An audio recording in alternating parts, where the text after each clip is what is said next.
sé si le pueden ir diciendo al chico que nos prenda el micrófono.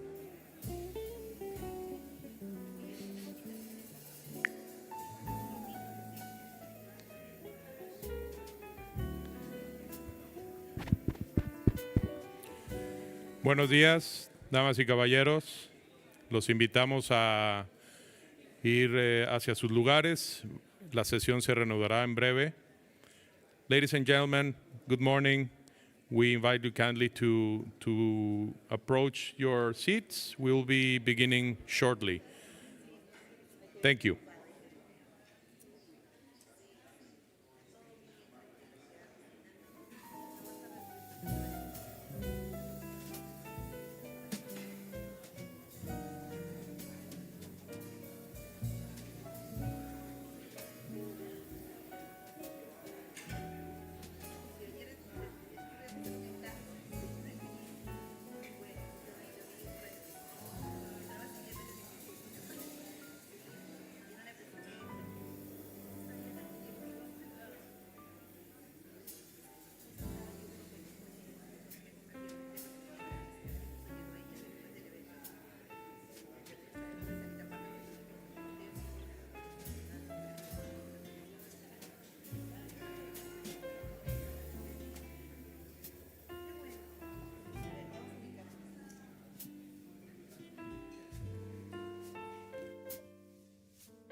Buenos días a todos y a todas. Invitamos, por favor, a ubicarse en sus posiciones. Muchas gracias. Me presento, soy Raquel Soto, viceministra de Desarrollo Estratégico de los Recursos Naturales del Ministerio del Ambiente, y en esta oportunidad vamos a iniciar la sesión, a continuar la sesión del día de ayer. Saludo afectuoso a todos los miembros de la distinguida mesa y también a todos ustedes, delegados, excelentes ministros, viceministros y representantes de los ministerios del ambiente que hoy nos acompañan de América Latina y del Caribe. Espero que hayan podido descansar y recuperar las energías para este segundo y último día de nuestra reunión. Como recordarán, hoy contaremos con la participación de representantes de las secretarías de múltiples acuerdos multilaterales ambientales, quienes nos ayudarán a avanzar en el debate sobre los puntos clave de estos procesos y a garantizar que las prioridades y visiones de esta región se reflejen en los foros globales, incluyendo, por supuesto, la 7ª sesión de la Asamblea de las Naciones Unidas para el Medio Ambiente, UNEA 7, y de la COP30 de la Convención sobre Cambio Climático, que se celebrará en nuestra región bajo el liderazgo de Brasil. Espero que estas discusiones contribuyan a fortalecer el papel de nuestros países en estos foros y nos ayuden a encontrar puntos de interés común. Sin más preámbulos, los invito a comenzar la primera sesión de hoy en nuestra agenda. El punto de agenda que a continuación vamos a desarrollar es Acelerando la Acción Mundial, preparativos para la UNEA 7. Como ya saben, la 7ª sesión de la Asamblea de las Naciones Unidas para el Medio Ambiente, UNEA 7, se celebrará en Nairobi, Kenia, del 8 al 12 de diciembre del 2025, bajo el lema Promoviendo Soluciones Sostenibles para un Planeta Resiliente. Esta sesión permitirá debatir los intereses de la región y las posibles posiciones comunes de cara a las negociaciones que se celebrarán en Nairobi, en particular en lo que respecta al contenido del proyecto de declaración ministerial que presentará el equipo de la NUMA y a la consideración de los proyectos de resolución propuestos por los Estados miembros. Para comenzar esta sesión quisiera invitar a su excelencia Aniko Rice, la señora Aniko Rice, vicepresidenta de la mesa directiva de la UNEA 7 y ministra del Ambiente de Hungría. Por favor, señora Aniko Rice, tiene la palabra. Thank you, Chair, honorable ministers, excellencies, distinguished delegates, ladies and gentlemen. It is an absolute privilege to participate at the 24th Forum of Ministers of Environment of Latin America and the Caribbean. Allow me to extend my sincere appreciation to the government of Peru for its gracious hospitality in hosting this important regional gathering. The forum is an important platform to exchange views on regional priorities and opportunities related to climate change, biodiversity, pollution, and environmental sustainability. We look forward to the outcomes of your deliberations, which will feed into UNEA 7 to be held, as we heard beforehand, between the 8th and 12th of December 2025 in Nairobi, Kenya.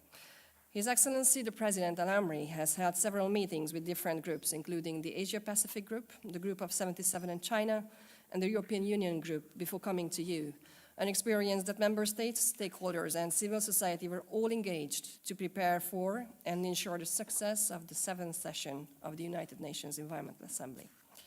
On the 15th of January 2025, the President formally communicated to the member states a clear and decisive roadmap for an open, transparent, participatory, and fully inclusive consultation process on the draft ministerial declaration of UNEA 7. By June 2025, 2 comprehensive rounds of intergovernmental consultations had been successfully conducted, complemented by extensive written submissions from member states and observers, including major groups and stakeholders, demonstrating broad and substantive engagement. On July 17th, He met with the ministers and heads of delegation attending the African Ministerial Conference on the Environment. On the 28th of August, the President held fruitful discussions with ministers and heads of delegation at the 6th session of the Forum of Ministers of the Environment Authorities of Asia-Pacific. These regional dialogues were also critical to ensuring that the ministerial declaration reflects the diversity of perspectives and priorities from all corners of the globe. We hope, and our collective ambition is, to deliver an ambitious and action-oriented ministerial declaration at UNEA 7, one that captures the urgency of our time and provides clear direction for multilateral environmental action.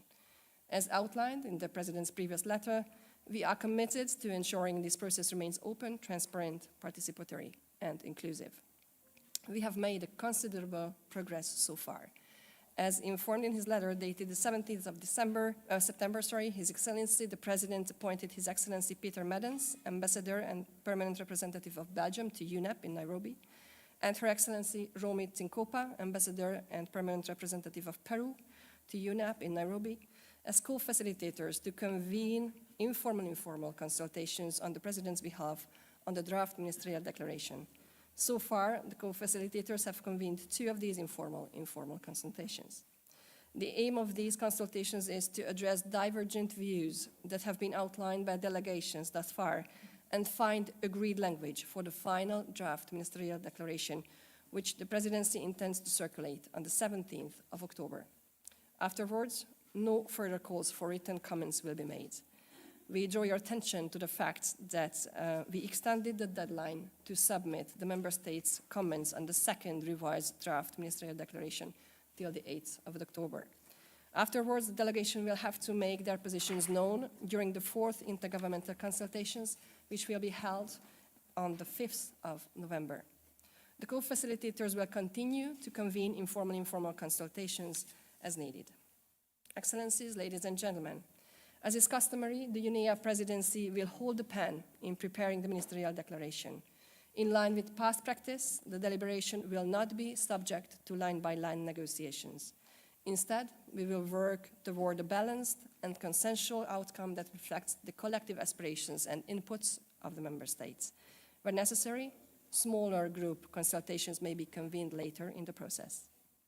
It is the President's and the Bureau's intention to conclude the consultative process on the draft ministerial declaration ahead of the 7th meeting of the open-ended Committee of Permanent Representatives.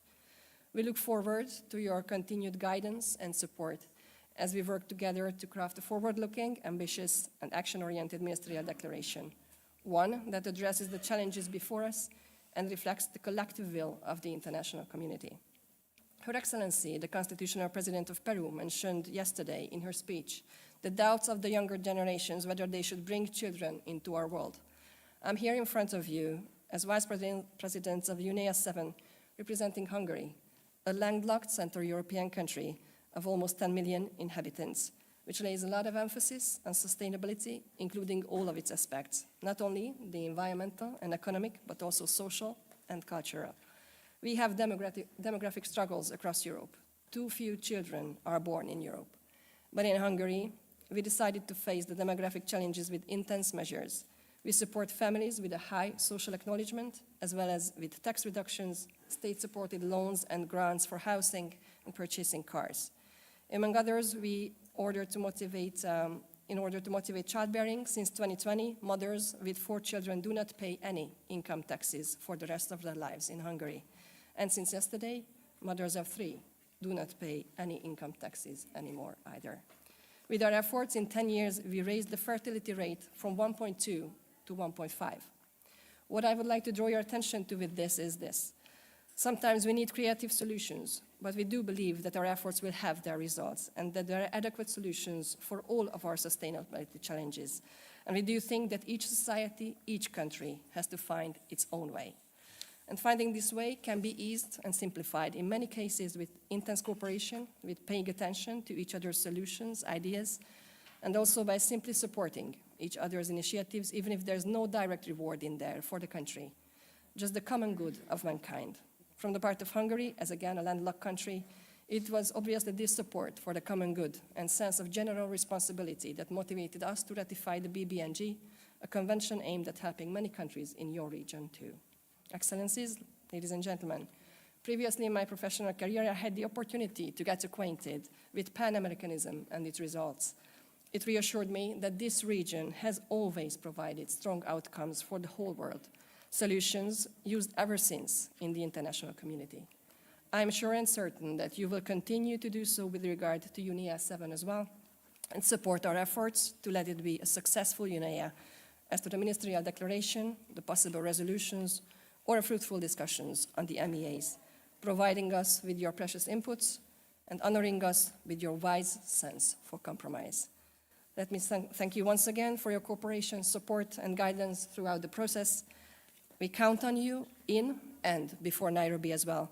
And let me thank the President and the team of the Presidency for their hard work and their clear vision, how they plan to make UNEA 7 a success, as well as the team of UNEP for their support.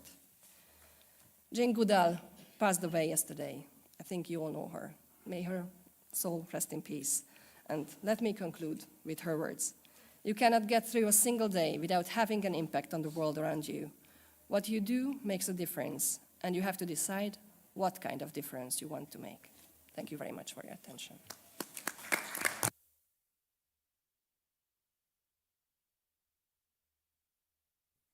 Muchas gracias, señora ministra Anico Rice, por sus palabras. Y damos pase y cedo la palabra a los delegados de los países en caso quieran realizar algún comentario, alguna intervención respecto a este resumen realizado.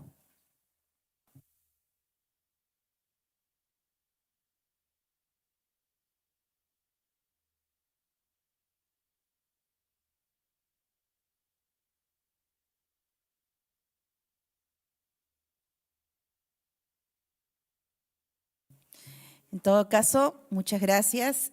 Ok. Chile. Sí, ministra, adelante. Muchas gracias, viceministra. Muy buenos días a todos y todas. Yo tenía anotado de que me tocaba intervenir en esta sesión, pero no estoy segura si esto es otra cosa o me estoy adelantando. No, en la parte de las resoluciones, ahí le voy a dar la palabra. Sí. Ok, entonces no me adelanto. Gracias. Gracias, ministra.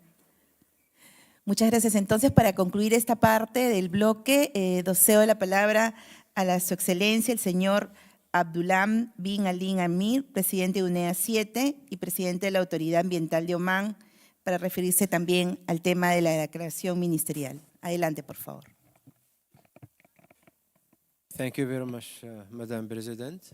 I would like also to thank the government of Peru for the gracious hosting this important regional meeting. And we're really very delighted to be here to join this strategic and important station as one of the most important stations in the journey of UNEA 7 in preparation for the assembly taking place in December. As Her Excellency the Vice President took you through the different stations and events we went through, reaching this moment today in front of you. As all of you realize that the UNEA have two important instruments. The first one is the ministerial declaration. The second one is the resolutions will be adopted by the Assembly. And we hope that all of you to focus in order to come out with a strong declaration covering the strategic environmental issues, and technically we can also have a number of resolutions in order to cover the full environmental scene. We are doing our best in order to be close to all member states since the declaration and also the resolutions reflecting their point of views, opinions, comments, in order to accelerate the environmental efforts to protect our planet and make it more sustainable and safe it for the coming generations.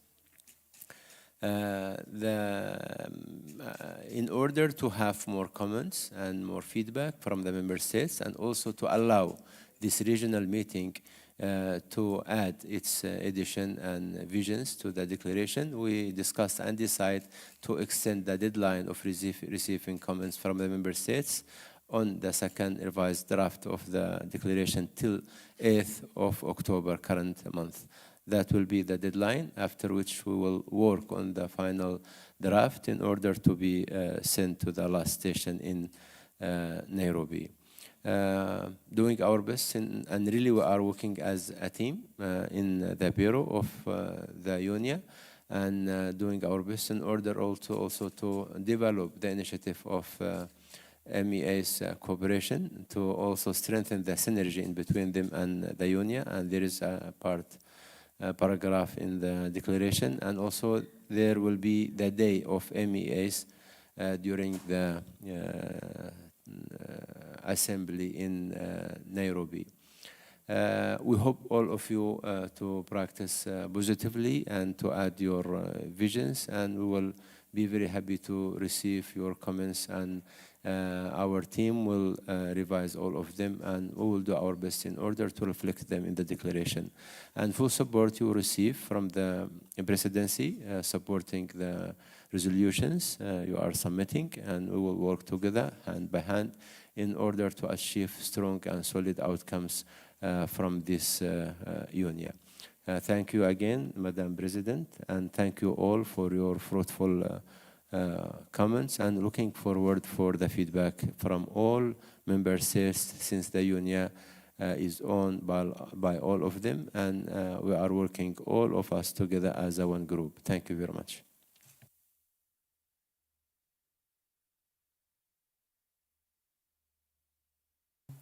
Thank you, Excellency. Thank you.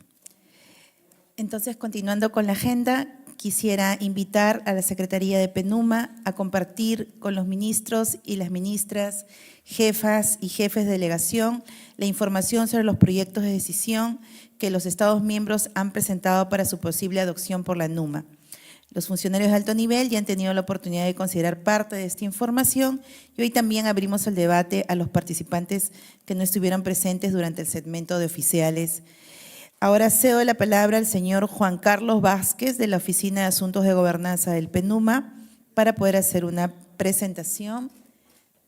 ¿Me confirman que está conectado de manera virtual, por favor?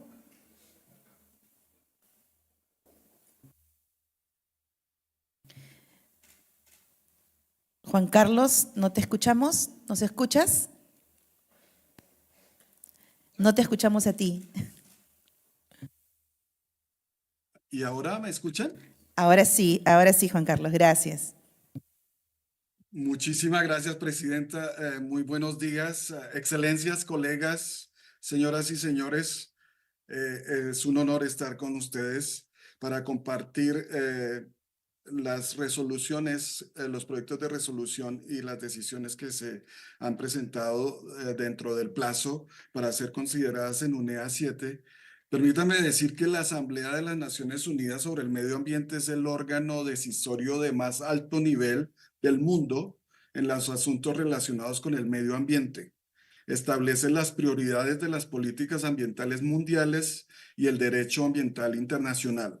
Los instrumentos, como bien lo dijo Su Excelencia, el presidente de UNEA, son la declaración ministerial, las decisiones y las resoluciones. Quisiera saber si están proyectando la presentación. Podemos pasar a la siguiente. No tengo la visibilidad sobre la presentación, así que no sé si ustedes la están viendo. Juan Carlos, un minuto, no vemos todavía la presentación. La importancia del reglamento de UNEA, que los invito a consultar para todos los asuntos procedimentales, los resultados de la revisión que hizo el Comité de Representantes Permanentes sobre la conducción de la Asamblea y sobre todo las lecciones aprendidas de UNEA 6 para tratar de avanzar con más eficiencia en los debates durante las 2 semanas que estarán ustedes en Nairobi. Por eso el periodo intersesional preparatorio que está sucediendo en este momento es de crucial importancia y los queremos invitar a conectarse desde Capital a todas las reuniones del Comité de Representantes Permanentes y los subcomités que están discutiendo, haciendo lectura párrafo por párrafo de los textos de decisión y posteriormente de los textos de resolución. Siguiente, por favor. Quisiera avanzar muy rápidamente. Están mis colegas del PENUMA en Lima disponibles para informarles de más detalles, pero quería simplemente recordarles todas las propuestas de resolución están disponibles en el portal de eDelegates, que es el portal oficial y es el único portal que se puede utilizar para someter proyectos de resoluciones y si tienen algún proyecto de decisión. Y para eso tienen que conectarse a la dirección que está ahí en la diapositiva y hay un administrador por país que regula el acceso de su país al portal. Entonces le recomendamos entrar en contacto con ese administrador para que todos ustedes tengan acceso cuando lo consideren necesario. Siguiente. eDelegates será el portal para pedir la palabra, para ver los textos enmendados y para conocer todo lo que está sucediendo sobre UNED. Así que les recomendamos encarecidamente que aseguren el acceso a ese portal. Este es la ruta de tiempo entre el mes de julio y el mes de diciembre. Ya en el mes de octubre ha pasado el plazo para la presentación de las resoluciones y hemos recibido 15 resoluciones, siguiente, y 3 conceptos para presentar resoluciones que se van a discutir párrafo por párrafo en las próximas semanas, empezando con la presentación de las resoluciones el 21 de octubre. El 21 y el 24 es el primer momento para conocer el contenido de esas resoluciones en formato de comité aquí en Nairobi, y ese comité será híbrido para los que deseen participar desde Capital. Vamos en un periodo preparatorio hasta finales de noviembre y tenemos el comité de composición abierta la primera semana de diciembre del 1 al 5 y posteriormente UNEA del 8 al 12, como lo anunció la presidenta al comienzo de esta sesión. Siguiente. Para nosotros en la Secretaría es muy importante los 3 proyectos de decisiones que están ante su consideración, porque esta vez esta unidad es especial porque incluye la aprobación de la estrategia a mediano plazo del PENUMA para los años 2026 a 2029, que es la brújula, la hoja de ruta para el PENUMA durante los próximos años, así como el programa de trabajo bianual. Esa es la primera decisión que estará a su consideración. Hoy justamente hemos acabado la segunda lectura del texto y están haciendo progresos importantes sus representaciones aquí en Nairobi. La segunda decisión es sobre los fondos fiduciarios y las contribuciones destinadas a proyectos específicos. Y la tercera es sobre la agenda provisional de la UNEA 8, las fechas y el lugar. Hay una discusión en este momento sobre las fechas, si se vuelve a hacer en diciembre como esta vez o si se considera otra fecha, y tenemos una discusión el 9 de octubre para seguir discutiendo el tema porque hay varias opciones sobre la mesa. Siguiente. Pero lo que más creo que les interesa a ustedes, excelencias, en este foro son los proyectos de decisión, de resolución, perdón, que se han presentado. Como les dije, hay 15 proyectos de decisión. La región ha presentado 3 textos y un concepto. El primer texto lo ha presentado Bolivia sobre las acciones centradas en la madre tierra. El segundo texto lo ha presentado Colombia sobre opciones avanzadas para instrumentos internacionales sobre la gestión de minerales y metales. Y el tercero lo ha presentado la República Dominicana sobre el fortalecimiento de la respuesta global a la afluencia masiva de floraciones de sargazo en el Gran Caribe. Hay también un concepto que fue presentado por Perú con el copatrocinio de Kenia sobre la respuesta internacional para abordar los delitos que afectan al medio ambiente. Esas son las propuestas de resolución que ha presentado la región dentro del plazo del 29 de septiembre. Los invitamos a colaborar, a copatrocinar las propuestas que les parezcan interesantes y a consolidar las propuestas que sean similares. Y les voy a presentar las que han presentado otras regiones, porque hay algunas similitudes entre los temas y quizás hay oportunidades para consolidar esas resoluciones. Siguiente. Vamos a seguir con la región de África. Kenia ha presentado 3 propuestas, 3 proyectos de resolución.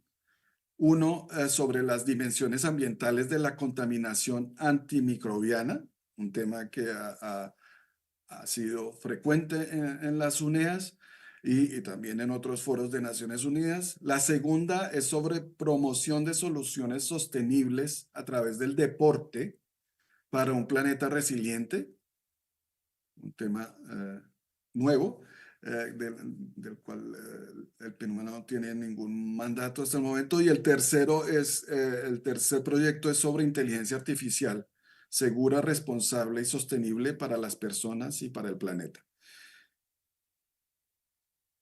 Como les decía, hay un concepto que fue presentado por Perú que está patrocinado por Kenia, que es el tema de los delitos ambientales. Siguiente.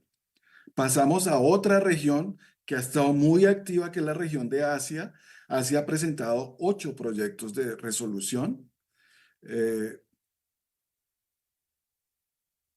Los voy a enumerar rápidamente, pero me voy a detener sobre todo en el concepto que ha presentado Oman, aprovechando que su excelencia, el presidente de la Autoridad de Medio Ambiente, presidente de UNEA, excelencia Abdullah bin Ali Al-Amri, está con ustedes. Esa es una ocasión dorada para que puedan conversar sobre la posibilidad de consolidar o de intercambiar opiniones sobre resoluciones que están relacionadas. Rápidamente, Fiji ha presentado una resolución sobre acelerar la acción global para promover la resiliencia climática de los arrecifes de coral. Insisto en algunas palabras porque las resoluciones las hemos agrupado en 4 grupos, en 4 clusters que les voy a comentar al final de este listado. India ha presentado una proposición sobre fortalecimiento de la respuesta global sobre la gestión de incendios forestales. Indonesia ha presentado una resolución sobre ecosistemas kársticos para el agua global, la biodiversidad, la resiliencia climática y el desarrollo económico. Ecosistemas kársticos, a algunos les sonará nueva la palabra. Existen también en América Latina y son estas cuevas, la espeleología, donde hay agua, etcétera. Ese tipo de ecosistemas, Indonesia ha considerado que es importante traerlo a la mesa, a la agenda de la UNEA 7. Japón ha presentado una resolución sobre sinergias para la implementación e integración de los AMUMAS a nivel nacional y local. Corea ha presentado una resolución sobre la cooperación ambiental internacional para la transición a una economía circular. Sri Lanka tiene una propuesta de resolución sobre la participación de los niños, tema al que se han referido anteriormente, y los jóvenes en la acción ambiental y climática. Tayikistán tiene una propuesta de resolución sobre los glaciares y la criosfera. Vanuatu sobre la protección activa de ecosistemas de aguas profundas. Vanuatu también ha presentado otra resolución que puede tener algunas cosas en común con la resolución que está preparando Perú y Kenia sobre el reconocimiento del crimen de ecocidio para abordar la destrucción ambiental y el daño climático. Y finalmente, Oman ha presentado un concepto sobre la gestión de relaves mineros para permitir la recuperación circular. Ahí ya van viendo algunos temas que emergen para esta reunión de UNEA 7 siguiente.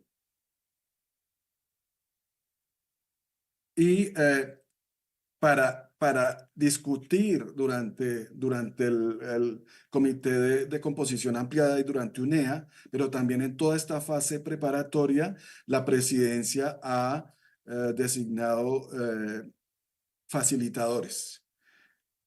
Hemos recibido los nombres de 8 facilitadores de varias regiones. El GRULAC comunicó que no tenía disponibilidad para ofrecer facilitadores. Entonces los facilitadores vienen de África, Europa, Asia y Europa del Este. Como hay 8 facilitadores, hemos agrupado esas resoluciones en 4 grupos, 4 clusters.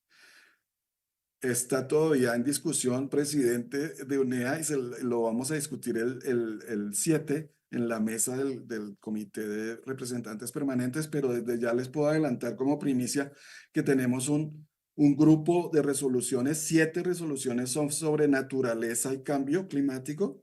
Es el grupo A. El segundo es sobre gobernanza y legislación, o gobernanza y derecho. Y es el grupo B, que contiene todas las resoluciones sobre delitos ambientales y sobre las demás que hagan referencia a crear marcos normativos o tengan alguna provisión, cláusula sobre crear marcos globales, etc. La tercera, ya han escuchado el tema de contaminación, economía circular y los asuntos relacionados de salud antimicrobianos. Ese es otro grupo. Y el último es el grupo de las decisiones, donde México ha anunciado su intención de presentar una resolución también para fortalecer la sede de Nairobi como una sede importante para asuntos globales ambientales. Entonces, estos 8 facilitadores se van a confirmar, y se va a distribuir los 4 grupos entre ellos el próximo martes 7 de octubre en la reunión de la mesa, y ellos estarán acompañándolos a ustedes en la facilitación de las negociaciones, en el refinamiento de los textos, en la consolidación de resoluciones afines, etcétera, durante las próximas semanas. Siguiente. También es muy importante que, además de los 193 Estados miembros que hacen parte de UNEA, también se cuenta con la participación de la sociedad civil, de los grandes grupos de la sociedad civil. Son 9 grupos, incluyen a la niñez, la juventud, las mujeres, las autoridades locales, los pueblos indígenas, los farmers, no sé si exactamente campesinos sea la palabra adecuada, los granjeros, y hay 9 grupos en total. Ellos también tienen un espacio importante durante la agenda. Siguiente. Quisiera ir muy rápido porque sé que ustedes quieren discutir, y sobre todo las resoluciones de la región, pero este es como el calendario. Un momento muy importante preparatorio para UNEA 7 es la reunión del comité ampliado de los representantes permanentes, que tendrá lugar del 1 al 5 de diciembre. Por la intensidad de las negociaciones, hemos ya preparado una estructura que se va a discutir el martes también, probablemente incluyendo sesiones nocturnas de 10 de la noche a 1 de la mañana. Así que esperamos que esta reunión sea muy fructífera en empezar a refinar los textos, incluyendo la declaración ministerial, y que podamos llegar ya a UNEA con acuerdos importantes que permitan hacer de este milésimo, no sé cómo se dice en español, cuando de esta cosecha UNEA, una cosecha histórica muy productiva. Siguiente. Algunos consejos de los grupos. Les voy a presentar, a dejar esta presentación en español, traducida al español, para que la circulen. No me voy a detener en esto en el momento, pero bueno, hay un comité pleno durante el UNEA, y después hay grupos de contacto para discutir las resoluciones según la necesidad que tengan las delegaciones de refinar esos textos. Siguiente. Tenemos un calendario y por eso es importante cumplir con los plazos acordados por la mesa conjunta del Comité de Representantes Permanentes y de UNEA, que era el 29 de diciembre, porque hay todo un engranaje en cuanto a la traducción, en cuanto a la lectura párrafo por párrafo, a la preparación de los textos, etcétera, que sí se presentan resoluciones fuera de los plazos, que es un derecho que tienen los países, pero ustedes también se han puesto unas normas ustedes mismos para ordenar el debate y que sea eficiente, que ustedes tengan el tiempo, sobre todo las delegaciones pequeñas, de cubrir todos los frentes de esa negociación. Siguiente. Esto era lo que les queríamos compartir muy a grosso modo. Me aprovecho para decir, hay también un día dedicado a los amumas, sé que están las secretarías aquí. Los amumas son parte de la familia, como lo dije la vez pasada, pero son hijos mayores, independientes, autónomos, y hay un espacio específico para ellos. Ellos también tienen sus diálogos programados. Hay un pabellón para los MEAs, para los amumas, perdón, que estará, y esa conexión de todas las piezas de la gobernanza ambiental mundial estarán presentes en Nairobi. Son todas muy importantes y cada una contribuye desde sus mandatos y desde su estructura a lograr los objetivos de desarrollo sostenible o los objetivos globales, como ustedes los deseen llamar, y hacen todos parte de esta discusión. Por eso es importante que si las resoluciones cubren cosas que ya están cubiertas por los amumas o que ya han sido discutidas en otros foros, que ustedes reconsideren la necesidad de tener largas horas de debate sobre algo que ya está debatido en otras instancias o que ya se ha discutido inclusive en UNEA, para que se concentren sobre los temas. Como les decía, UNEA es la instancia global que discute la política mundial ambiental, que ustedes se puedan concentrar en las prioridades identificadas por ustedes mismos durante estas 2 semanas. Muchísimas gracias por su atención. Que la fuerza del jaguar esté con todos ustedes. Las vicuñas, los humedales, los aguajales, los páramos, toda la diversa y rica biodiversidad de América Latina, de los delfines, de las tortugas marinas, tenga un espacio en esta discusión. Muchísimas gracias por su atención.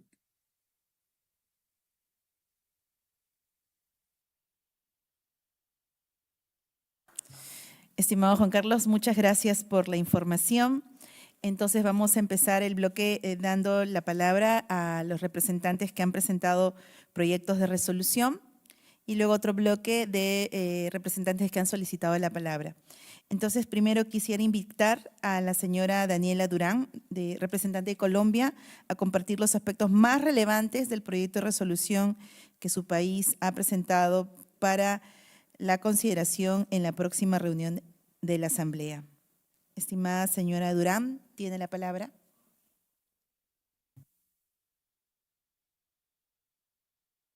No la escuchamos. ¿Nos escucha? Gracias por darnos la palabra para presentar el proyecto de resolución que Colombia ha subido. Voy a compartir mi pantalla. Les agradezco. Ya, perfecto. Muchísimas gracias. Como ustedes saben, Colombia ha presentado un proyecto de resolución para avanzar hacia la evaluación de posibles instrumentos globales para atender el manejo ambientalmente racional y sostenible de los minerales y metales, construyendo sobre los diferentes precedentes que tenemos en el marco de la Asamblea Ambiental de las Naciones Unidas. Siguiente, por favor. Siguiente.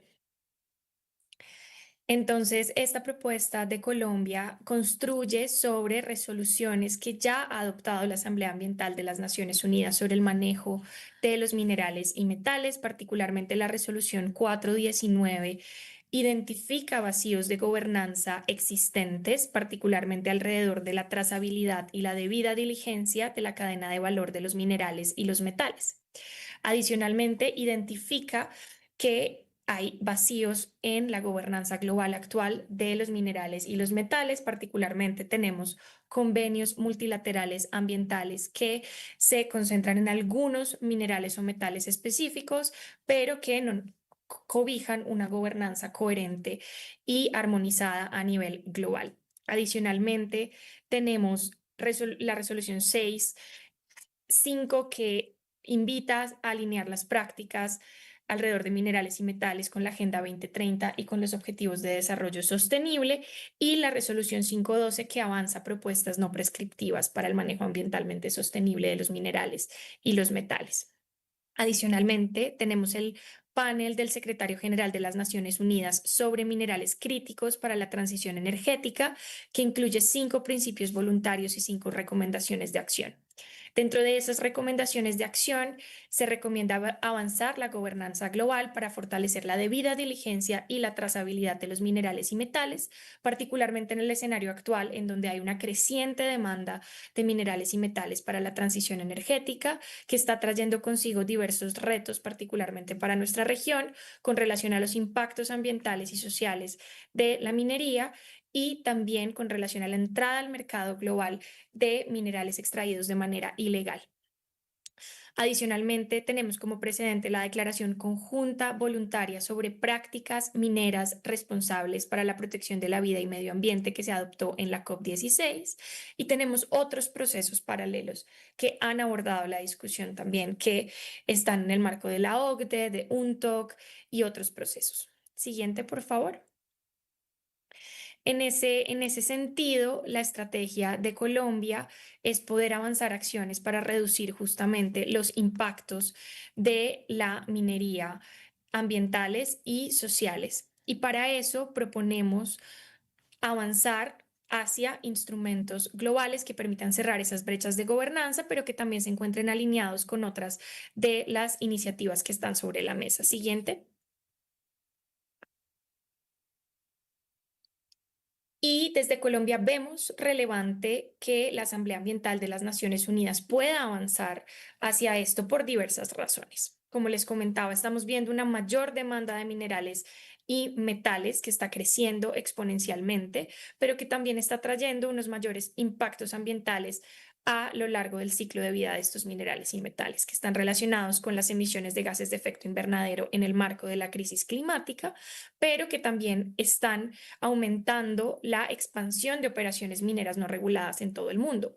Y esto particularmente es una preocupación para Colombia y para nuestra región, en la medida en que la ausencia de medidas de coordinación global alrededor de la trazabilidad y la debida diligencia de los minerales y metales que están entrando a los mercados está facilitando que los minerales y metales que están extraídos a través de operaciones no reguladas que tienen impactos ambientales sustantivos entren a los mercados de manera legal. Y a pesar de que se han llevado distintos esfuerzos en distintos espacios para gestionar estos aspectos ambientales, como ha mencionado el panel del secretario general y las resoluciones previas de la NUMA, necesitamos enfoques globales coordinados que nos permitan avanzar hacia una debida diligencia y una trazabilidad que apunte al manejo ambientalmente sostenible de los minerales y los metales. Siguiente. En ese sentido, el proyecto de resolución que presenta Colombia está alineado con el propósito de UNEA, de avanzar soluciones para un planeta resiliente, pero también busca fortalecer la implementación del programa del trabajo del PNUMA sobre minerales y metales y la implementación de los precedentes que tenemos sobre la mesa. Siguiente. En ese sentido, Colombia ha avanzado con una nota concepto que fue compartida con más de 30 países y en consultas para llegar a este draft de resolución que hemos presentado el 29 de noviembre y con el que esperamos avanzar las consultas y diálogos con los demás países, por supuesto priorizando los países de la región. Siguiente. En ese sentido, la propuesta de resolución busca, siguiente por favor.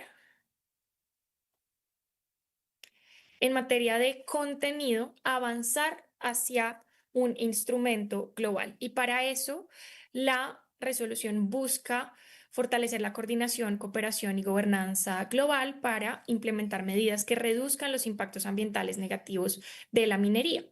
Para eso, la resolución busca convocar un grupo especial de expertos de composición abierta para identificar las posibles opciones de instrumentos internacionales que tenemos sobre la mesa, que pueden responder a los vacíos de gobernanza ya identificados por las resoluciones previas y por las recomendaciones previas que tenemos sobre la mesa, mediante enfoques que fortalezcan esos vacíos ya identificados, de enfoques de ciclo de vida completos, de vida diligencia, y algo muy importante es que desde nuestra perspectiva el alcance de esta evaluación del grupo de expertos debe incluir los combustibles minerales y la minería que se hace en el medio marino. Todo esto construyendo sobre precedentes de lenguaje ya acordados en resoluciones anteriores.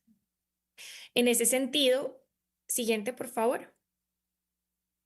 La resolución pide a la dirección ejecutiva que se encargue de la labor de secretaría de este grupo de expertos que se convoca de composición abierta para identificar esos potenciales instrumentos globales que nos pueden ayudar a cerrar esos vacíos de gobernanza existentes.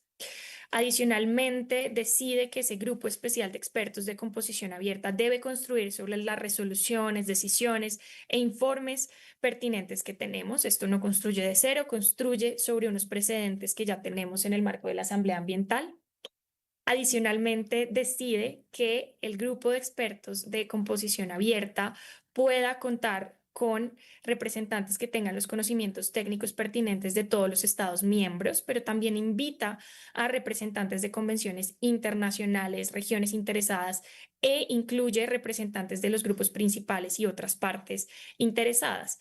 Esto construye sobre precedentes de funcionamientos de grupos de composición abierta que ya se han aprobado por consenso en UNEA para avanzar e identificar esos instrumentos globales que nos pueden ayudar a cerrar esos vacíos de gobernanza que tenemos.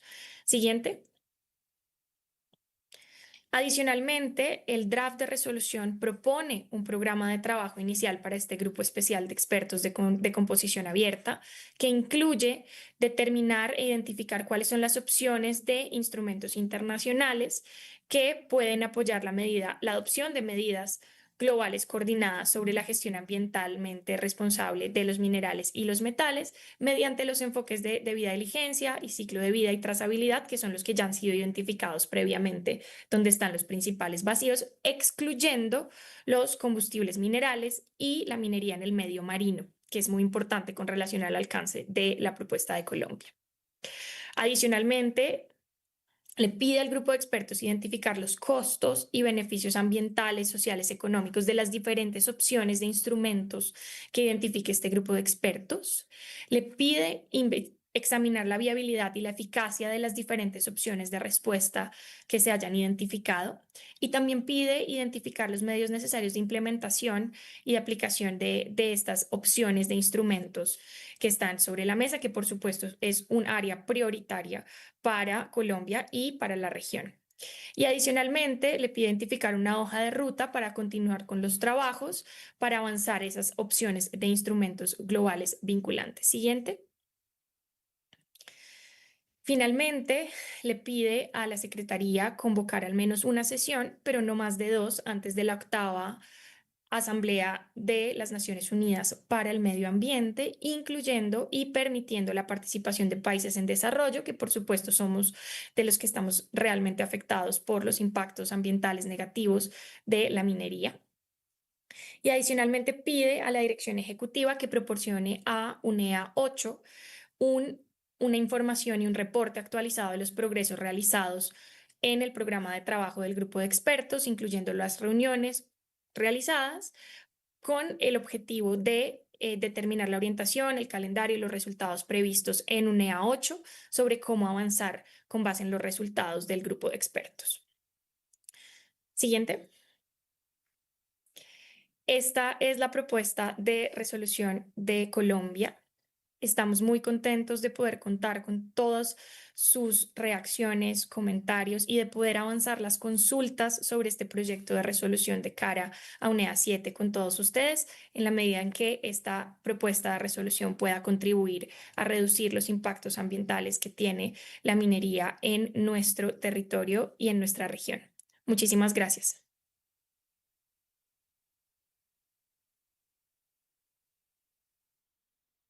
Muchas gracias, señora Durán, por el liderazgo de Colombia en el tema. Y siguiendo la pauta, toca el turno a Perú. Vamos a presentar de manera muy breve el contenido del proyecto de resolución presentado por Perú y Kenia. Entonces, me voy a permitir brevemente darles un resumen de la nota conceptual denominada así, Proyecto de Resolución sobre prevención y restauración de ecosistemas afectados por delitos ambientales. Este proyecto de resolución tiene como entre sus objetivos expresar preocupación por las actividades ilícitas que amenazan el medio ambiente a nivel nacional y regional, convocar a los miembros del Foro a considerar medidas para la prevención y lucha contra los delitos ambientales, particularmente en el ámbito de la prevención y restauración que caen dentro de las competencias de los ministerios del ambiente, ¿no? Y sobre todo destacar ya las iniciativas que se vienen impulsando en el ámbito de los foros multilaterales con relación a la temática de este proyecto de resolución. Los representantes permanentes de Perú y Kenia ante el Programa de Naciones Unidas para el Medio Ambiente, PNUMA, vienen sosteniendo consultas informales con otras delegaciones a fin de recabar sus impresiones preliminares con relación a este proyecto de resolución relativo a delitos ambientales que se presentará en la 7ª Asamblea de Naciones Unidas sobre el Medio Ambiente, UNEA 7, y que tendrá lugar a fines de diciembre en Nairobi, Kenia. A la fecha, la receptividad de la iniciativa ha sido positiva, especialmente con delegaciones africanas, las cuales han transmitido su disposición de endosar el proyecto una vez que se presente formalmente. Ello ha sido resultado de las gestiones de Kenia ante el Grupo Africano y próximamente ante el G77 plus China, donde pondrán a consideración la iniciativa en su calidad de presidencia. Por su parte, Perú abordó la iniciativa con los miembros de la Red de Observancia y Aplicación de la Normativa de Vida Silvestre en Sudamérica, entre ellos Argentina, Chile y Colombia. De igual forma, tomó contacto con las delegaciones de Barbados, Filipinas, Japón, México y Noruega, y con Ecuador y República Dominicana a través de sus representaciones permanentes en Ginebra. En todos los casos, los representantes consultados no se han opuesto y han procedido a trasladar la propuesta a sus capitales. Paralelamente, Perú y Kenia sostuvieron conversaciones con la representante permanente de la Unión Europea ante el PNUMA, asumida por Dinamarca, y con los de Francia, Hungría, Alemania y los Países Bajos. Producto de este contacto, se acordó que el respaldo formal a la iniciativa peruana-keniana se decidiría en Bruselas a inicios de octubre. Las impresiones preliminares del bloque europeo han sido igualmente alentadoras. La División Legal de PNUMA ha señalado que si bien la organización no cuenta con un mandato explícito para abordar los delitos que afectan al medio ambiente, se puede efectuar una interpretación amplia al programa de Montevideo que permita atender esta problemática desde el ámbito del derecho ambiental, mediante asesoría ambiental y o formación jurídica. Adicionalmente, por recomendación de la Cancillería peruana, el proyecto se restringe al ámbito de la prevención, dado que el control y persecución recae dentro de los alcances de la Oficina de Naciones Unidas contra las Drogas y el Delito, UNOC, donde el Perú también lidera un proceso de evaluar la conveniencia de negociar uno o más protocolos complementarios a la Convención de Palermo de las Naciones Unidas sobre crimen organizado transnacional. Entonces, este es el resumen del proyecto de resolución presentado por la delegación de Perú y esperamos también sus aportes y comentarios para mejorar la propuesta. Muchas gracias.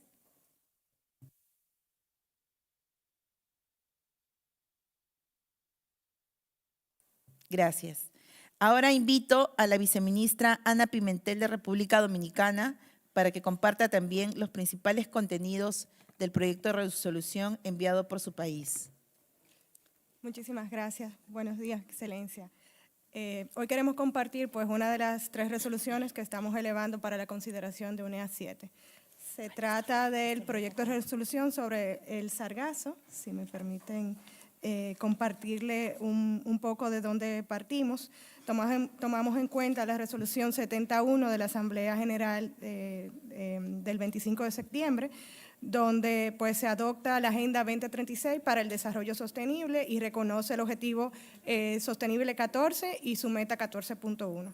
Asimismo, la resolución 70-226 respecto a apoyar la aplicación del Objetivo de Desarrollo Sostenible 14, conservar y utilizar sosteniblemente los océanos, los mares y los recursos marinos para el desarrollo sostenible. Y la resolución 70-296, donde se recalca pues, nuestros océanos, nuestro futuro, nuestra responsabilidad, la cual reconoce que el océano es fundamental para la vida de nuestro planeta y para nuestro futuro. Y destaca la preocupación por los hallazgos sobre los impactos humanos acumulados en el océano. Asimismo, consciente y en seguimiento a todos los esfuerzos que como región hemos realizado, abordando en las diferentes reuniones, tanto Guadalupe, tanto en la reunión de Cuba y en Niza, y la declaración de nuestro presidente respecto a la importancia de abordar y reconocer pues el sargazo como uno de los grandes problemas globales, destacamos pues, y presentamos la siguiente resolución. Pero un poquito para darle contexto de por qué es importante para nosotros presentar esta resolución.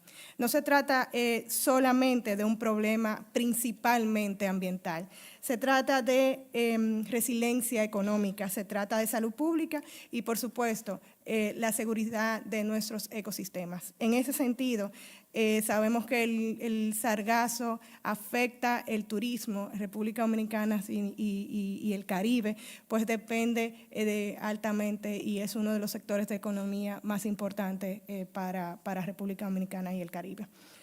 Y obviamente afecta los ingresos porque el mar, el océano es uno de nuestros medios de vida y afecta ingresos y por supuesto la seguridad alimentaria y los empleos costeros. En cuanto a la salud pública, el sargazo, pues como ya hemos estado estudiando, cuando está en descomposición libera gases tóxicos, sulfato, hidrógeno y afecta directamente a las comunidades costeras. Y obviamente siempre ha existido sargazo, pero el aumento, la floración masiva asfixia los arrecifes, los pastos marinos y los manglares, debilitando la biodiversidad marina y los servicios ecosistemas que se ofrecen en el mar. Dicho esto, pues la propuesta que traemos es aumentar el liderazgo colectivo. Este problema no solamente de las islas, también es un problema que afecta a todo el mundo. Entonces, subrayamos la vulnerabilidad compartida del Caribe y América Latina. Queremos fortalecer la voz regional en esta agenda y que sea una agenda de ambiente global, que contribuye y va a avanzar a los múltiples objetivos de desarrollo del milenio. Para esto necesitamos, y se hace eminente, reconocer el sargazo como un desafío global. ¿Por qué? Porque necesitamos acceso y apoyo internacional. En este reconocimiento, pues, abre acceso no solamente a una cooperación financiera, sino a una cooperación técnica y una cooperación de innovación y que llame al uso sostenible de bioenergizantes, de bioenergía, fertilizantes y biomateriales. Es importante también, y parte de la propuesta de esta resolución, es el fortalecimiento de la gobernanza.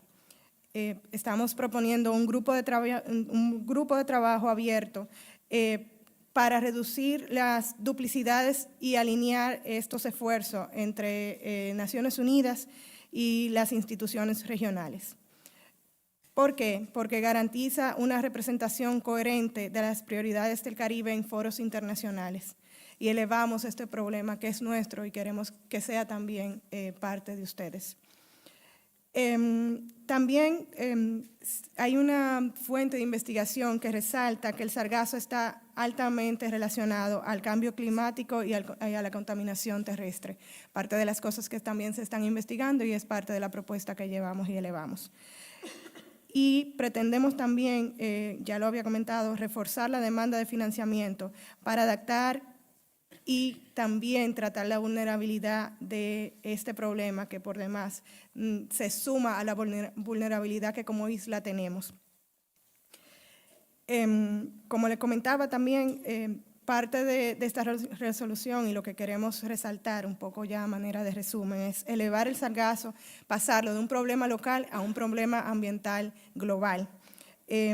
Establecer un mecanismo de cooperación de corto, mediano y largo plazo. ¿Por qué? Porque se necesitan acciones inmediatas, pero también acciones de largo plazo. Y a esto me refiero también al arribamiento de sargazo que tenemos todos los años. Se necesita innovación, se necesita tecnología, pero se necesita también apoyo y cooperación de todos. Y también, y es algo que queremos resaltar, aquí queremos ser parte de las decisiones, no queremos ser receptores de ayuda, queremos trabajar juntos y queremos posicionarnos como Caribe y América Latina como definidores de una agenda en común para trabajar en un problema que es de todo. Esto es parte de la propuesta que queremos presentar a ustedes a su consideración. Quedamos abiertos para cualquier comentario que quieran aportar. Muchísimas gracias.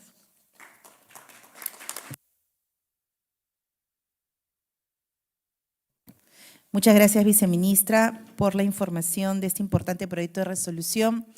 Y como tenemos que hacer un cambio rapidito, vamos a dar un breve receso, solamente de 10 minutos, por favor, y regresamos para escuchar a las delegaciones que han pedido la palabra, y también para la etapa de preguntas y consultas respecto al tema de los proyectos de resolución. Por favor, les pido un receso breve, solo de 10 minutos. Gracias.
Muy buenos días. Vamos a iniciar con nuestro trabajo, a continuar con el trabajo que hemos empezado.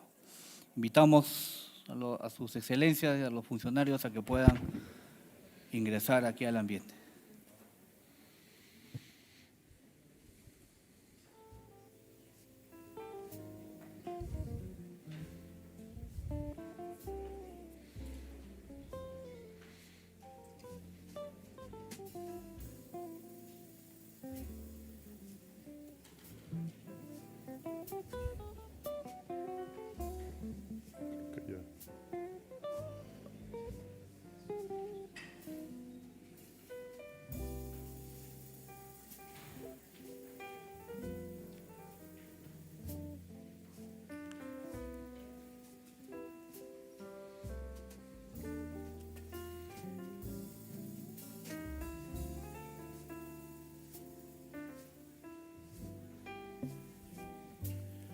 Ok, continuaremos. Hay algunas intervenciones todavía que están pendientes. Vamos a invitar a su excelencia, señora Maísa Rojas, ministra de Medio Ambiente de Chile.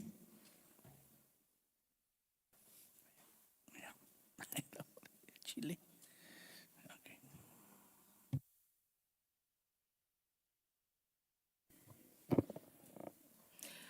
Muchas gracias, presidente.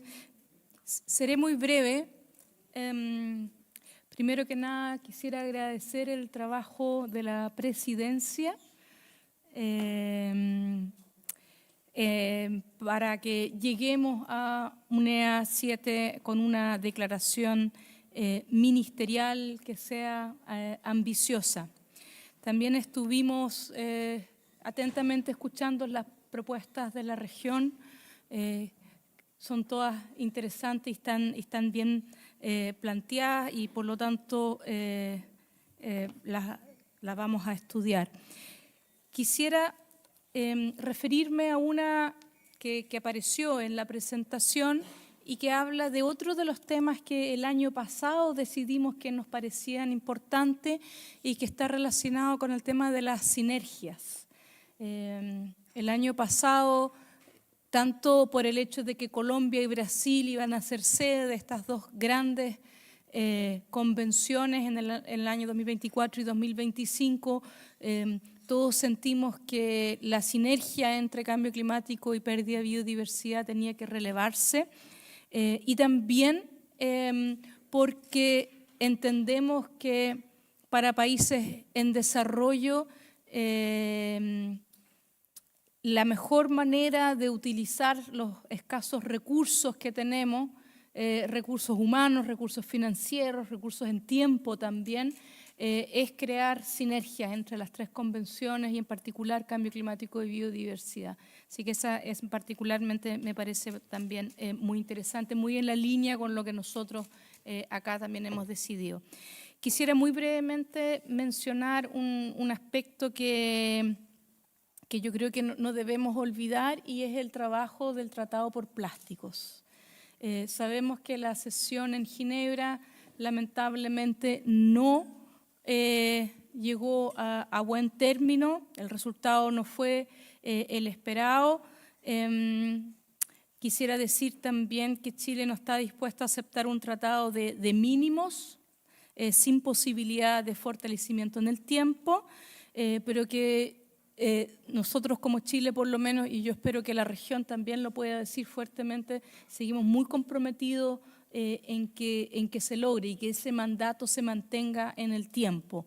Es un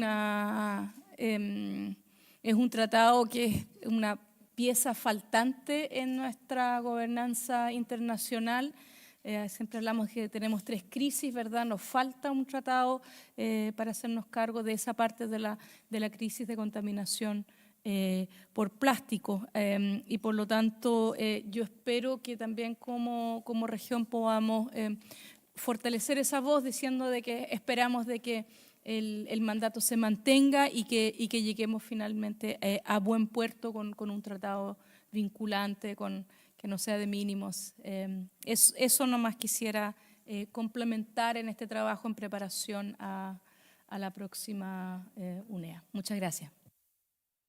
Muchas gracias, Su Excelencia. Quisiera invitar a Su Excelencia Yoyele Clark, Ministra de Desarrollo Sostenible, Medio Ambiente, Acción Climática y Empoderamiento.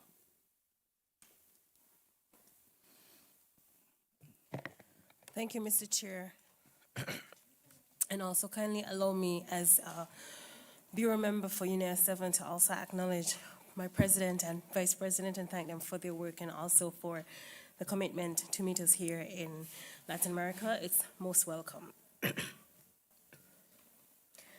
As we prepare for UNEA 7 under the theme Advancing Sustainable Solutions for a Resilient Planet, our region has a unique opportunity to lead. The draft ministerial declaration and proposed resolutions, especially for members of our region, reflect the ambition and reality of Latin America and the Caribbean, and it shows that we're speaking with one voice, bringing forward solutions that are practical, scalable, and transformative. The resolutions presented by members of our forum in particular remind us that no one state can act alone. Our success depends on accessible finance, on inclusive participation, and partnerships that match our ambition. Of course, for SIDS, this means simplified pathways to biodiversity and climate finance, predictable support, and mechanisms that acknowledge our limited administrative capacity.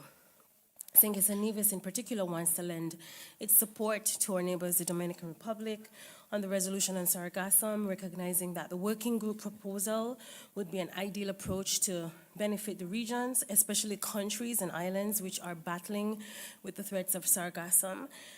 These pose a direct threat not only to our beaches, our tourism infrastructure, our livelihoods, and marine environment. As it relates to the UNEA 7 ministerial declaration, having followed the draft resolutions for the past few months, we recognize the clarity in political ambition. It's sending a strong signal of a unified message to the world that UNEA 7 is prepared to advance bold and inclusive solutions. In this regard, we are supporting language that recognizes scale and urgency of the triple planetary crisis and the transformative shifts needed to safeguard planetary boundaries. Secondly, in terms of means of implementation, we are recognizing and acknowledging that there is language that speaks in this declaration that speaks to this in terms of identifying the global challenges, but also signaling the political will to mobilize the resources to address these, in particular references to technological transfer, capacity strengthening, knowledge sharing, and of course access to concessional finance, which are critical to SIDS. And we also acknowledge the recognition of SIDS, LDCs, and their unique circumstances. And thirdly, the alignment of the declaration with existing frameworks. It builds on the Kunming-Montreal Global Biodiversity Framework, the 2030 Agenda for Sustainable Development, the Paris Agreement, and the outcomes of the SIDS4 conference, in particular the Abbas Agreement. This is ensuring coherence and reinforces the interlinkages between our environmental, economic, and social commitments. In closing, this forum, Excellencies, is a space for solidarity. We have proven such yesterday and today, and we recognize that our collective input into both resolutions and the ministerial declaration reflects our leadership, innovation, and resilience of our region. Thank you so much.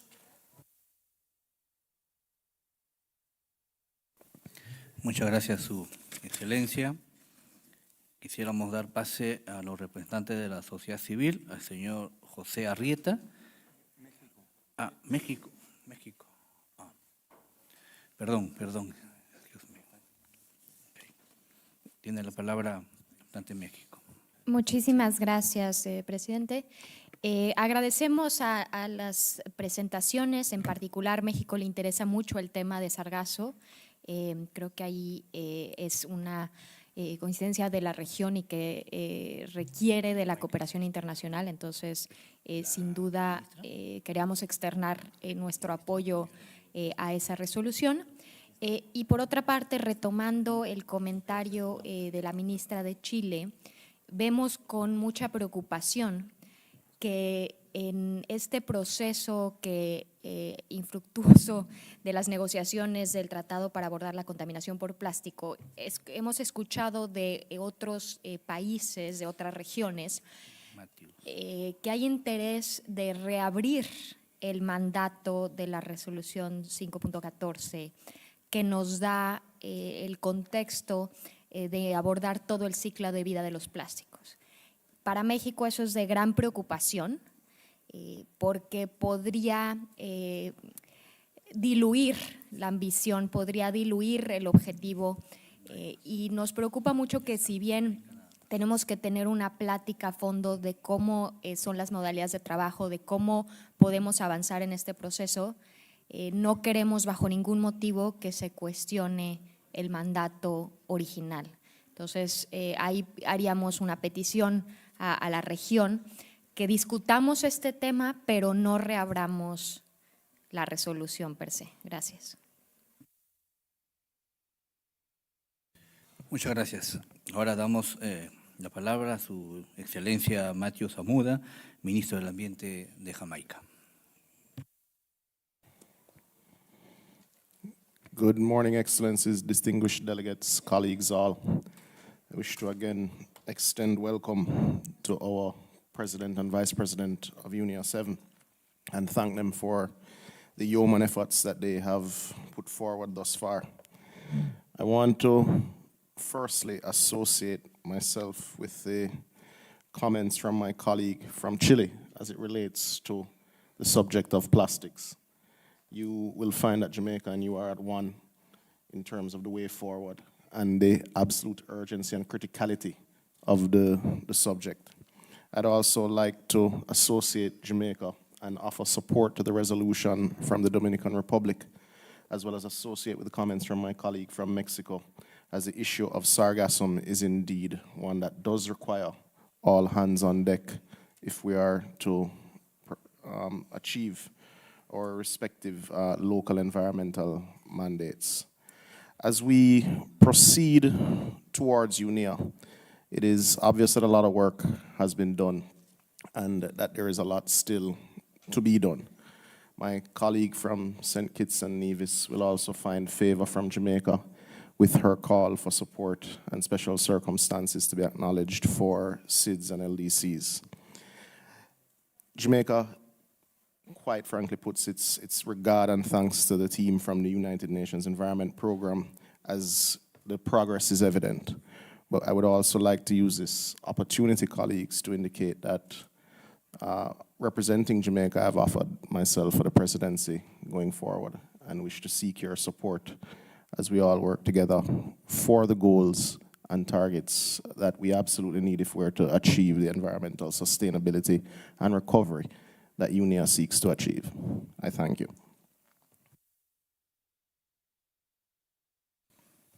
Muchas gracias, Su Excelencia. Damos, y creo que estamos de acuerdo también en su postulación, Su Excelencia, el Ministro de Medio Ambiente de Panamá.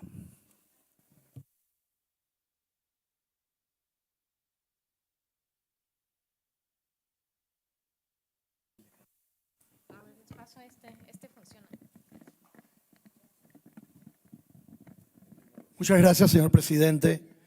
Es para ofrecer el respaldo de Panamá a la resolución de República Dominicana y a la vez para hacernos eco de la posición de México también, que respalda también Jamaica.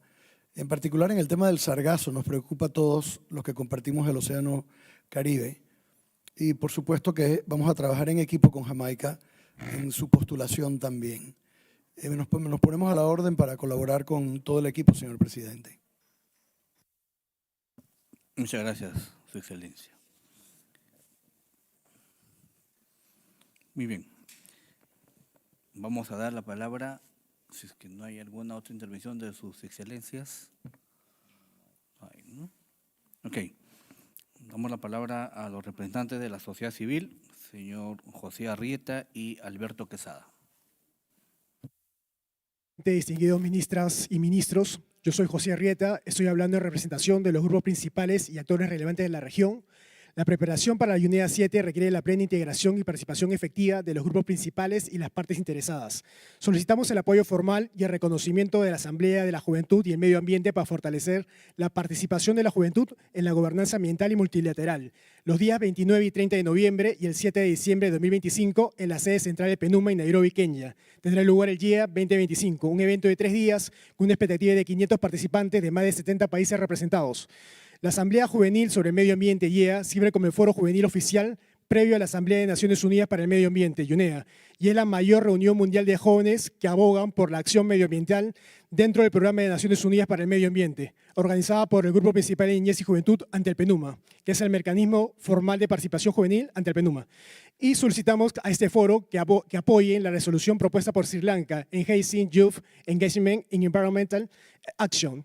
Los 9 grupos principales de PENUMA estamos preocupados por la regresión del lenguaje de género. El género debe ser una prioridad transversal. Las resoluciones de la UNEA deben promover los datos desglosados por género y sexo para fundamentar las respuestas equitativas. Presentamos el Grupo de Amigos, que es una plataforma crucial para la cooperación entre los grupos principales y los Estados miembros. Desde su creación ha sido un espacio de diálogo sin precedentes entre Estados y sociedad civil. Agradecemos a los Estados miembros participantes e invitamos a otros a unirse a nuestras reuniones. Asimismo, anunciamos que por primera vez en la historia del PENUMA ha tenido lugar la Asamblea de Mujeres y Asamblea Camino a la UNEA 7, coordinado por el Grupo Principal de Mujeres con el apoyo de ONU Mujeres en Lima el 28 de septiembre, de la que resultó la declaración de voces feministas por el territorio y el ambiente que está en, en el portal web del PENUMA. Además, anunciamos y le invitamos al almuerzo con mujeres delegadas y aliados en el marco del OECPR, coordinado por el Grupo Principal de Mujeres. Esperamos contar con su asistencia en este almuerzo de 3 de diciembre. Finalmente, solicitamos a la UNEA 7 sea también un espacio para trabajar en favor de la implementación de las resoluciones aprobadas y en UNEAs pasadas. Ministras, ministros, prioricemos el derecho humano fundamental del ambiente sano. Además, instamos en la importancia de continuar fortaleciendo el mandato de los grupos principales en el camino de la UNEA 7 y sus resoluciones. Gobernanza ambiental juntos y juntas. Muchas gracias.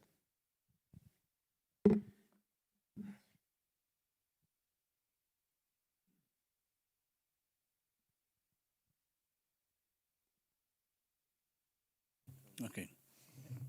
Muchas gracias. A continuación, habiendo acabado esta ronda de intervenciones, quiero dar la palabra a su excelencia, señor Abdullah bin Ali Henry, presidente de la UNEA 7 y de la Autoridad Ambiental de Omán. Thank you very much, Mr. Chair. And also I extend my thanks to all of you, Your Excellencies, representing the countries of Latin America and Caribbean. And totally we are supporting the visions of synergies, strengthening synergies in between the MEAs and also in between the MEAs themselves and the UNEA in order to have an advanced governance for the environmental bodies that will be very helpful in accelerating the efforts and achieving goals. And also we are supporting the coming presidency of Latin American and Caribbean by Jamaica, and we are congratulating him from since now, and full support from our side in their presidency, which will start by this December. And really would like to remind everybody that there is an extension for the deadline of the revised Ministerial Declaration revised draft to 8th of October. And all point of views we received today is taken in consideration and written down by our technical team to be revised, and we'll do our best to reflect them in the declaration. Very strong visions and very advanced opinions we see through the draft of resolutions, and full support from our side. And there is also a discussion will happen in between the metal and mineral draft of resolution, which submitted by Colombia and also by Oman, that maybe also can be as a one resolution. The discussion will start very soon, and we encourage member states, in case when we see some share items in between the two drafts, to be embedded in one. Again, I would like to express my thanks for the hosting country, Peru, for the warm welcoming and for the well organizing for this important forum, which is the final strategic station in our journey to UNIA 7. I wish the success for all of you and fruitful outcomes, and we will do our best in order to come out with a strong UNIA this year. Thank you again.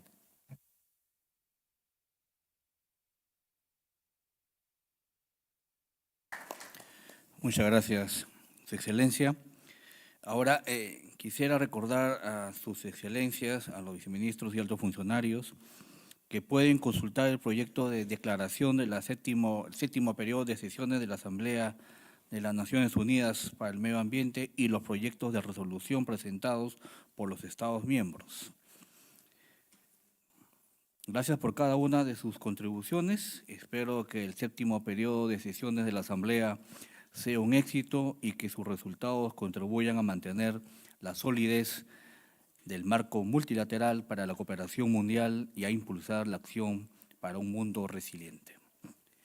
Pasemos ahora a la sesión 5 sobre la estrategia y el programa de trabajo a mediano plazo del Programa de las Naciones Unidas para el Medio Ambiente y el papel del Fondo para el Medio Ambiente.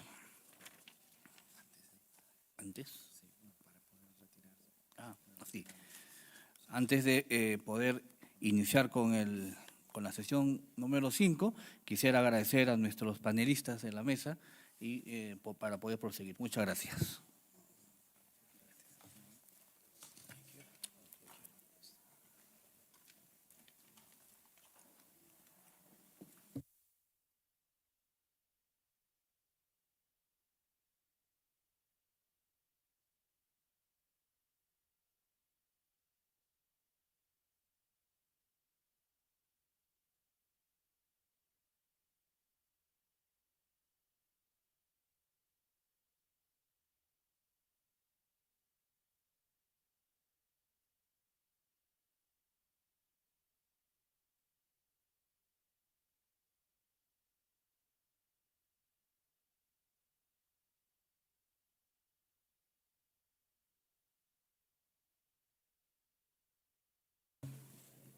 Muy bien, muchas gracias.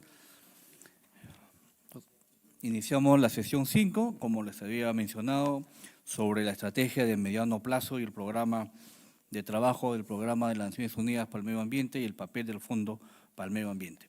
Quisiera invitar al PNUMA a que nos proporcione información sobre el estado actual del desarrollo de la estrategia de mediano plazo para el periodo 2026-2029, así como el programa de trabajo correspondiente al bienio 2026-2027.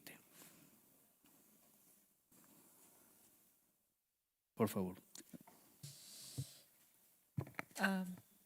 Excellencies, respected delegates, ladies and gentlemen, thank you again, and it's a huge privilege for me to be here again today talking about the medium-term strategy that is currently under development and the program of work for UNEP.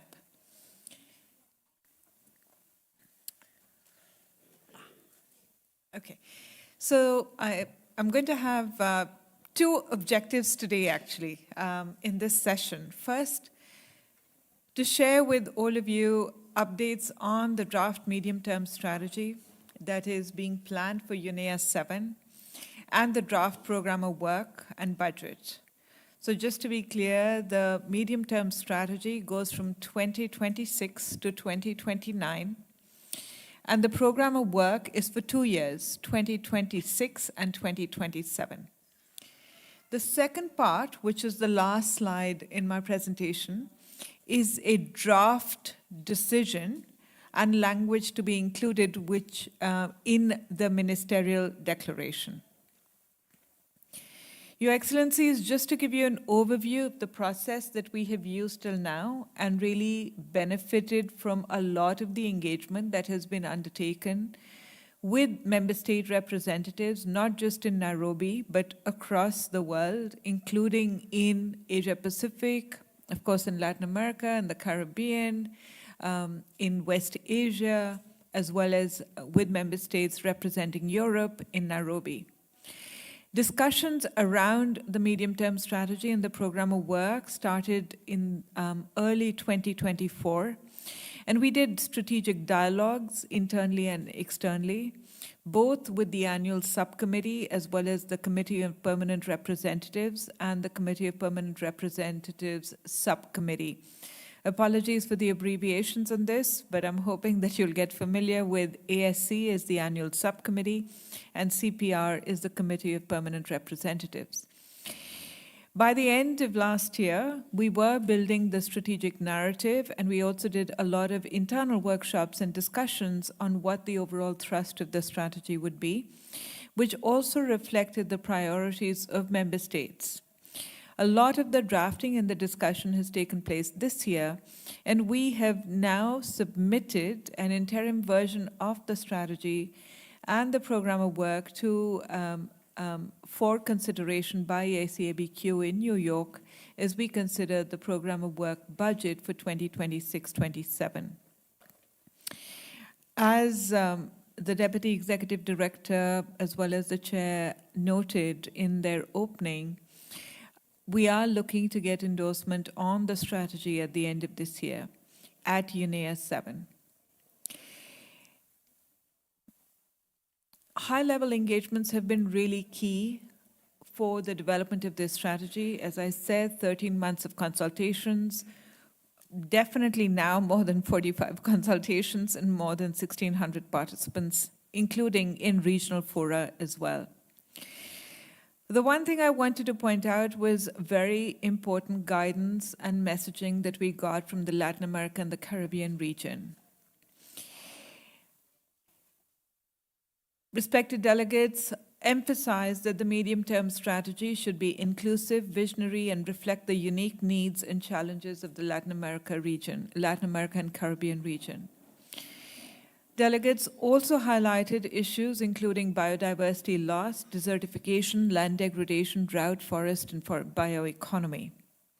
There was a huge amount of support for UNEP's 7 programs that I will just talk about, but specifically for the Environmental Law and Governance subprogram and the Science Policies subprogram. Member states asked us to be science-driven and human-centric, and stressed the importance of collaborating also with the multilateral environment agreements, MEAs, as well as other UN entities, especially given the emphasis of UN 80 and the changes that we are expecting within the UN system. Many member states highlighted the importance of building these partnerships. Member states also said that the medium-term strategy needed to recognize the vital role of indigenous peoples, local communities, and people of African descent, and requested the use of internationally agreed language while asking the text to enhance language related to access to new technologies, capacity building, technology transfer, and knowledge sharing. Most of the suggestions, I'm glad to report, have been incorporated, although we are constrained as well. According to new rules that are communicated to us by New York, we have to keep these documents within 8,500 words.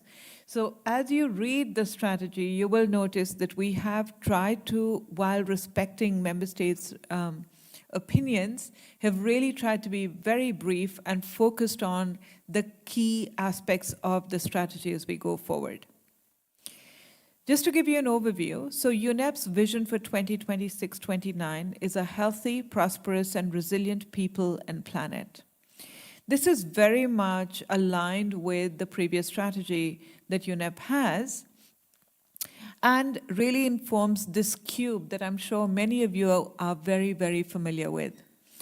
In the cube, we essentially show as to how the 7 sub-programs that UNEP works in, climate change, biodiversity loss, desertification, land degradation and drought, pollution and waste, these are our thematic sub-programs, work with our enabling sub-programs, that is digital transformations, and finance and economic transformations, as well as work with our foundational sub-programs, environmental law and governance, and science and policy.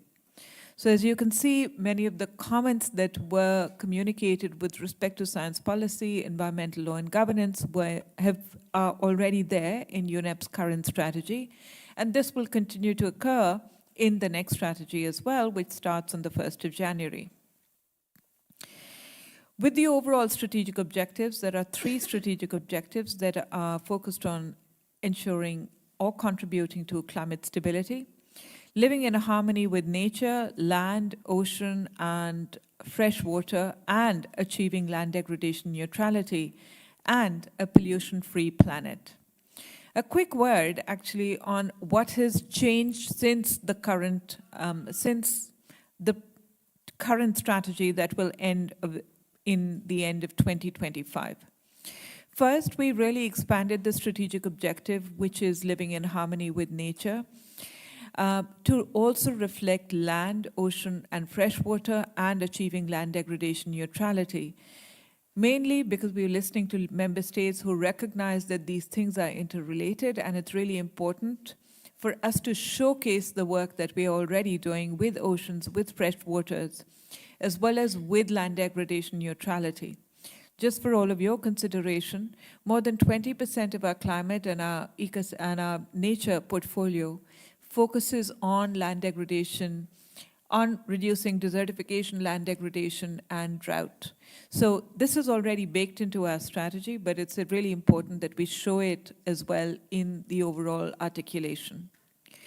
We've also updated the sub-program that is environmental law and governance, again to showcase the work that we are already doing with respect to law and the work that has been undertaken with respect to the Montevideo program. And we've updated the sub-program name to Nature Action, Land, Ocean, and Freshwater. Desertification, land degradation, and drought have been added, as I mentioned as well. One of the other innovations of this strategy is having a one impact framework.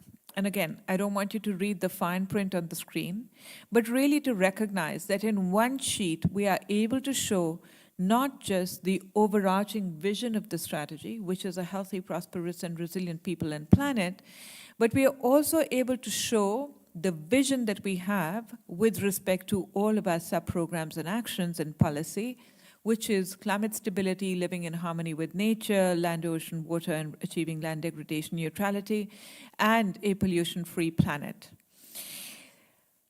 This essentially means that we are then also able to say that all of our sub-programs, which means all of our projects, our current program under implementation, which is, as I said yesterday, is $2.65 billion, then can all work and pull together in the same direction to achieve the 3 visions that UNEP is aspiring to. The One Impact Framework also gives us something else. It gives us 4 impact level indicators that all our projects and programs will be aspiring to and working towards in the 4 years that we have ahead of us.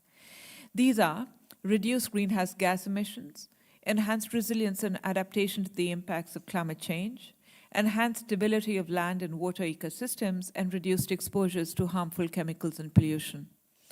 An important thing is recognizing that each one of these indicators, but also outcomes that we have already developed,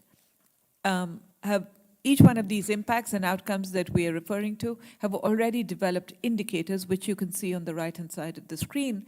So there are a total of 42 indicators that at the outcome or the impact level that UNEP will be informing through its projects, policies, and programs. Like I said, compared to the current strategy, the new strategy will have fewer and selective outcomes and indicators, which is not to say that we'll be doing lesser work. It basically just means that we will be far more sharp and far more focused in the way we are delivering our impacts. Previously, we had 7 outcomes. We are going to be working on 4 impacts and 6 outcomes in the current strategy. This essentially means that all of the sub-programs and the corporate work that we do with respect to executive direction and management, policy and programs, all are working towards these 42 indicators and targets. Another part or another innovation with the strategy is that we have now, on the ask of member states, really underscored the importance of informing not just activities and outputs, but impacts. So this overarching schematic essentially shows the importance of looking at not just monitoring, which is what we currently do, but focusing very much on outcomes and impact, which is a little bit more complicated, will require resources, and is far more high level, but is really important for any agency that is working in the area of development and environment. So the UNEP impact measurement and learning focus will be on rigorous impact measurement on a percentage. So we will use 20% of our overall portfolio to then inform the overall impact that we are making for a globally representative sample that shows what is the change that we are making at the impact level. Monitoring of our portfolio is something that we do already. It's the impact that we'll be looking at far more. Where we are on the roadmap, Your Excellencies, is that we are currently at the 14th meeting of the Forum of Ministers of Environment, Latin America and the Caribbean, and we are going inexorably towards UNEA 7, which is between the 8th and the 12th of December. Between these two moments in time, we have quite a bit of work to do. We are now working with the ACABQ, which is the body in New York that needs to also bless our budget for 2026-27. We are also working to develop pre-session documents and to get these translated in UN languages. The UNEA 7 draft decision is something that we are happy to share with you, but is really important because it has, again, some additions to the previous draft decision. This has been revised in light of the member states' comments at the Committee for Permanent Representatives subcommittee meeting that was held earlier in September. Importantly, it has an additional paragraph that says that following consultations with the Committee of Permanent Representatives, and while recalling that some definitions and terminologies used therein have not been agreed intergovernmentally and should not prejudge any future negotiations or agreements. The second thing that the decision does is to include, as has been done previously as well, the overall budget for the Environment Fund that needs to be approved. This overall budget stays at $200 million, which is how UNEP actually first started when in 1972, we started to aim for $100 million per year. The second thing is a quick ability or delegated authority to the executive director to be able to reallocate in excess of 10% and up to 20% of the appropriations across sub-programs at her discretion. And this is important because we are recognizing that it is important for UNEP to also be agile and responsive to the needs of member states as we go further, and to ensure that we have the decision-making authority. The overall budget, like I said, is for $200 million with respect to the Environment Fund, but of course, realizing that $200 million for a period of 2 years is really critically predicated on contributions from member states, which are voluntary. And as the Deputy Executive Director previously said, it will be really important for us to see that commitment from member states to ensure that we are able to get to that level of 200 million. And the reason that I think it might be important for all member states to recognize the importance of this is, as I said yesterday as well, UNEP is very ambitious with the amount of leverage that it brings to the table. At the planning stage, and so I'm not talking about what we realize on the ground, but at the planning stage, we currently plan for at least 1 to 7 leverage. For every dollar that UNEP brings in through its Environment Fund, we're able to leverage 7 additional dollars. And this is really excellent value for money, and so we really want to encourage member states to consider this. The decision goes on, and we'd be very happy to circulate it. But most of the text is very similar to what was done last time. My second objective is to come very quickly to show you the draft text, which has been included now in the 14th Latin America Caribbean Minister Forum decision that reads as follows.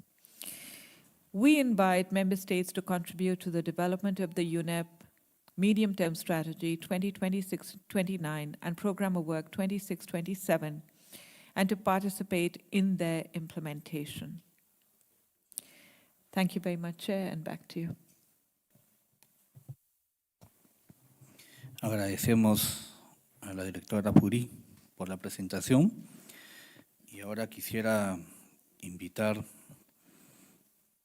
a la directora ejecutiva adjunta del Programa de Naciones Unidas para el Medio Ambiente a compartir información sobre el papel que desempeña el Fondo para el Medio Ambiente para que su organización pueda cumplir con los mandatos y las expectativas de los Estados miembros, como se refleja en la estrategia de mediano plazo y el programa de trabajo que acabamos de revisar.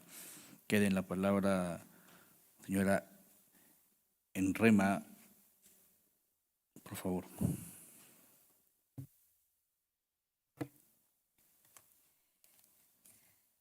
Thank you very much, Minister, Chair of the Forum, distinguished delegates. We've just listened to the presentation of the entire process on the development and the approval process of the medium-term strategy and the two-year program of work, 2026-2027. Allow me then to move on in respect of the resources needed for the implementation of the program of work, which you will consider from at the regional level now, but to end to the UN Environment Assembly. The Environment Fund budget, which is the core budget of the organization, is approved by EU member states, and it actually provides crucial funds for the implementation of the program of work to be approved. Support from the member states to the Environment Fund then becomes critical or conditional sine qua non for the implementation of both the MTS and the program of work.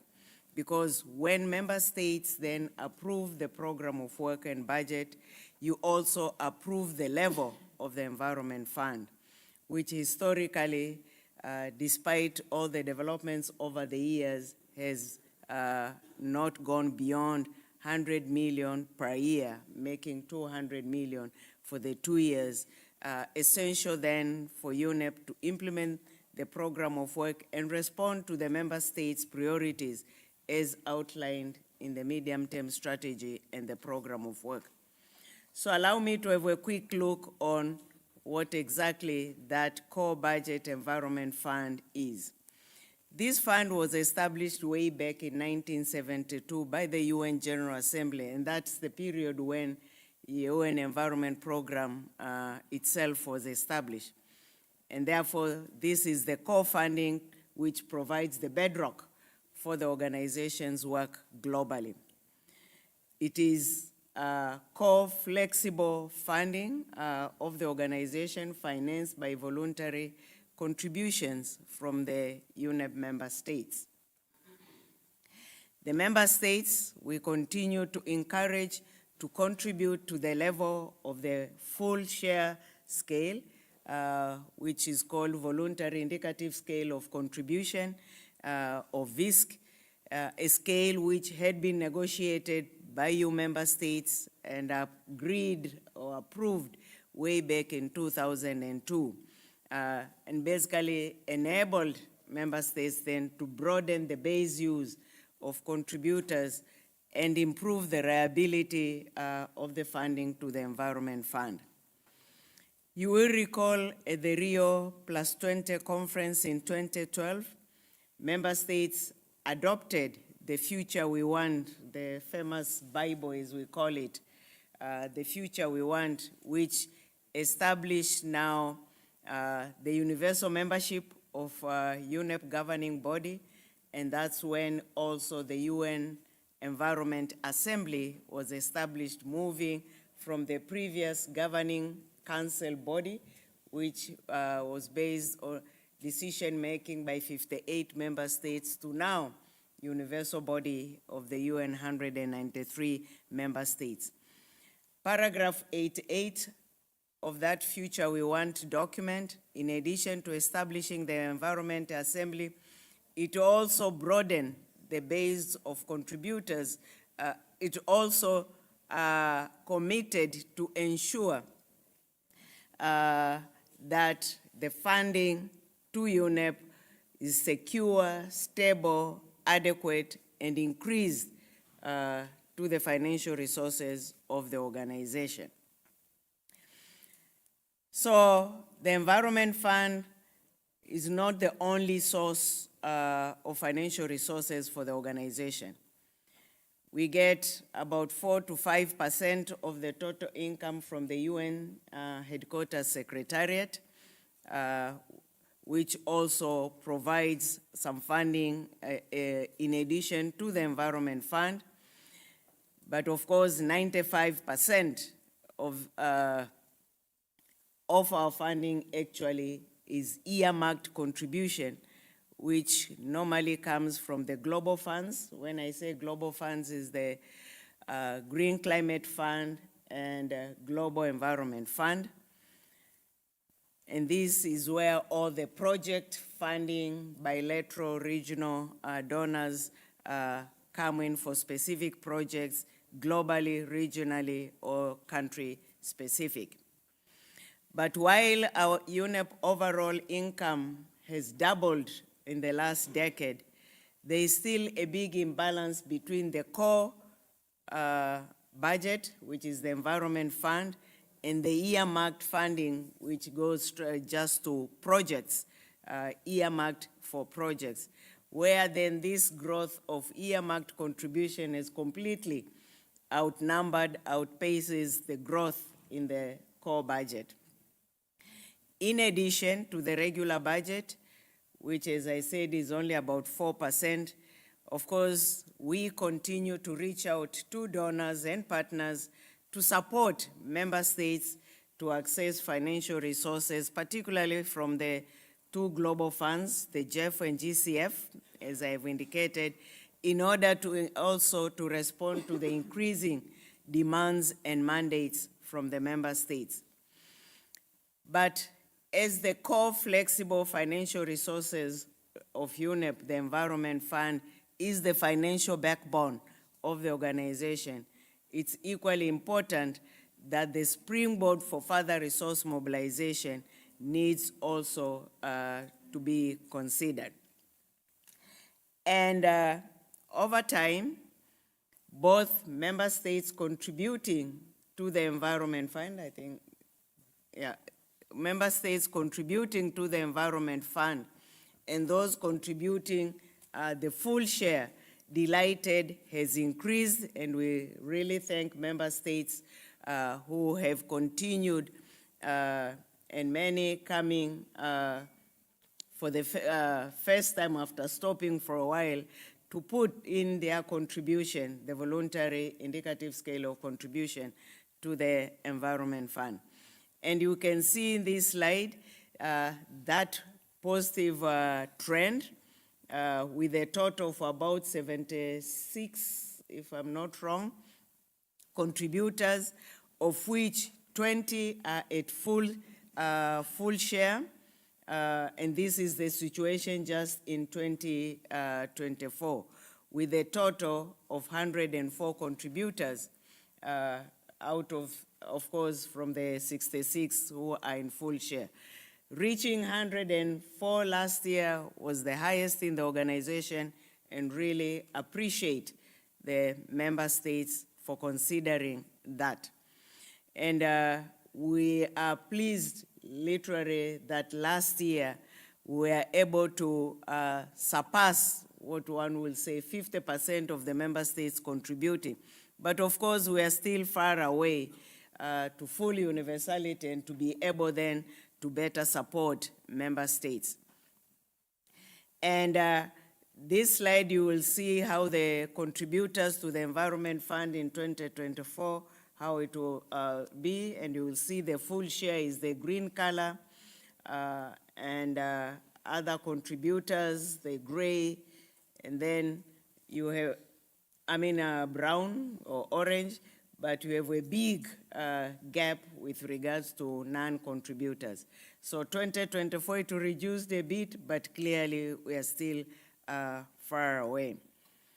For 2025, allow me to sincerely thank the governments of Barbados, Bahamas, Belize, Chile, Costa Rica, Dominican Republic, El Salvador, Grenada, Guyana, Honduras, Jamaica, Mexico, Paraguay, Peru, Kitts and Nevis, St. Lucia, Trinidad, Tobago, and Uruguay, who have made their contribution, and especially those who have contributed in full, as indicated in boxes on the screen. And really, I take this opportunity to encourage all countries in the region to consider doing so to the full share level in the region. As my colleague had indicated, every dollar to the Environment Fund is enabling us to leverage at least $7 and above in terms of what comes through projects. So a strong and appropriately funded Environment Fund leads to a strong organization that will enable us then to offer the subject and the technical expertise, policy guidance, and the convening power that is needed to support you as our partners to design and be able to deliver the high impact intervention that is needed to meet the environmental ambition as well as international obligations. And I think you will agree a strong secretariat, including our regional offices, and that's why we are here also this week, will also be able to support countries in designing and implementing good quality proposals that successfully secure additional funding for the environment, particularly from the Global Environmental Facility and the Green Climate Fund. Let me come specifically to this region, the Latin America and the Caribbean region, where you can see the financial leveraging power of the Environment Fund in this particular slide, where contributions from the countries in the region to the Environment Fund just in 2024 amounted to about $1 million.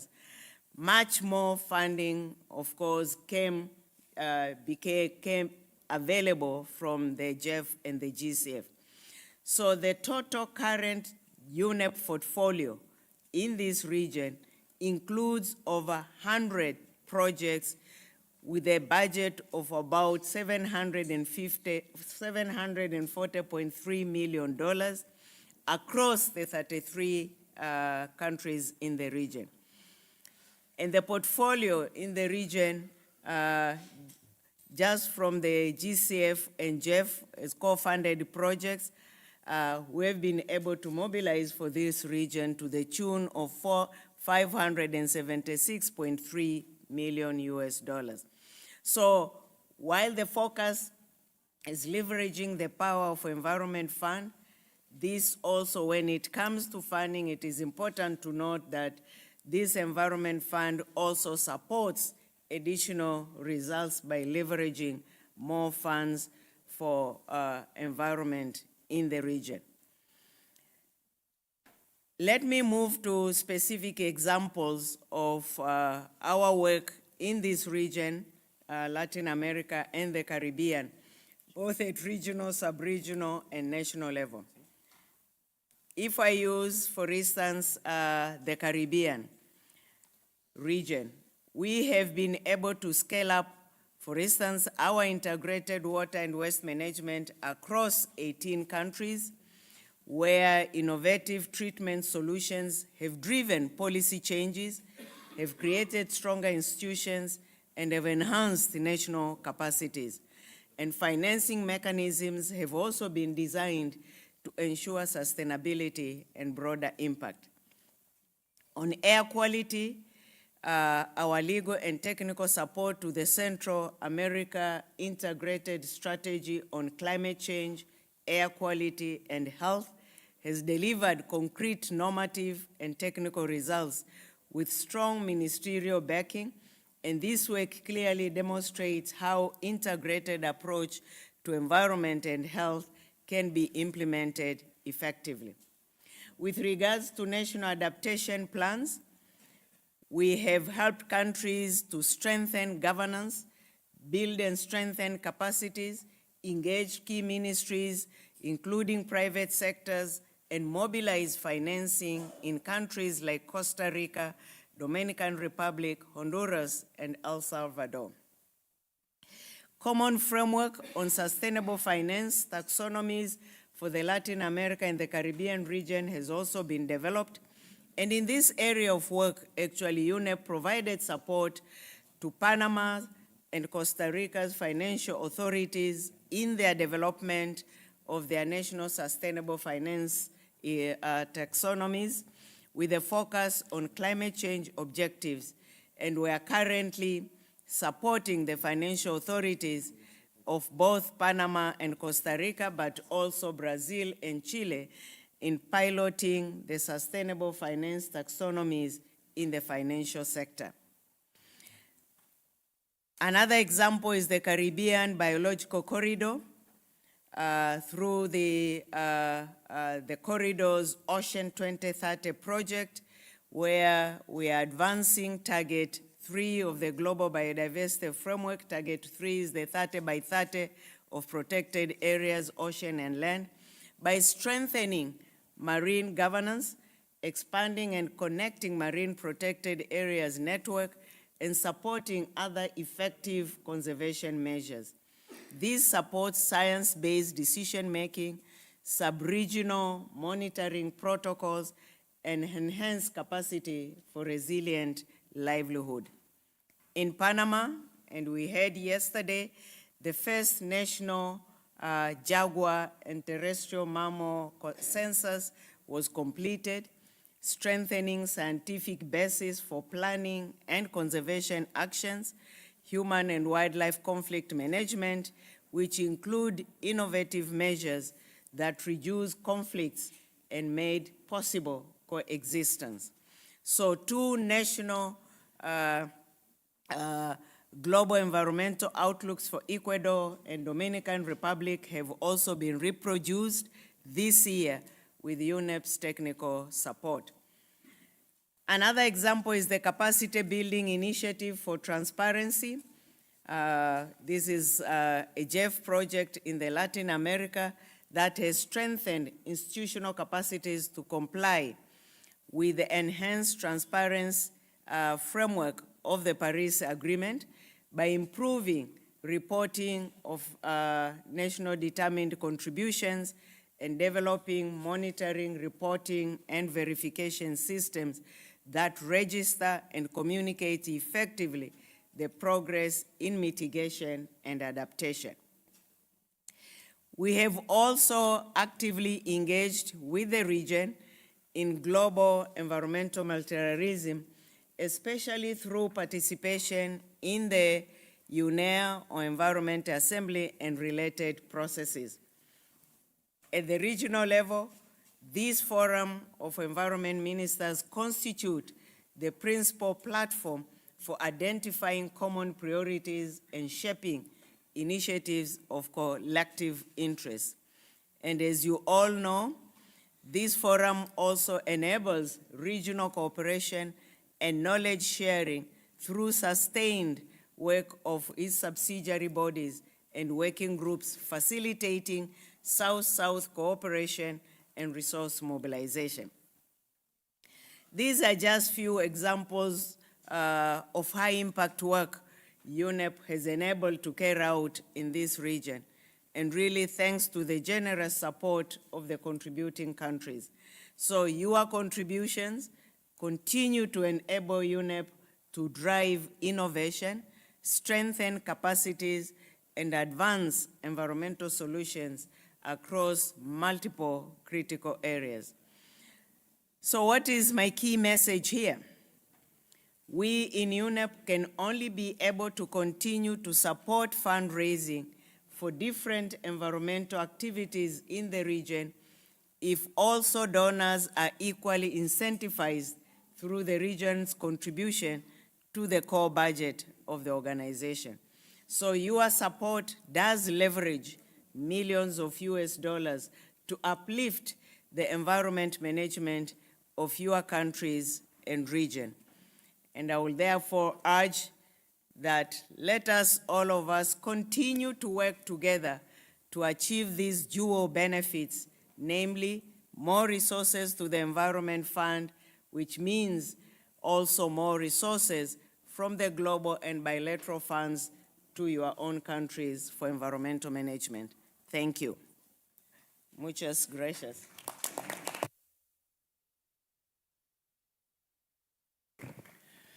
Muchas gracias, señora Elizabeth Enrema, por su presentación. Quisiera ahora invitar a sus excelencias, algunos viceministros o directores o altos funcionarios que quisieran hacer una intervención.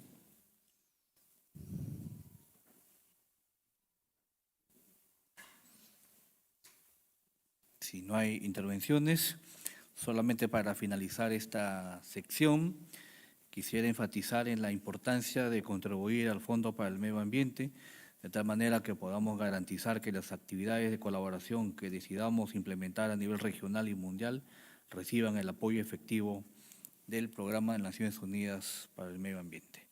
Terminada esta sesión, los invito a que podamos pasar al receso, al almuerzo, que es de 1 hora, ¿no? Estamos regresando a la 1:30. Ruego su puntualidad para avanzar con las siguientes sesiones. Muchas gracias.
Listo.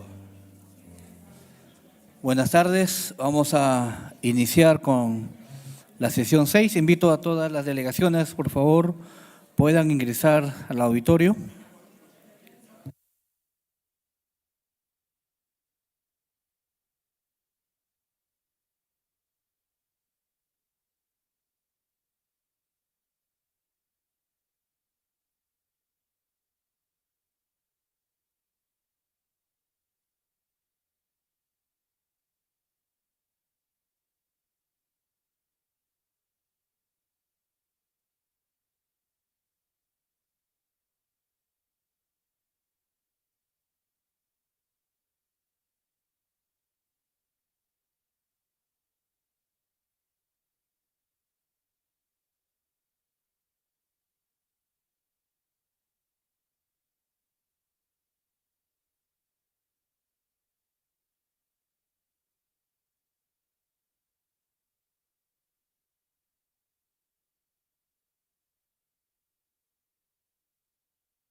Muy bien, buenas tardes nuevamente. Vamos a iniciar con la sesión 6.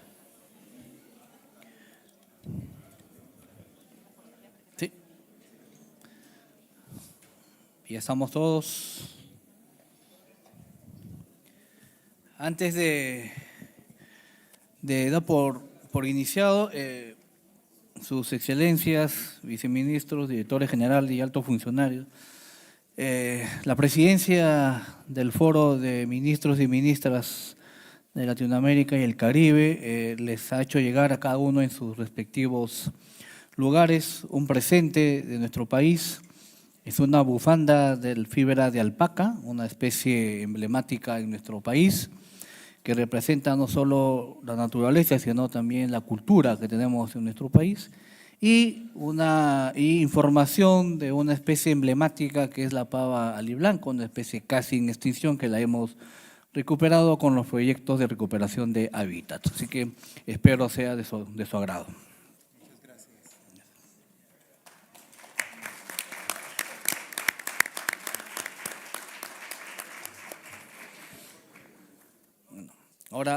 Ahora iniciamos la sesión 6, que es acelerando la acción mundial, intercambio en relación a la COP30.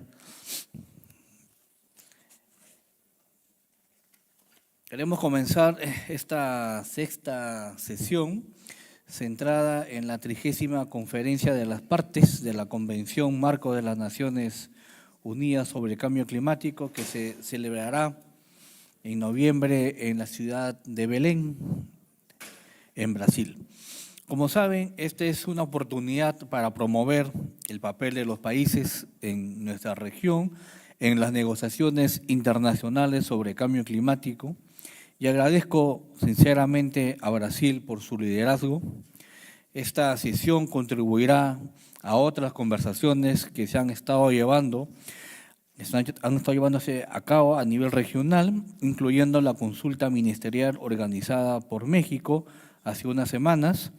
Los delegados podrán intercambiar puntos de vista sobre las prioridades de la región para la próxima conferencia, buscar puntos de encuentro y promover posibles intereses comunes.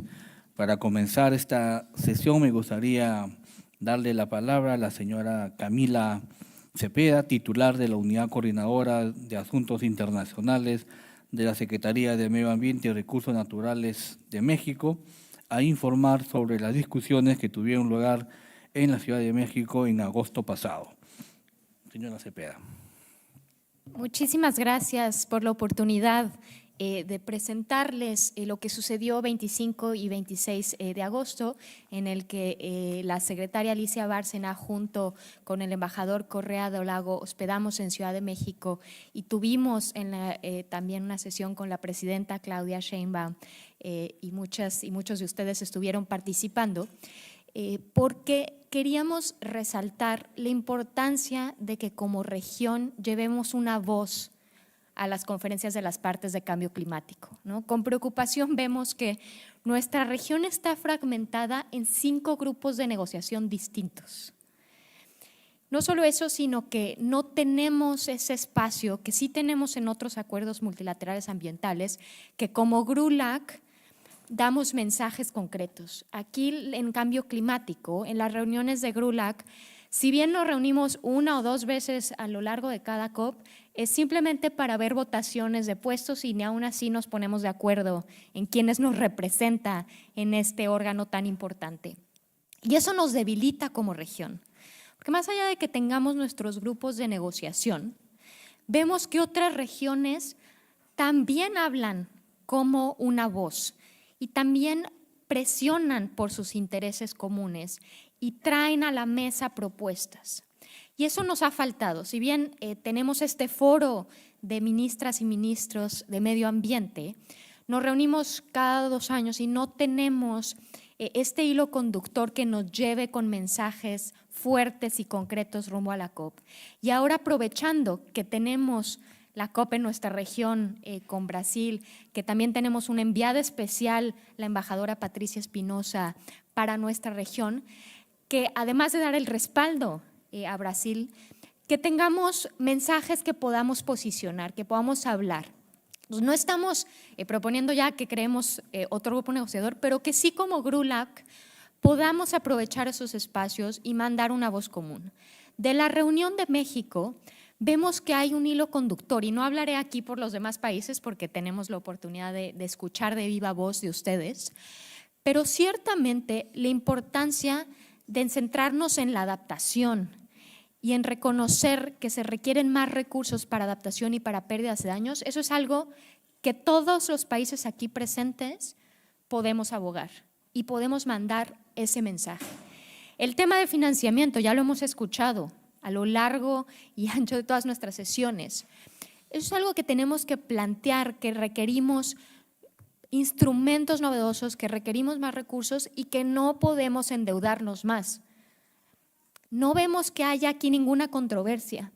Entonces, valdría la pena que podamos hacia adelante y en la COP30 juntar estos esfuerzos, aprovechar estos espacios que ya tenemos, tener una mayor coordinación y ser una voz unida Latinoamérica y el Caribe, ¿no? Que muchas veces escuchamos también de nuestros colegas del Caribe, que luego terminamos hablando como Latinoamérica. Y aquí somos Latinoamérica y el Caribe y tenemos muchas posiciones conjuntas que tenemos que fortalecer.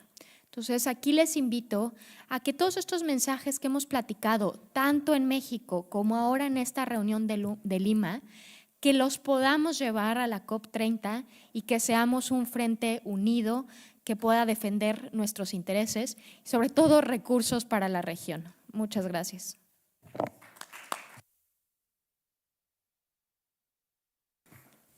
Agradecemos a la señora Cepeda y mi agradecimiento a México por facilitar este diálogo previo a la COP30 y a esa reunión del Foro. Ahora quisiera invitar a la presidencia entrante de la COP30 a compartir sus actualizaciones sobre las prioridades y los preparativos para la COP30. Muchas gracias, consejero. Dejarle la palabra a la intervención de Brasil.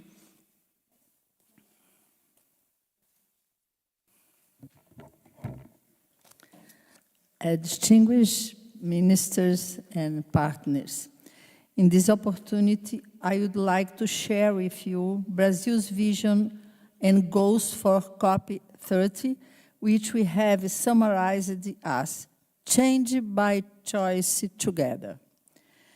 Our objectives for COP30 center on three key pillars. First, strengthening multilateralism. Climate change is a global challenge that demands coordinated efforts. We are committed to reinforce international cooperation, ensuring that all voices are heard and that our collective response is effective and inclusive. Second, connecting the UNFCCC to people. Climate policies must be rooted in the experiences and needs of communities. We aim to bring climate action closer to the citizens, fostering our awareness and active participation. Third, accelerating the implementation of the Paris Agreement. Ambitious and timely actions are crucial. We must turn commitments into tangible results.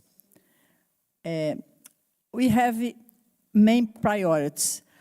I ask to our advisor, diplomatic Pedro Mariano, to explain about the details of our main objectives. Muchas gracias, señora viceministra. Bueno, como ya subrayado, la COP tiene como tres pilares fundamentales, que es fortalecer el multilateralismo, conectar la convención a la vida concreta de las personas para que sepan la importancia de lo que estamos haciendo y implementar el Acuerdo de París. La ministra Marina viene diciendo con frecuencia que esta debe ser la COP de la implementación. En la COP28 en Dubái tomamos conjuntamente decisiones muy ambiciosas de hacer la transición para el fin de combustibles fósiles, duplicar la eficiencia energética, triplicar renewables y no puede ser que pasado ya menos de 2 años no hayamos empezado a efectivamente implementar estas decisiones. Así que para la COP30 lo que es fundamental que sea la COP de la implementación y una de las formas que por medio de la cual buscaremos esto es establecer mandatos, quizás para grupos de trabajo, para que puedan desarrollar hojas de ruta o formas para tratar de dar concretud a algunos de estos compromisos del GST, por ejemplo, el artículo 28, el artículo 33, que sabemos, Transition Away from Fossil Fuels, y también para el fin de deforestación. Otro punto fundamental es que necesitamos que las NDCs sean presentadas lo antes posible para que efectivamente en la COP podamos hacer una evaluación de la suma de las NDCs es condiciente con el objetivo de mantener el objetivo de 1.5. Si probablemente no es, bueno, tenemos que utilizar el espacio de la COP también para una reflexión conjunta de qué es lo que podemos hacer, cómo podemos acercarnos a los retos que la ciencia dice que son necesarios. Otro tema fundamental es la movilización de recursos, como ya también es subrayado. Tenemos en breve el roadmap Bakú to Belém, la hoja de ruta de Bakú a Belém para la movilización de recursos y el 1.3 mil millones, trillions de financiamiento, que esto, como se sabe, es un documento que va a salir publicado por las presidencias, que se está siendo desarrollado por Brasil en conjunto con Azerbaiyán, pero sí nos va a ofrecer a todos, no solo a gobiernos, pero también stakeholders en modo general, formas de buscar dar concretud a los objetivos, a los retos que necesitamos en financiamiento climático, que eso también es fundamental. Como, bueno, ya subrayado por México, adaptación será un tema fundamental, porque ya tenemos muchas personas y pueblos en el mundo, no solo en nuestra región, sino en varias, que ya sufren las graves consecuencias de los fenómenos climáticos extremos y necesitamos indicadores adecuados para respaldar esta agenda de adaptación, porque con indicadores más claros estaremos en mejor condición para mejorar el financiamiento y el desarrollo de políticas públicas para la adaptación. En la COP30 también buscaremos seguir avanzando en las sinergias entre las tres convenciones, como ya he mencionado aquí en más de una ocasión. Son temas que para nosotros es muy importante y buscaremos la mejor forma en consonancia. Ya se ha dicho mucho aquí como la naturaleza es muy importante para el clima y como la sequía, la desertificación, cómo están muy de la mano con los problemas climáticos y cómo esto tiene conexiones muy evidentes, así que es una discusión que seguiremos promoviendo en la COP y buscar la mejor forma de adecuarla. Y un punto adicional sobre la agenda de acción. Para la COP30, Brasil buscó hacer con que la agenda de acción efectivamente esté espejada en el GST, que no es que vamos a tener, sí vamos a tener muchos días y acciones y varios planes, pero que sea no un conjunto de 20, 30 declaraciones, sino que sea una agenda de acción que efectivamente nos ayude a implementar el Global Stocktake de la COP28 de Dubái, y en esto está estructurada la agenda de acción. Pero sí en esta agenda tendremos, se observará la debida importancia, por ejemplo, el tema de metano que hablamos aquí, con el apoyo de CCAC también, y la agenda de residuos también que mencionamos, que es muy importante. Brasil tiene un tema que para Brasil tiene una importancia muy resaltada, también la agenda de los catadores de desechos. Todo esto tendrá espacio debido en la agenda de acción para que podamos avanzar en nuestros compromisos conjuntos. Para Brasil también es un punto fundamental lo que mencionó México sobre explorar formas de tenernos un grupo regional, de formas de estrechar nuestra coordinación en estos puntos, que sea complementar, que no sea sustitutivo a los grupos ya existentes y de los cuales ya hacemos parte, pero sí nos parece importante intentar hablar con una voz única, que no sea solo para discutir a quienes nombramos a X función. Y bueno, en conclusión, la COP30 se centrará en tomar decisiones conscientes para un futuro sostenible, trabajando juntos, fortaleciendo nuestros esfuerzos multilaterales, involucrando a las personas y actuando para efectivamente implementar los compromisos ya asumidos. Creemos que mediante la responsabilidad compartida y el esfuerzo decidido, podemos forjar un mundo resiliente y sostenible para las generaciones venideras. Y como última palabra, ya que también preguntaron sobre las preparaciones, nos complace mucho afirmar que las obras necesarias ya están virtualmente casi todas listas. Tenemos la información que prácticamente 100 delegaciones ya tienen todos sus arreglos de acomodación resueltas, y estamos en negociaciones ya avanzadas, en discusiones avanzadas con varias otras para garantizar que todos tengan acomodación adecuada para participar, y no solo las delegaciones oficiales de gobierno, sino también de sociedad civil y de organizaciones internacionales y los distintos stakeholders que nos visitarán. Como saben, es una marca del presidente Lula hacer un gobierno inclusivo, y esta será una COP inclusiva, esta será una COP con mucha participación social de grupos de sociedad civil, de empresarios. Queremos que sea efectivamente una COP inclusiva con amplia participación social. Bueno, acá me quedo. Espero que todos puedan venir a Belém. Los que vengan van a disfrutar de una culinaria. No voy a poner competencia con la peruana, que es muy difícil, pero sí una culinaria también muy rica y que vale mucho la pena conocer. Un pueblo muy amable, y seguramente los que vengan a Belém van a tener memorias inolvidables. Muchas gracias.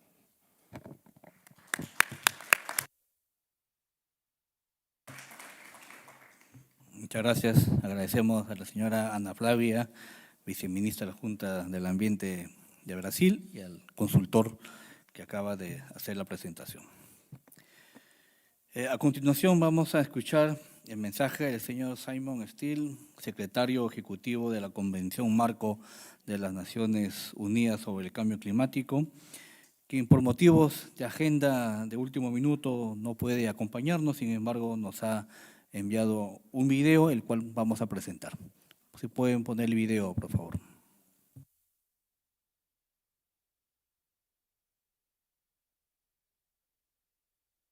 Excellencies, honourable ministers, colleagues and friends. I wish I could be with you in person, but I'm grateful for the chance to share this message. This forum is a vital space for Latin America and Caribbean countries to come together in open and constructive dialogue. The political landscape is diverse, and every region navigates its own set of challenges.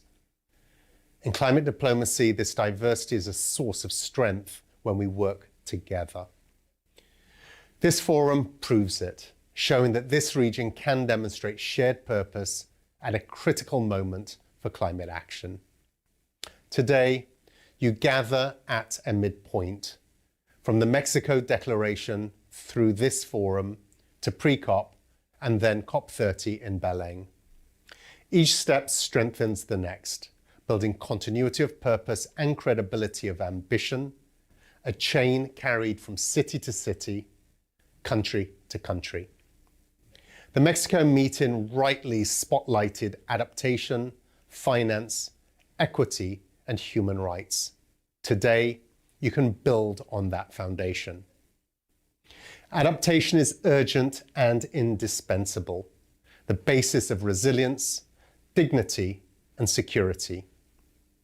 Equity and just transitions are essential, nationally defined, people-centered, ambitious, and orderly, leaving no one behind.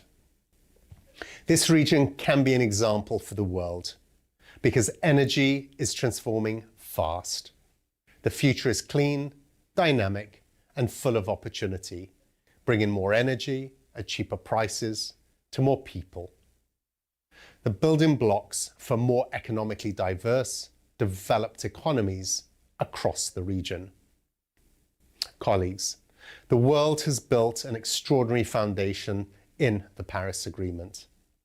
Global warming trajectories are bending downwards. Clean energy investment exceeded $2 trillion last year.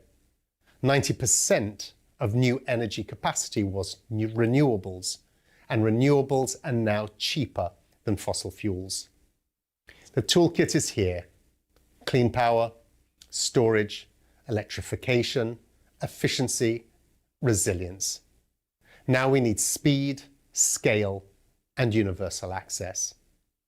Realizing this future requires policies that translate opportunity into results and finance in all forms.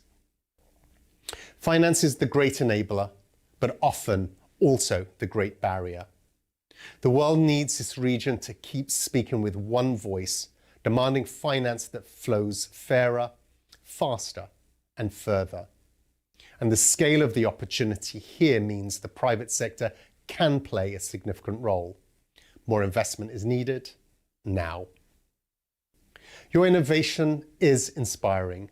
Debt for Nature and Debt for Resilience swaps in Barbados, the Bahamas, and El Salvador, catastrophe bonds, resilience clauses, blended finance, development banks mobilizing billions for resilience and clean growth. On human rights, the Mexico Declaration was clear. Dignity and justice must be at the heart of climate action. Alongside these political priorities, there's also strong technical leadership. National climate plans are the backbone of action. 5 Caribbean and 5 Latin American countries have already submitted their nationally determined contributions, with St. Lucia the first small island developing state in the world to do so. We're showing that ambition is alive. But ambition must be matched with delivery by closing persistent gaps in capacity, data, finance, and inclusion of non-state actors. The UNFCCC Secretariat stands ready to help with practical support. Adaptation shows the same story. 7 Caribbean and 10 Latin American countries have submitted new plans. These are vital roadmaps, yet many are still traveling without the data, institutions, or finance to reach their destination. With the right international and donor support, progress can be fast and transformative. Carbon markets are also moving forward, opening new opportunities for cooperation and investment. The year's deadline for transitioning older projects is fast approaching, an important test of regional leadership. These are meaningful examples of leadership. Yet demand far outstrips supply. Finance must flow at the speed and scale of the crisis to unlock the full potential of your plans. That is why COP30 matters. It must respond to the state of NDCs and the roadmap for mobilizing $1.3 trillion a year, spur faster, wider implementation across all sectors and regions, leaving no one behind, and speak directly to people, showing that bold climate action means better jobs, cleaner air, healthier lives, more affordable energy, and secure food. Excellencies, Latin America and the Caribbean can help set that tone. This region demonstrates that even in a diverse political landscape, climate cooperation can unite and inspire bold action. So let us recognize the progress already made. Let us reaffirm our solidarity. And let us respond with the ambition and unity the world now needs. From this forum, through COP30 in Belém, and into the new economy already rising. I thank you.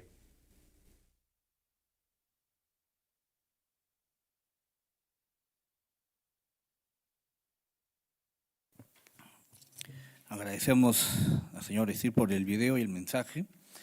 Y con la información que hemos recibido el día de hoy, tanto en las presentaciones de México, Brasil y del secretario ejecutivo de la Convención Marco, es muy útil para poder ayudar a la región a prepararse para la próxima conferencia y además para servir en el marco de este debate. Como intervención final de este segmento, voy a ceder la palabra a la embajadora Patricia Espinosa, quien anteriormente se desempeñó como secretaria ejecutiva de la Convención de Cambio Climático y ahora continúa su labor como enviada especial para la COP30 para América Latina y el Caribe. Señora embajadora, tiene la palabra.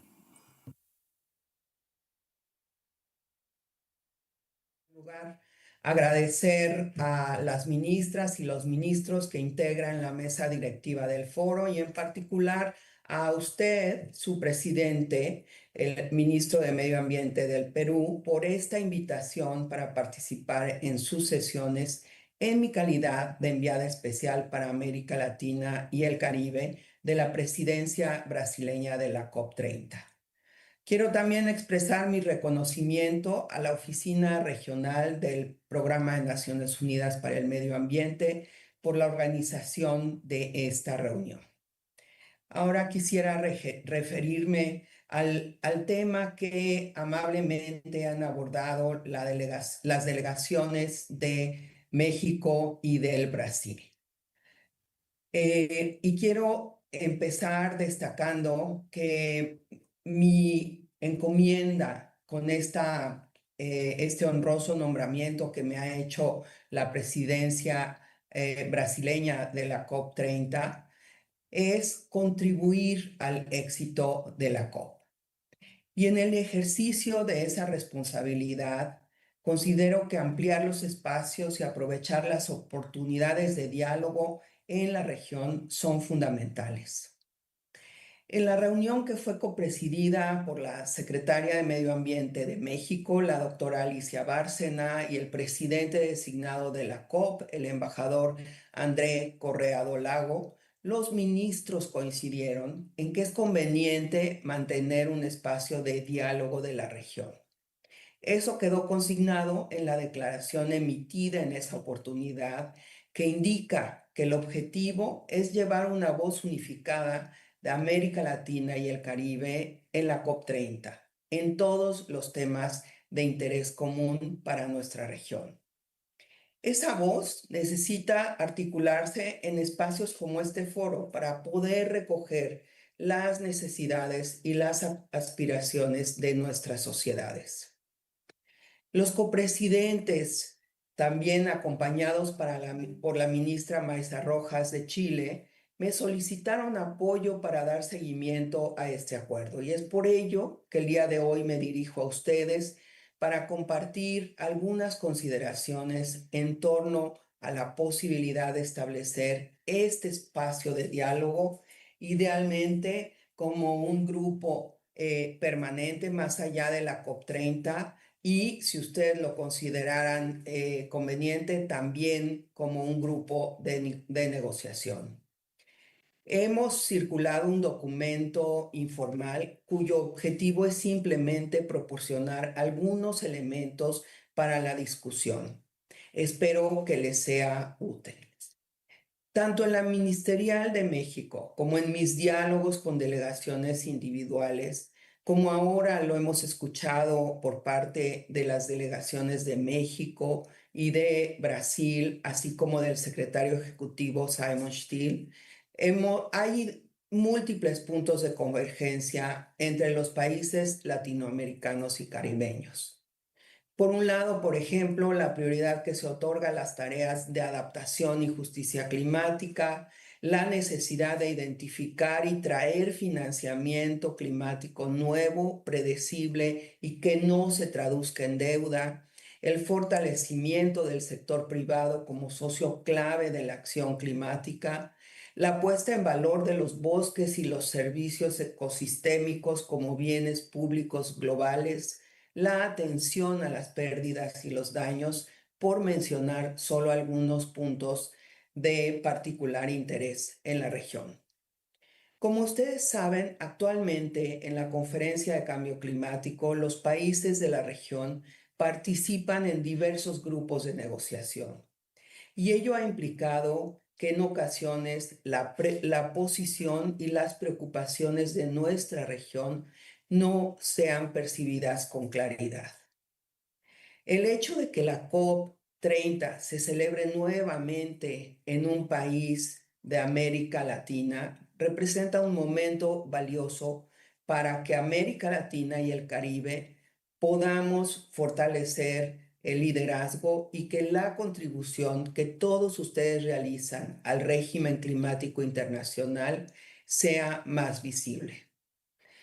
Es por esta razón que considero que este foro puede dar paso al establecimiento de este grupo regional de América Latina y el Caribe en el proceso multilateral bajo la Convención de Cambio Climático, como es el caso de los grupos de África y del grupo árabe. Este espacio podrá no solo abordar temas del proceso de negociación, sino también orientarse hacia la implementación de acciones, que es lo fundamental para la transformación que requerimos frente al cambio climático. En ese sentido, un frente unido desde nuestra región podría aumentar nuestra capacidad de atraer inversiones e implementar proyectos, particularmente en un contexto internacional complejo que ha derivado en una reducción sustancial de la cooperación internacional y de los fondos para la acción climática.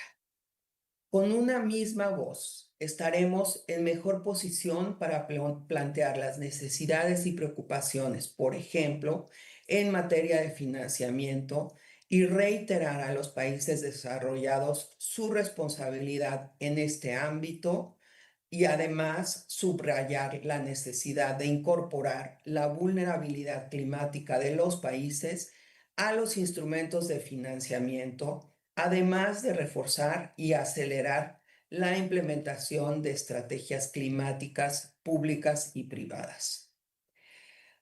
A mí me parece que dependiendo de la decisión que ustedes tomen y en una etapa ulterior, sería útil analizar la posibilidad de que en estos diálogos en algunos momentos se puedan incorporar también a otros actores estatales y no estatales para poder tener alrededor de la mesa a todos aquellos actores que son relevantes para poner en práctica proyectos de transformación en nuestros países.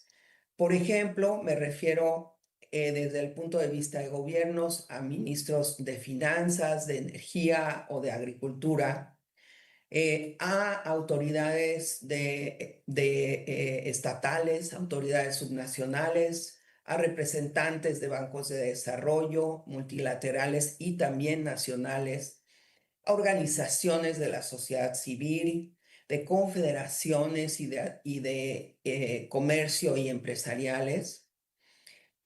Me parece que estos diálogos y espacios de negociación conjunta podrán contribuir al éxito de los esfuerzos de la presidencia de la COP30 para recoger la mayor amplitud de voces, identificar las necesidades prioritarias de América Latina y el Caribe e incorporar las diversas perspectivas al proceso de negociación, especialmente en la agenda que ha planteado la presidencia en materia de acción climática y que recoge los acuerdos alcanzados en la conferencia de Dubái en relación con el Global Stocktake.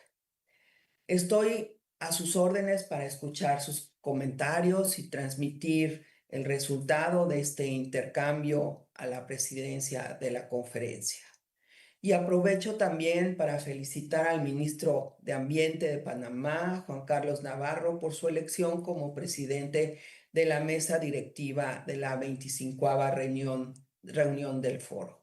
Les reitero a todos ustedes mi compromiso y disposición para continuar colaborando de cara a la COP30 y en la implementación de sus resultados. Les agradezco su atención. Muchas gracias, señor presidente.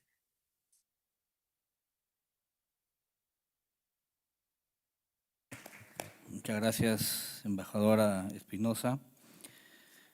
Tras estas declaraciones iniciales, contamos con abundantes elementos para comenzar un diálogo enriquecedor sobre el papel de nuestra región en la COP30.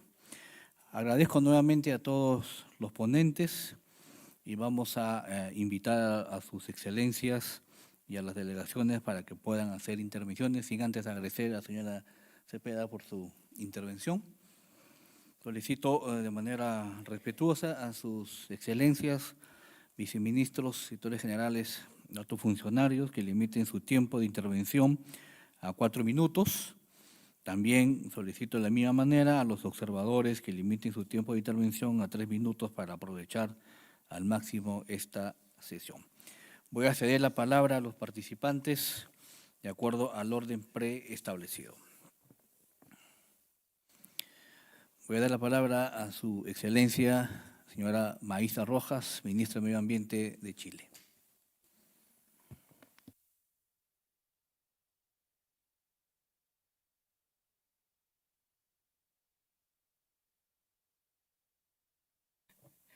Presidente, disculpe, pero yo tuve que recibir una llamada y ausentarme, entonces estoy todavía tratando de… Escuché lamentablemente la mitad solamente de Ok, la no hay inconveniente, no hay inconveniente. Cedo la palabra al señor Mauricio Cabrera, viceministro de Políticas. ¿Dónde está? Tampoco no está. ¿Dónde está? Entonces me cedo la palabra. Voy a dar un poco la perspectiva del Perú. Como saben, el Perú es un país amazónico, un país megadiverso, que asume con firmeza el desafío climático y de trabajar por una acción climática ambiciosa, justa e inclusiva. Estamos convencidos de que no solo con la cooperación internacional y la construcción de los consensos y el fortalecimiento del multilateralismo podremos responder con eficacia a estas crisis y avanzar juntos con la reducción de las emisiones. Tenemos un compromiso como país de llegar a la COP30 con una agenda que integre la protección de los bosques y los derechos territoriales, con el financiamiento climático, la adaptación y los mercados de carbono, siempre bajo una visión de justicia y de sostenibilidad. En este sentido, un primer eje que será presentado es que presentaremos nuestras nuevas contribuciones determinadas nacionales, la CNC 3.0 del Perú.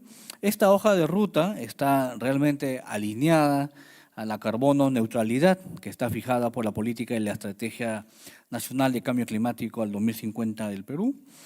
Esta política y estrategia de cambio climático ha sido elaborada de manera participativa con todos los gobiernos regionales, sectores productivos, sector privado, miembros de la sociedad civil y, por supuesto, la participación de los pueblos indígenas.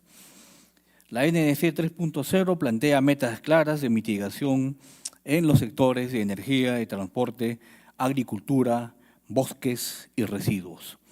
Y una meta nacional de adaptación alineada con la meta global, priorizando áreas críticas como agua, salud, pesca, agricultura y transporte. El segundo eje es la Amazonía. En Belén, el Perú co-liderará el compromiso intergubernamental sobre la tenencia de la tierra junto con Brasil y Noruega, garantizando los derechos de los pueblos indígenas y comunidades locales como condición clave para detener la deforestación al 2030. Además, el Perú presentará el convenio entre el gobierno del Perú y las 3 federaciones más grandes de la Amazonía peruana, como son AIDC, CONAP, ANECAP, que agrupan a 3.000 comunidades indígenas. Asimismo, se presentará el acuerdo con estos grupos que se llama el Grupo Perú de Pueblos Indígenas, el último acuerdo firmado en Nueva York para alcanzar la meta 30 por 30 y el acuerdo de bonos por biodiversidad.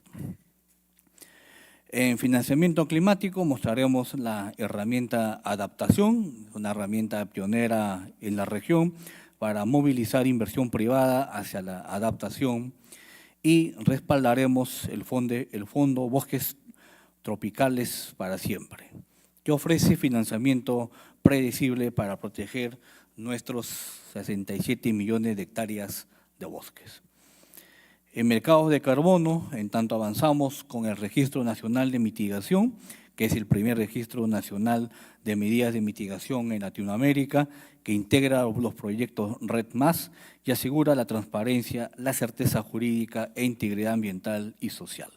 Con este instrumento, los proyectos peruanos pueden generar créditos de carbono de alta calidad y atraer más inversiones, como el que ya hemos obtenido recientemente con el Banco Mundial por 31 millones de dólares para el Grupo Perú de Pueblos Indígenas. En resumen, el Perú llega a la COP30 con propuestas sólidas y concretas que combinan justicia climática, innovación financiera y acción desde los territorios. Queremos mostrar que no solo protegemos nuestros bosques, sino que lideramos con soluciones reales y sostenibles para enfrentar la crisis climática e impulsar el desarrollo sostenible y resiliente de nuestras comunidades. Muchas gracias.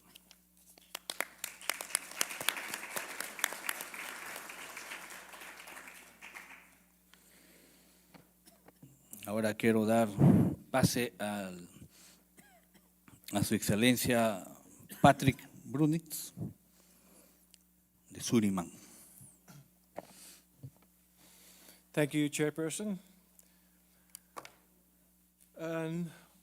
As already mentioned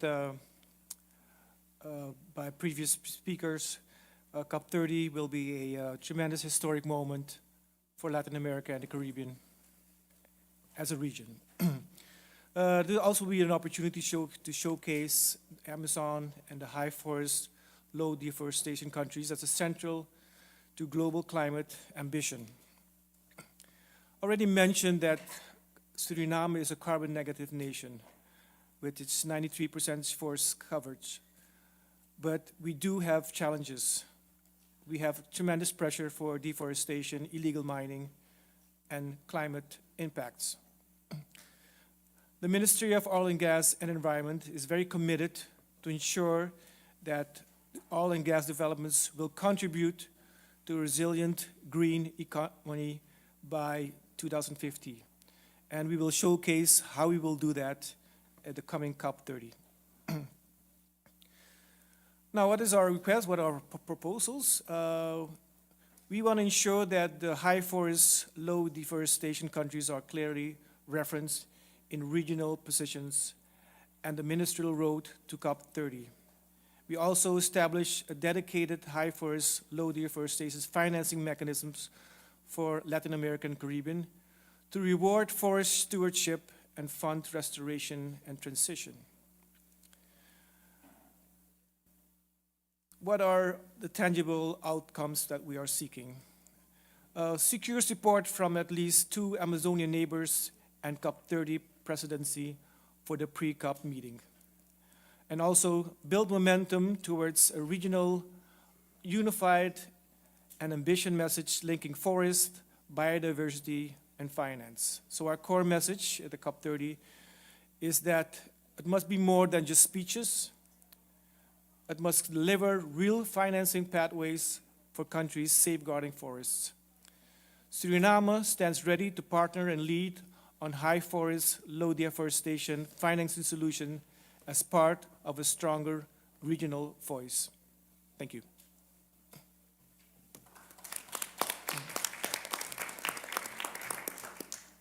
Muchas gracias, Su Excelencia. Quisiera dar pase al señor Carlos Pérez, viceministro de Gestión Estratégica del Ministerio del Ambiente y Energía de Costa Rica. Señor presidente, sus excelencias, en nombre de Costa Rica quisiera expresar nuestro agradecimiento por la convocatoria a este espacio de diálogo que consideramos esencial para fortalecer la voz de América Latina y el Caribe de cara a la próxima COP30 de la Convención Marco de las Naciones Unidas sobre Cambio Climático. Nuestra región comparte una realidad común. Somos altamente vulnerables a los impactos del cambio climático, a pesar de que nuestras emisiones históricas y actuales son bajas en comparación con otras regiones. Esta paradoja nos obliga a levantar la voz de manera conjunta y firme para demandar mayor ambición y responsabilidad en la respuesta global. Costa Rica considera que los mensajes claves de América Latina y el Caribe hacia la COP30 deben girar en torno a tres ejes fundamentales, además de lo que ya hemos convenido con el tema de adaptación. Esto sería justicia climática, financiamiento y ambición en la acción. Justicia, porque no podemos permitir que los países y comunidades más vulnerables sigan cargando con los costos de una crisis que no provocaron. Financiamiento, porque sin recursos nuevos, adicionales y predecibles, la adaptación, la transición energética y el abordaje de pérdidas y daños no serán posibles. Y ambición, porque el mundo no puede darse el lujo de apartarse de la ruta de 1.5 grados, meta que debe guiar todas nuestras decisiones y nuestra futura hoja de ruta. Para Costa Rica, la COP30 representa un momento crítico. Esperamos que en Belén podamos acordar un nuevo objetivo colectivo de financiamiento climático que refleje la escala real de las necesidades de los países en desarrollo. Asimismo, aspiramos a que el balance global sea una herramienta efectiva para elevar la ambición de las contribuciones nacionalmente determinadas y acelerar su implementación.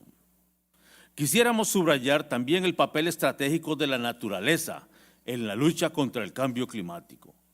Los bosques, los ecosistemas marinos y la biodiversidad son aliados indispensables para la mitigación y la adaptación.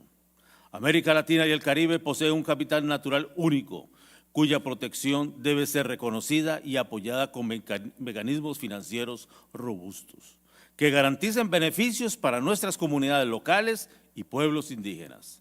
De igual manera, la región debe impulsar con fuerza la agenda de una transición energética justa que asegure el acceso universal a energía limpia, fomente la innovación tecnológica y genere empleos verdes y sostenibles. Para Costa Rica este proceso debe ser inclusivo y no dejar a nadie atrás. En cuanto a las prioridades regionales, consideramos central lo siguiente: consolidar una posición común sobre financiamiento climático, incluyendo la operativización efectiva del Fondo de Pérdidas y Daños. Promover la integración de adaptación y resiliencia en todas las decisiones de la COP. Velar por la integridad ambiental de los mercados de carbono, asegurando que generen beneficios reales y no se conviertan en mecanismos de complacencia. Reforzar la cooperación regional en materia de bosques, biodiversidad y conectividad biológica, como solución natural y costo efectiva a la crisis climática. Finalmente, Costa Rica cree que la cooperación regional es nuestra herramienta más valiosa. Necesitamos compartir conocimientos, experiencias y buenas prácticas, pero sobre todo necesitamos actuar como un bloque político sólido y coherente. Si América Latina y el Caribe hablan con una sola voz en Belén, tendremos mayor capacidad de incidir y de colocar nuestras prioridades en el centro de la agenda global. Señor presidente, Costa Rica reitera su compromiso con una acción climática ambiciosa, justa e inclusiva. La COP30 debe marcar un punto de inflexión que asegure que los compromisos internacionales se traduzcan en resultados tangibles para las personas y para el planeta. Nuestro país se compromete a trabajar con todos ustedes para que la región esté a la altura de este momento histórico. Así que implementar, implementar e implementar. Muchas gracias.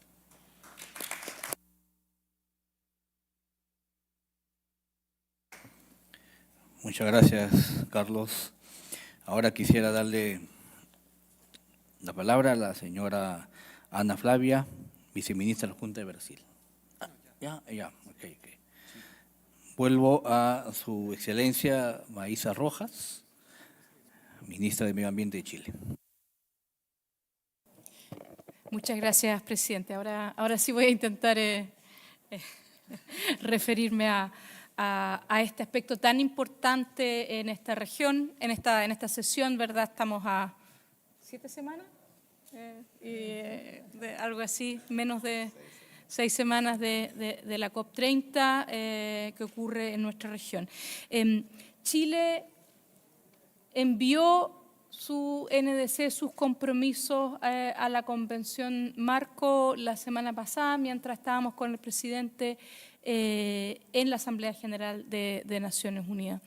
Nuestra NDC contiene medidas de mitigación, de adaptación y contiene también muchas medidas de integración, que le llamamos, que es donde materializamos esta idea de que cambio climático y pérdida de biodiversidad son dos caras de la misma moneda y por lo tanto incluye soluciones basadas en la naturaleza y compromisos específicos para océanos, humedales, el tema de agua, etcétera.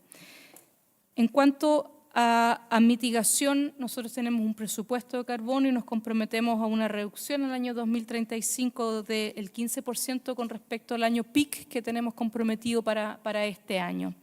Y también, y esto es bastante difícil probablemente para la mayoría de nuestros países, y es llegar a un PIC de emisiones en el sector transporte también al año 2030, porque tenemos...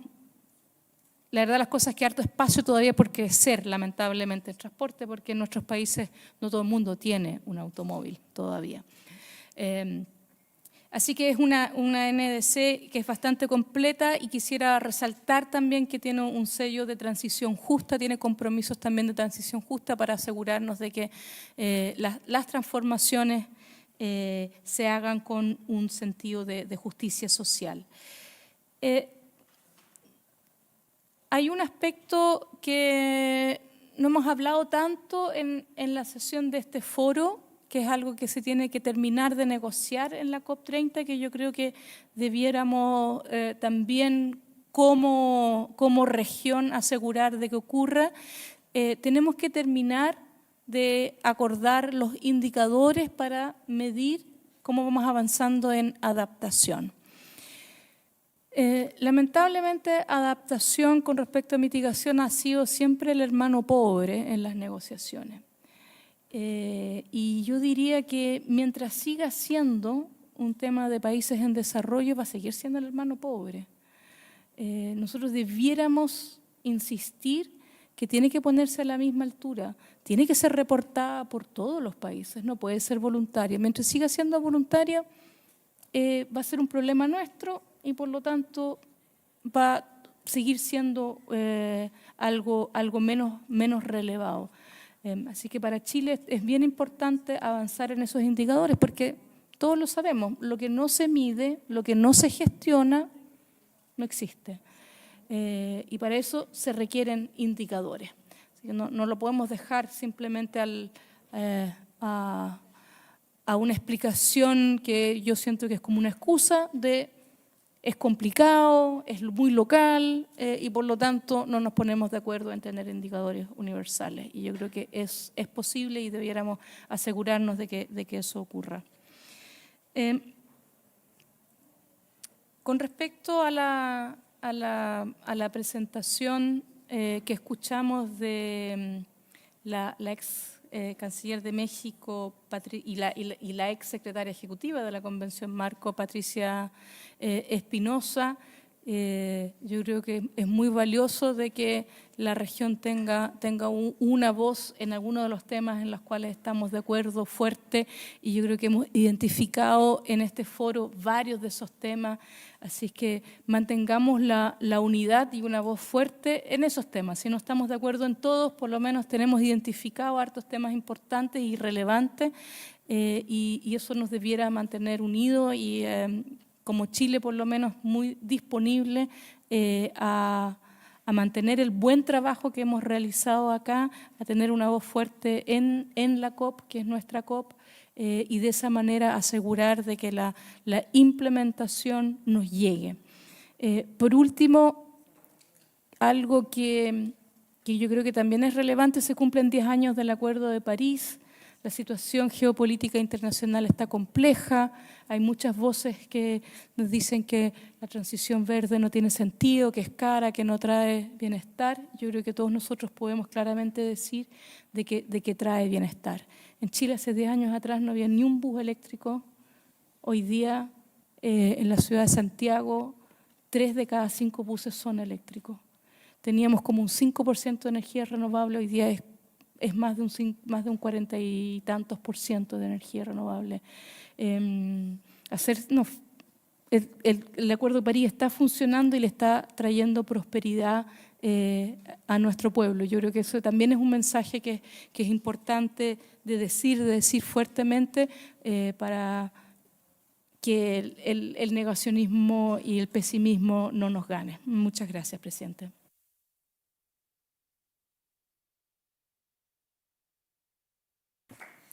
Muchas gracias, Su Excelencia. Ahora quiero darle pase a la señora Maureen Birmingham, representante de la Organización Panamericana de la Salud en el Perú.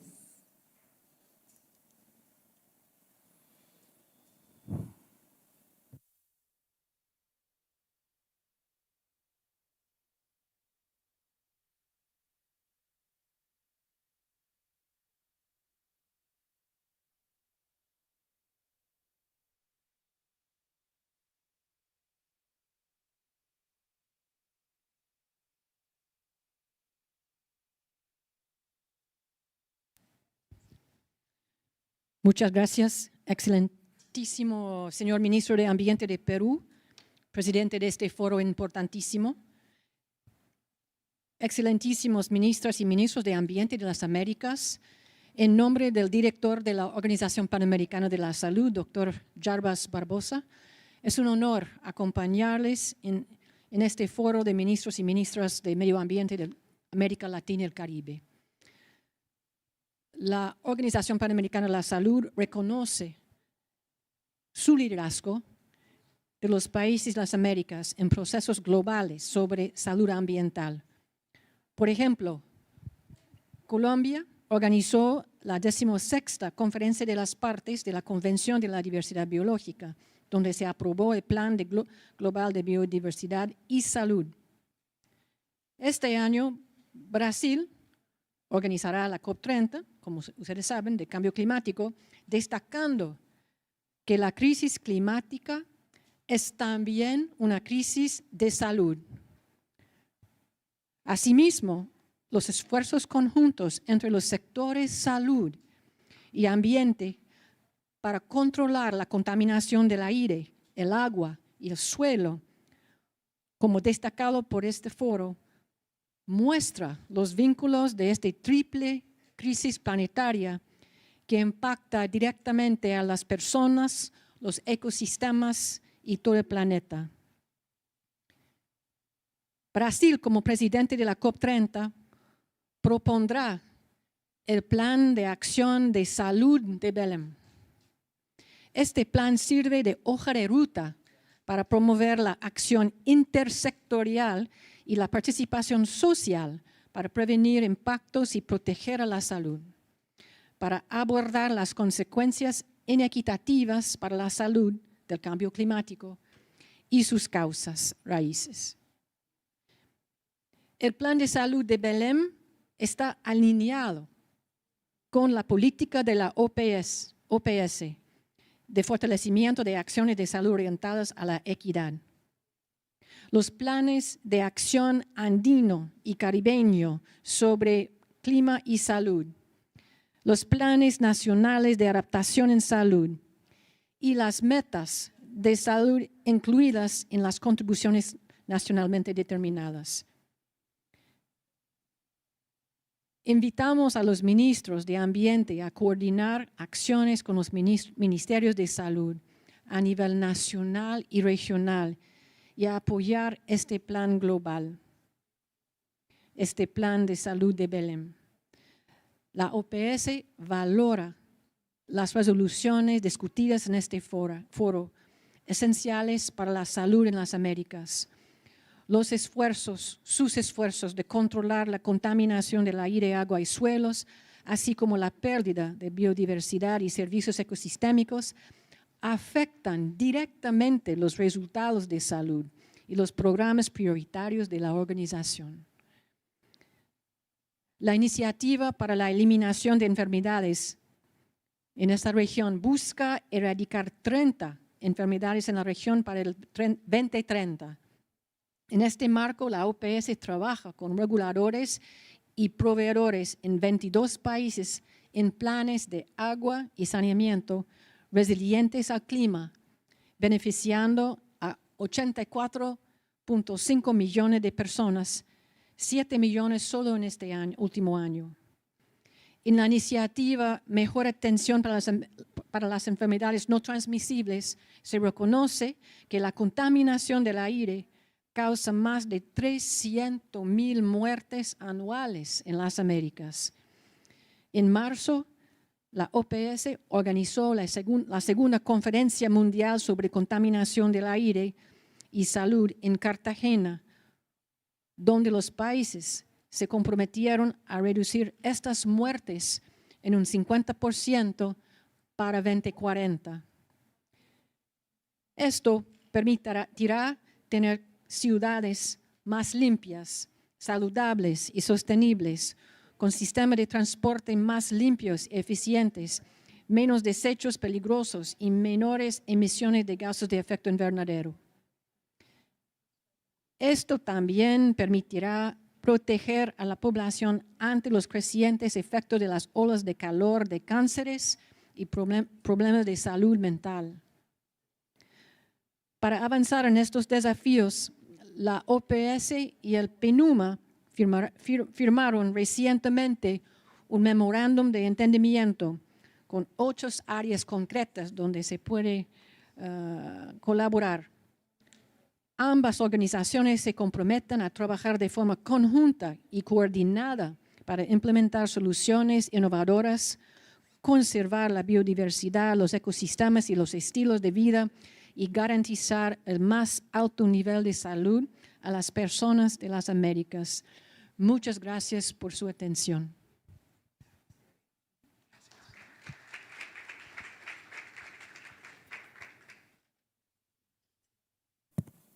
Muchas gracias. Ahora quiero darle la palabra a su excelencia Carrie Jens, ministra del Ambiente de Granada.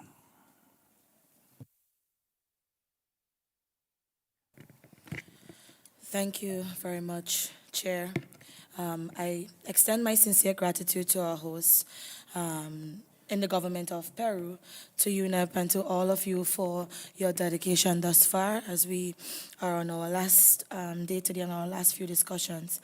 This meeting, colleagues, has been a vital step on our path to COP30, building on the powerful unity we forged in Mexico City. Our collective effort and the resulting Mexico City Declaration provide a clear, people-centered roadmap for our collective work in Belém. On behalf of Grenada, and perhaps I should say on behalf of all SIDS, I must express our profound appreciation for the solidarity shown by our continental partners. I particularly recognize the leadership of Mexico's Minister, Her Excellency Alicia Barcena. Colleagues, Your collective agreement to formally recognize the special circumstances of small island developing states was a powerful testament to our regional unity. This solidarity gave us a strong foundation for our advocacy at the recent UN General Assembly, where we continued to champion the international recognition of our unique vulnerabilities and must not go unnoticed at the end of this forum. In particular, it is our hope that the leadership of Mexico and its bold declaration can be reflected within this forum's own ministerial declaration.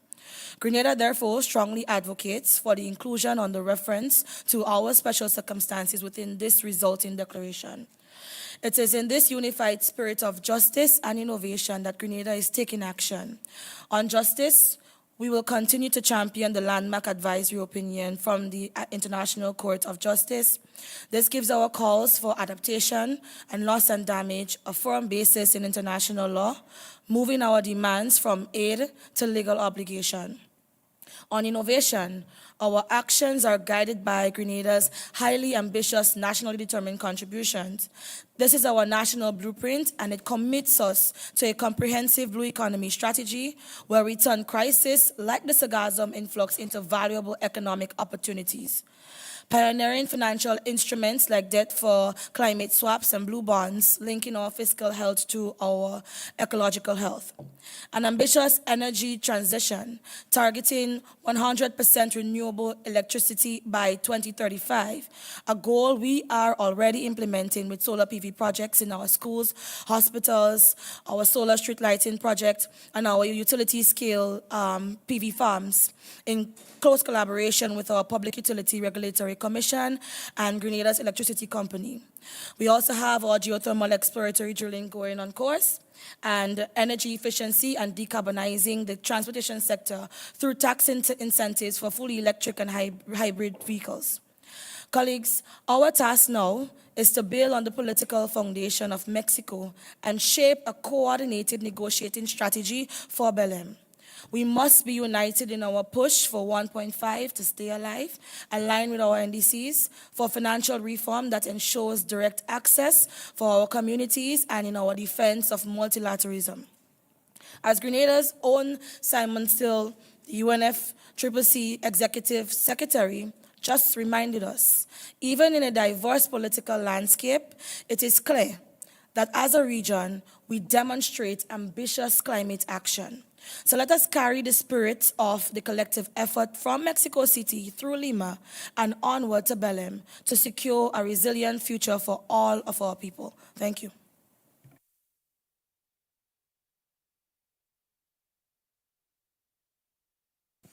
Muchas gracias, Su Excelencia. Quisiera darle ahora la palabra al señor Edwin Castellanos, viceministro del Ambiente de Guatemala.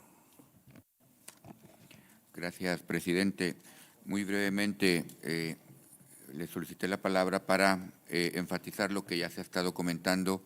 Importantísimo que lleguemos a Belém con un mensaje común, con una voz fuerte, unificada. Escuchando a mis colegas que me antecedieron, revisaba los puntos que ellos mencionaban, comparándolos con los puntos prioritarios de Guatemala y vemos una coincidencia total. Así que, a pesar de que en efecto hay algunas diferencias entre grupos negociadores de la región, creo que es importantísimo que enfaticemos estos temas que realmente hemos identificado como comunes, y me permito muy rápidamente volver a mencionarlos. Financiamiento ágil, principalmente enfocado hacia acciones de adaptación, que es lo que realmente es más urgente para la región. Solicitar, demandar, especialmente los países grandes emisores, una mayor ambición en su reducción de emisiones, porque al final de cuentas, en el largo plazo, la mejor adaptación será esa mitigación que ellos puedan hacer. Y esto definitivamente enmarcado en el tema de justicia climática, que ya se ha mencionado tanto, reconociendo la altísima vulnerabilidad que muestra nuestra región. Esto ha sido repetido en múltiples informes científicos, la región del Caribe, Centroamérica, Sudamérica como regiones altamente vulnerables y, por supuesto, con una contribución menor a las emisiones globales de gases de efecto invernadero. enfatizar también el tema de nuestra protección a nuestra biodiversidad, a nuestros bosques. En esa línea, ya se ha mencionado, lo menciono de nuevo, Guatemala, México, Belice. Iremos con esa voz unificada para mostrar nuestra intención de proteger el segundo bosque tropical más grande de la región después del Amazonas. Y definitivamente trabajar de la mano en mostrar que esa biodiversidad de la región nos puede proporcionar esas herramientas para adaptarnos al cambio climático. Finalmente, un tema que agrego, que tal vez no se mencionó, pero sí lo hemos discutido ampliamente, es el tema común que estuvimos hablando sobre el manejo apropiado de nuestros desechos para reducir emisiones de metano. Así que vemos que son múltiples los temas en los cuales coincidimos, así que de nuevo invitarlos a todos los que estamos aquí representados para que podamos llevar esa voz unificada, para que podamos mostrar que somos una región que estamos actuando fuertemente en el ámbito de cambio climático y que también demandamos acciones concretas del resto del planeta. Gracias, presidente.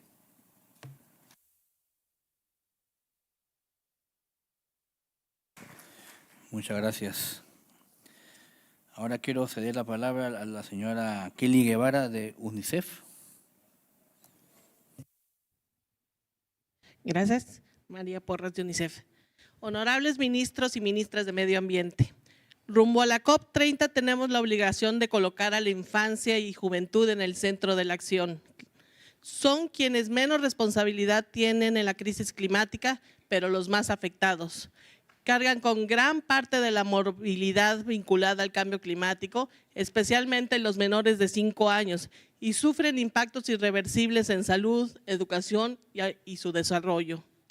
Y sin embargo, la infancia sigue siendo prácticamente omitida en la política y en la financiación climática. Entre 2006 y 2023, apenas 2.4% de la financiación climática de los principales fondos multilaterales se destinó específicamente a los sectores claves para la infancia. En esta región, aun cuando el 88% de la carga adicional de enfermedades provocadas por el cambio climático recae en los niños y niñas menores de 5 años, no se asignó un solo dólar de estos fondos para fortalecer la resiliencia de los servicios de salud en la infancia. Esta brecha debe cerrarse con urgencia.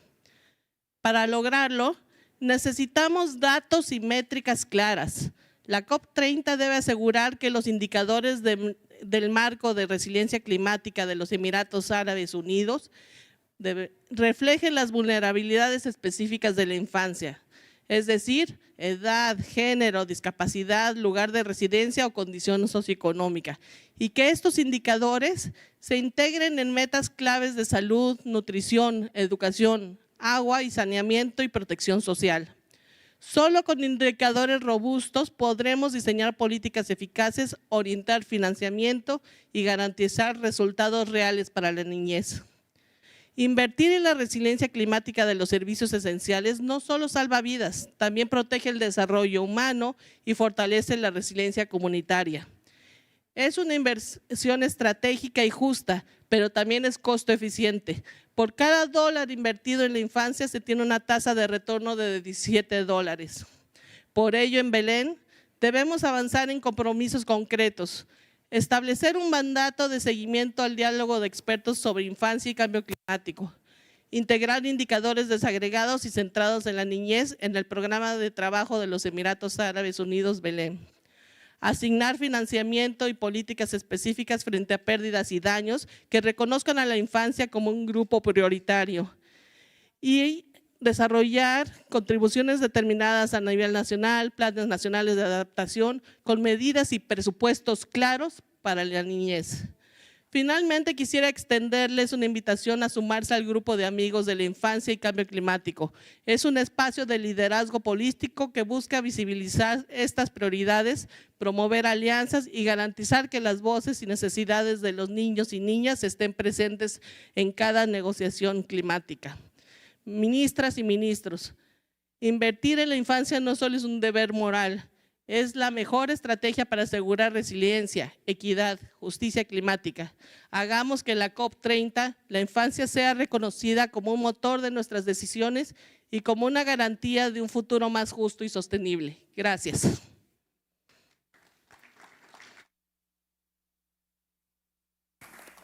Muchas gracias. Finalmente quiero dar pase a Xiomara Acevero, representante de la sociedad civil.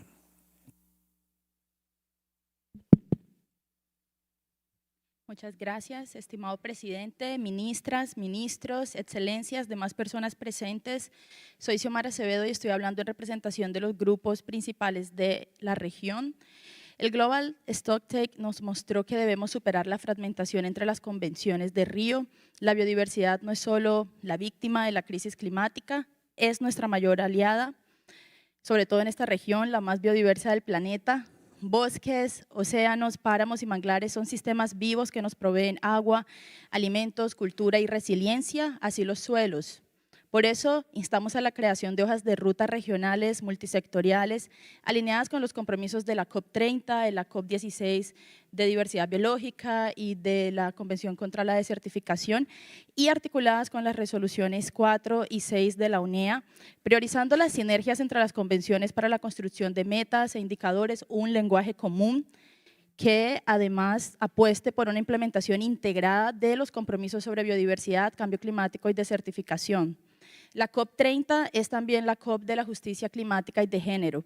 La ruta de Bakú a Belén nos recuerda que la adaptación no puede ser el pilar olvidado. Necesitamos financiamiento justo, sin deuda, que priorice las soluciones lideradas por las mujeres, los pueblos indígenas, afrodescendientes, las comunidades locales y las juventudes.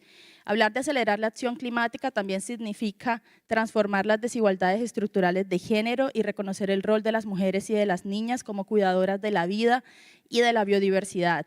Y esto se tiene que ver reflejado en la tercera generación de las NDCs, que también estamos esperando que la mayoría de los países de nuestra región lleguen a Brasil con las NDCs, ¿cierto? Y su tercera generación. Brasil promueve el Global Ethical Stocktake como una propuesta central hacia la COP30 y esta es una oportunidad para que nuestra región aporte una visión ética, cultural, espiritual sobre la acción climática. Esto nos invita a preguntarnos no solo cuánto hemos avanzado como región, sino también cómo lo hacemos, con qué valores, con qué inclusión, con qué compromiso hacia las generaciones presentes y futuras. América Latina y el Caribe ha mostrado un compromiso ambicioso con la conservación del océano y con el cumplimiento de la meta 30 por 30. Pero para que este esfuerzo sea realmente efectivo, sostenible en el tiempo, debemos también enfrentar de manera clara las presiones emergentes, también las falsas soluciones, como la explotación de los fondos marinos. Posicionarnos a favor de una moratoria a la minería submarina enviaría un mensaje también contundente, que nuestra región defiende tanto a la Amazonía como al océano, como pilares inseparables de la acción climática y el futuro de las comunidades. Finalmente, insistimos en la importancia de continuar fortaleciendo el mandato de los grupos principales en el camino a la UNEA 7, nuestras resoluciones, a la COP30, todo para lograr un desarrollo bajo en emisiones, resiliente con el clima y justo con todas las personas. Sigamos fortaleciendo la gobernanza ambiental juntos, juntas, juntes, por Abya, por gobernanza ambiental. Gracias.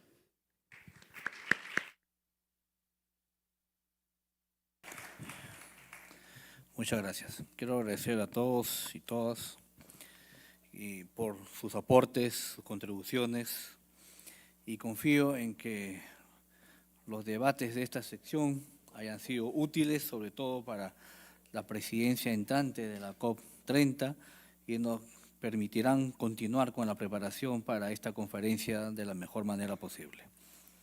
Agradezco una vez más a Brasil por su liderazgo al acoger la COP30 en Belén, así como por su espíritu inclusivo y transparente, deseándoles mucho éxito en la realización de la COP30. Con esto hemos terminado esta sección. Vamos a pasar a la sesión número 7, sin antes indicarles que el café está servido y pueden traer el café aquí a sus respectivos lugares para poder seguir coordinando las sesiones. Muy bien, la sesión 7 es Acelerando la Acción Global, contribuciones del Foro a los acuerdos ambientales multilaterales conocidas como AMUNA. Como comentamos esta mañana, nos acompañan destacados representantes de las secretarías de varios acuerdos ambientales multilaterales, quienes compartirán información sobre los aspectos más importantes que debemos considerar en relación con estos procesos. El objetivo es promover la identificación de posibles puntos de acuerdo y prioridades comunes para los países de la región en temas claves de la agenda ambiental global, así como considerar posibles sinergias entre los mismos. Ahora escucharemos una actualización de los representantes del Convenio sobre Diversidad Biológica, la Convención sobre la Conservación de las Especies Migratorias de Animales Silvestres, los convenios de Basilea, Rotterdam y Estocolmo, y la Convención de las Naciones Unidas de lucha contra la desertificación. Les pido que tomen nota de las preguntas que tengan para cada uno de nuestros invitados, para que podamos optimizar nuestro tiempo escuchándolos primero y procediendo a las preguntas y respuestas después. Sin más preámbulos, quisiera invitar primero a la señora Astrid Sosmaker, secretaria ejecutiva del Convenio sobre Diversidad Biológica, a compartir con nosotros la información sobre este proceso.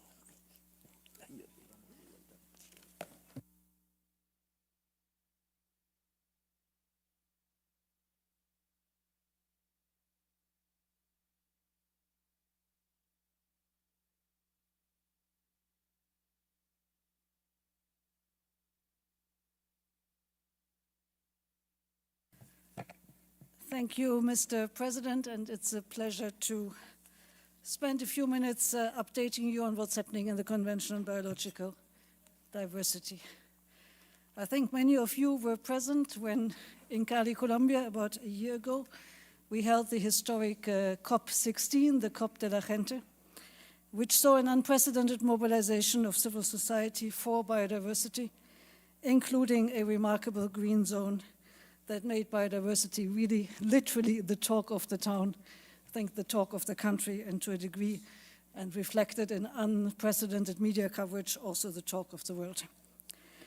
So at COP16, parties adopted a number of landmark decisions, including the one operationalizing the multilateral mechanism for the fair and equitable sharing of benefits from the use of digital sequence information, DSI, on genetic resources. This includes the Cali Fund, and that was really a historic achievement of COP16, which is the financial arm of that mechanism. And COP17, in just a year's time in Yerevan, Armenia, must then decide on some of the open business of the Cali Fund, such as the allocation mechanism to countries. I just want to recall this is a fund that will not be project-based, but will allocate funds on a needs basis to countries and to indigenous peoples and local communities, and also decide on the final fair contribution rate from business.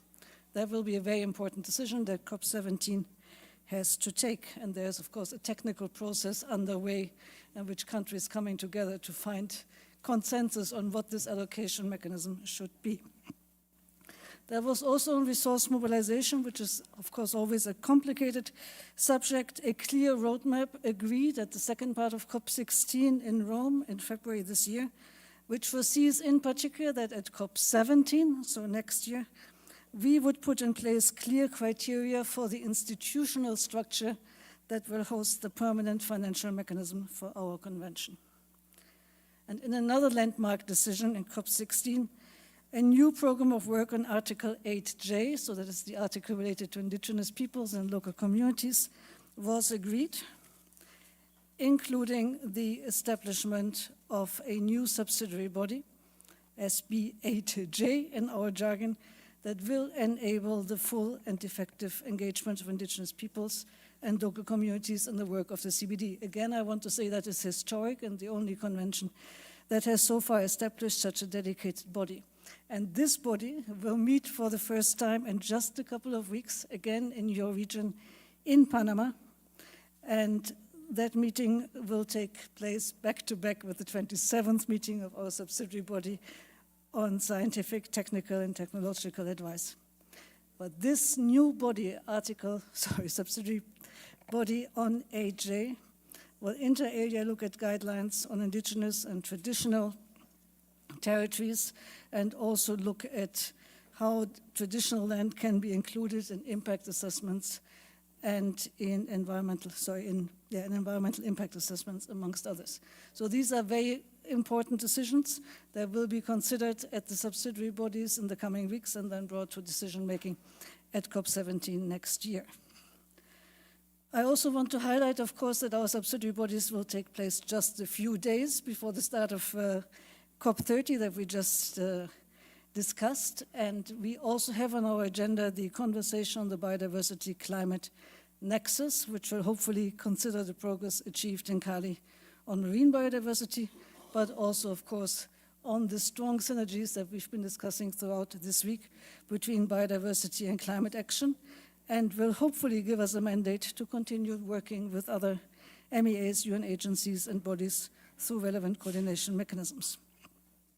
And the goal is, of course, from that decision also to make this closer cooperation and these synergies a reality at national level. And SABSA, as I said, will consider a draft decision in this regard. Excellencies, if I may just for a moment touch on a related matter. As you're all aware, the JEF9 replenishment cycle will conclude next year. I just wanted to highlight that to inform this process, the CBD Secretariat is conducting an assessment of funding needs. And to date, only 15% of countries in this region that are eligible for JEF funding have submitted their funding needs. We really would look forward to receiving more submission for an accurate analysis so we can channel that also over to the JEF. Now, returning to COP17, this will be for us another very, very important COP. It is the COP that will undertake the first global review of progress in the implementation of the Kunming-Montreal Global Biodiversity Framework. And this global review is, of course, crucial. We're at the midpoint of the 8 years that parties have given themselves to achieve the 23 action targets of the framework. And it is very important that we have a clear understanding of where we are on this journey and where more action is necessary, who these people are that have to act, where financing needs to be directed, etc., etc. These global review will rely primarily on national reports, and those national reports, and I hate to come with yet another reporting obligation coming your way because you have many, but these are important national reports for this framework, and they are due by the end of February 2026. And they will be complemented, of course, by reports from MEAs, other MEAs and other UN bodies. And since I have Andrea sitting next to me, the UNCCD, for example, has already submitted a very clear contribution explaining also how this convention is contributing to the framework. And many other conventions do, including those that are here at the table and will do similar contributions.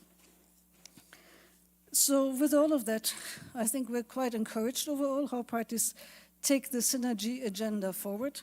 And just to come back to what was said last week at the 80th United Nations General Assembly, where Colombia, our current presidency, co-led with Germany a high-level roundtable on unlocking a resilient future, climate and nature synergies towards COP30, where we had a lot of discussions, again, on how the conventions should work together and what the respective COPs of the triple COP year next year could do in the sense. And of course, in this region, and let me close with that, we see a lot of commendable, let's say, steps forward showing the synergies from Mexico that has convened different ministries, government departments, and other stakeholders to foster this policy coherence.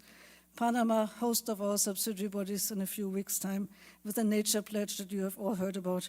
Or Brazil, which is hosting COP30 in Belém. And of course, we've heard from you how you also want to use that COP as, driving the momentum on the nature and climate agenda forward.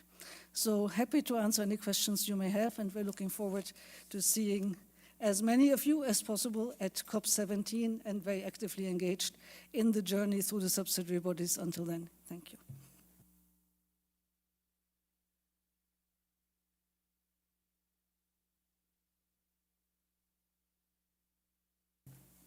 Muchas gracias. Ahora quiero invitar y darle la palabra a la señora Amy Franklin, secretaria ejecutiva de la Convención sobre la Conservación de las Especies Migratorias y Animales Silvestres. Adelante, por favor.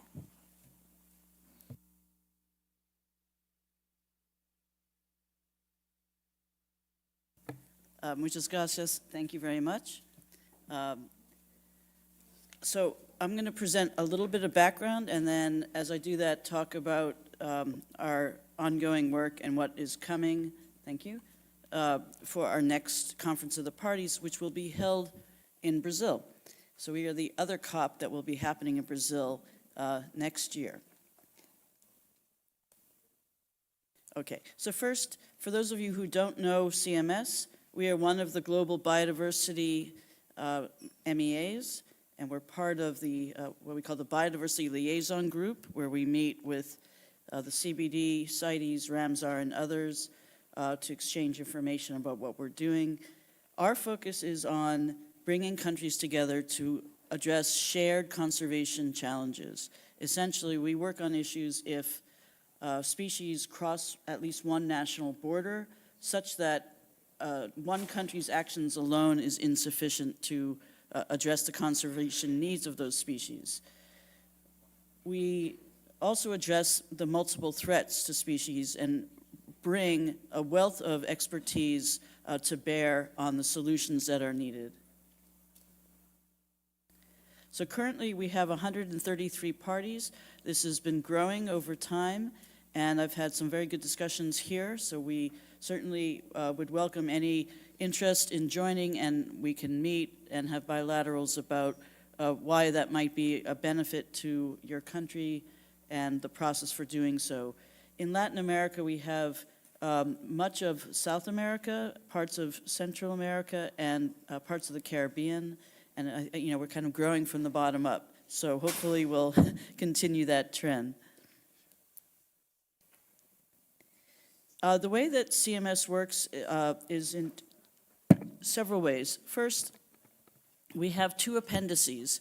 The first appendices is where species get listed if they are endangered or critically endangered, and they're in such bad shape across their range or in a certain population that they really need strong conservation efforts. And so for those species, countries who are range states are not allowed to take those animals from the wild. There are some exceptions, limited exceptions, but that's the general and the strongest legal obligation under CMS. There's also efforts for those species to work on habitat. So we'll talk a lot about ecological connectivity. What are the issues that are affecting the survival of those species, and what do we need to do?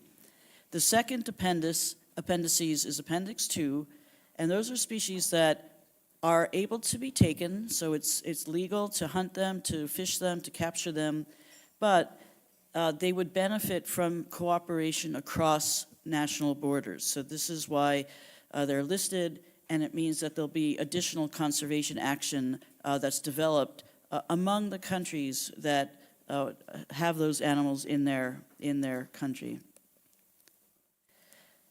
So one thing that is very unique about CMS is that we are a bit of a framework convention. We have the overarching obligations that I just mentioned for Appendix 1 species, and under Appendix 2, we've developed a variety of legal instruments. Some are binding and some are not binding, and some are more in the nature of initiatives where we bring countries together, again, around either one species or a group of species.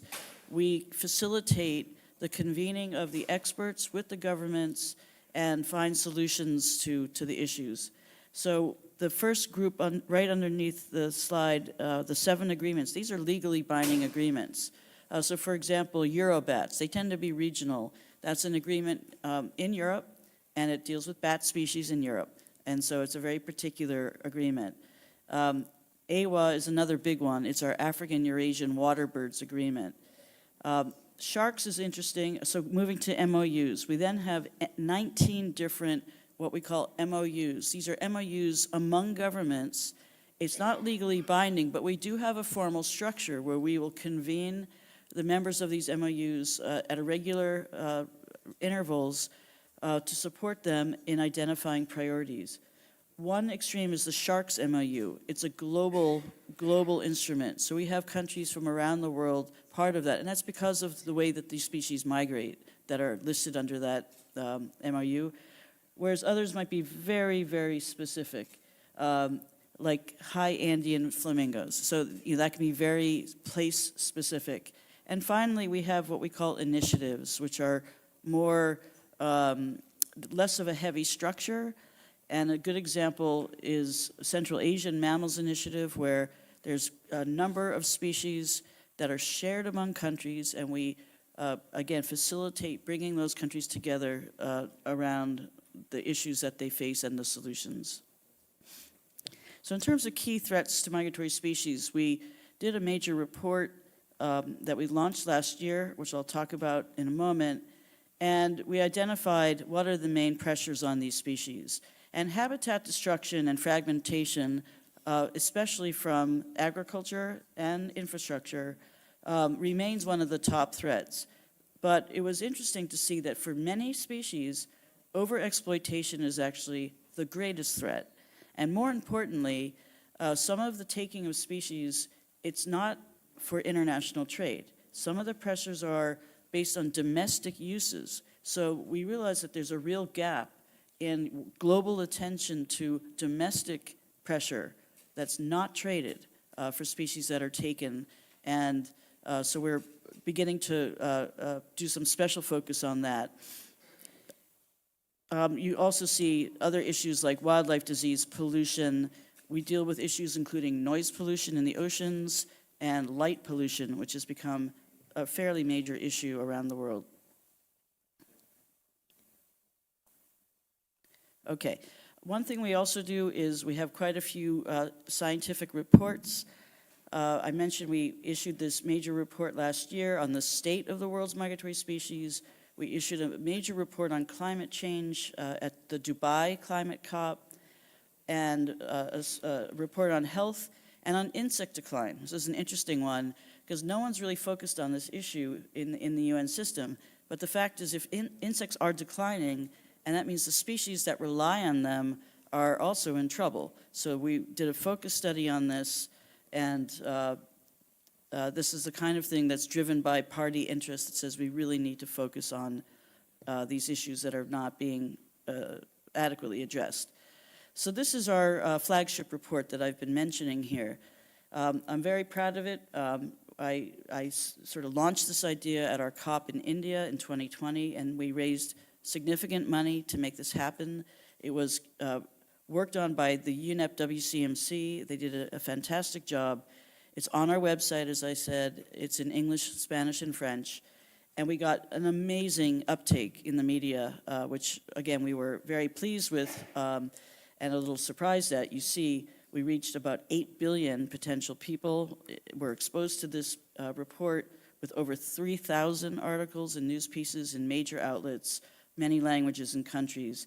And it lays out what are the main pressures on these species, why should we care, and what are the solutions. And you'll see Leonardo DiCaprio is in this slide because we were very happy we hit the gold standard because he tweeted about it, and he's got, as you probably know, millions of followers. So that's how we got it out to the public. We've also been working closely in the CBD process, and we're very pleased to see that many of the targets of the KMGBF are ones that are relevant, that are directly relevant to the work of CMS. In particular, the targets around species, of course, and the targets around ecological connectivity. And our parties were very active in getting those targets inside, those concepts inside of the GBF, especially ecological connectivity, which is so vital. And I think we see how much that concept is rising in attention for conservation. Okay, so before I get to the slide, I'm going to introduce it by saying we had our COP14 last February in Uzbekistan. In fact, the same location that CITES will have their COP this year. And we came away, of course, with a very ambitious set of mandates, which we've been working steadily to implement. I don't have a slide on this, but the way we work is we have a lot of ongoing working groups that are led by scientists, scientific counselors who are truly experts in their field. So we have working groups that are ongoing on issues like marine mammals, climate change and migratory species, wildlife health issues, including avian influenza, and so on. So these work groups have been working with countries all over the world to then bring the expertise and advance our work for our parties and for the next COP. Now, one of these, and I'm happy to say we just launched today, a report from a working group on climate change. And that group and that report is now online, and of course it finds some pretty grim results. Essentially what it finds is that climate change is now threatening the Earth's animal migrations, impacting every major group, from birds and elephants to whales and sea turtles. Some examples of what's going on: warming, extreme weather, and shifting water systems are altering migration routes, shrinking habitats, and also causing fatal timing mismatches. For example, shorebirds in the Arctic are nesting out of sync with when the insects emerge, and that reduces the survival of their chicks. Elephants in Asia are facing habitat gridlock because of the fragmentation in infrastructure, and whales are shifting because their prey is shifting in the water, and they're moving into dangerous zones where they wouldn't normally be, and being subject to ship strikes. Now, the workshop also highlighted solutions, which include deepening our work on ecological corridors, which is not only important for species, but also for climate and climate resilience, and dynamic management tools that we're all going to need to start applying for species management as climate change advances. Now, I mentioned that we had this scientific report that looked at what are the greatest causes of threats to migratory species. The top two, one is on connectivity. We need to address connectivity. And the other is the pressures of illegal or unsustainable levels of taking of species. So at our last COP, we launched this partnership. It's called the Global Partnership on Ecological Connectivity. It is tremendously successful, and we are actually going to launch the second phase in Abu Dhabi next week, where different partners are going to be committing essentially to lead different elements of the priority work. So we have as key partners the IUCN. They have a specialist group on connectivity with over 800 members around the world. We have WWF, we have the UNEP WCMC, and we have as collaborating partners the CBD Secretariat, the UNCCD, Ramsar, ICLE on local government, and many more. So I invite you to learn more about this and join it if interested. At our next COP, we're going to launch a new initiative, and this is aiming at that concern I mentioned before, which is that surprisingly, a lot of species are being threatened by killing that is not linked to international trade. And some of the reasons for that can include for food, for sport, for medicine, because they're viewed as pests, because there's human-wildlife conflict, and we really need to raise up our work on this. So this is something we've been developing, and stay tuned. Come to our COP, and it will be launched there. Almost through. So our next COP, we're very, very happy that our COP will be hosted by Brazil, and as I mentioned yesterday, it will be in a beautiful special area near one of the most unique and biggest wetlands systems in the world, the Pantanal.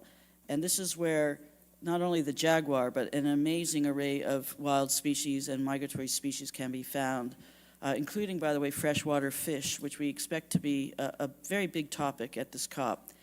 I might also advertise that it's quite amazing. The world's largest, and it is state-of-the-art and beautiful, the world's largest freshwater fish aquarium is located in this city of Campo Grande, and it's extraordinary. And it has space for scientific research and exhibits, and it's just a beautiful, beautiful venue. So come to Campo Grande.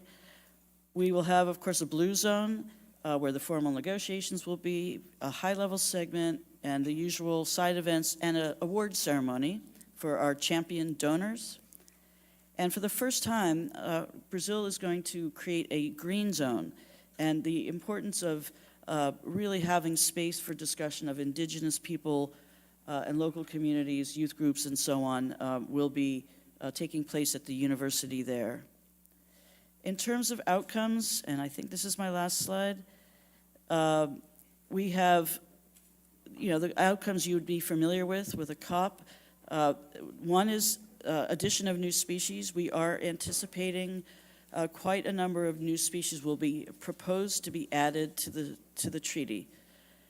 Second, there will be specific conservation measures, like what I described before, initiatives, things that bring the countries together. For example, there's an Amazonian catfish that was listed last year, and there will be a special action plan that was agreed by the countries.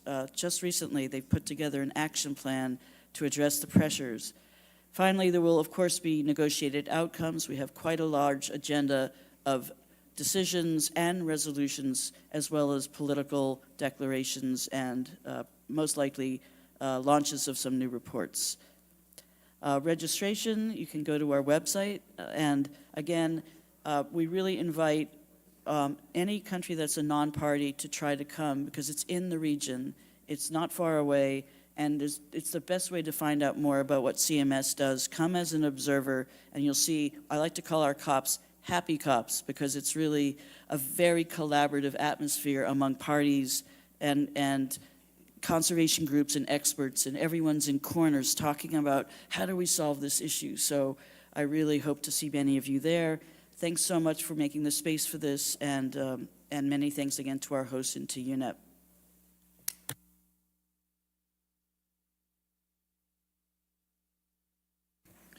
Muchas gracias.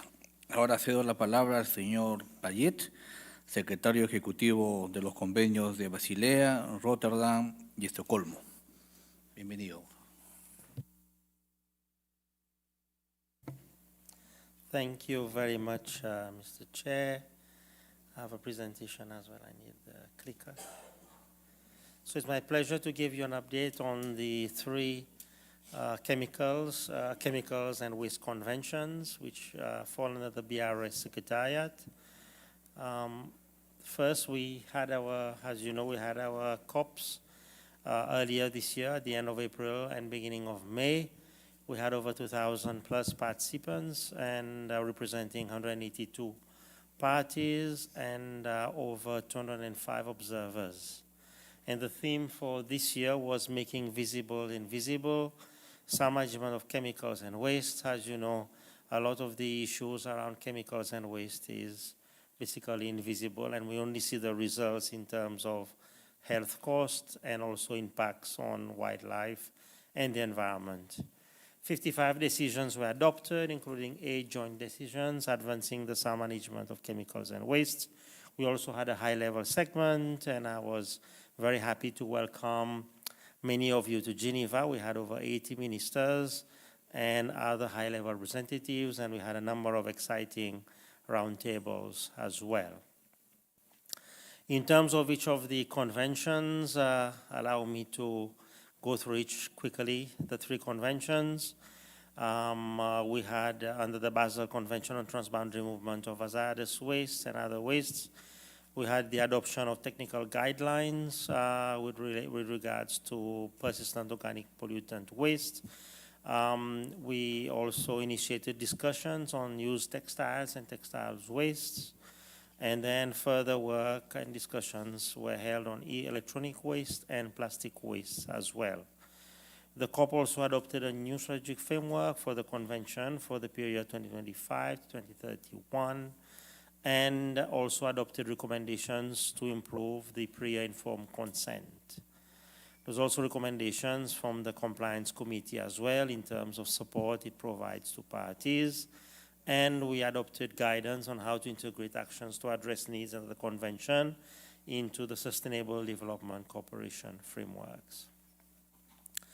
With regards to the Rotterdam Convention, a number of chemicals were listed under Annex 3, and this is carbosulfan as a pesticide, phentan in terms of its formulation, has a severely hazardous pesticide formulation.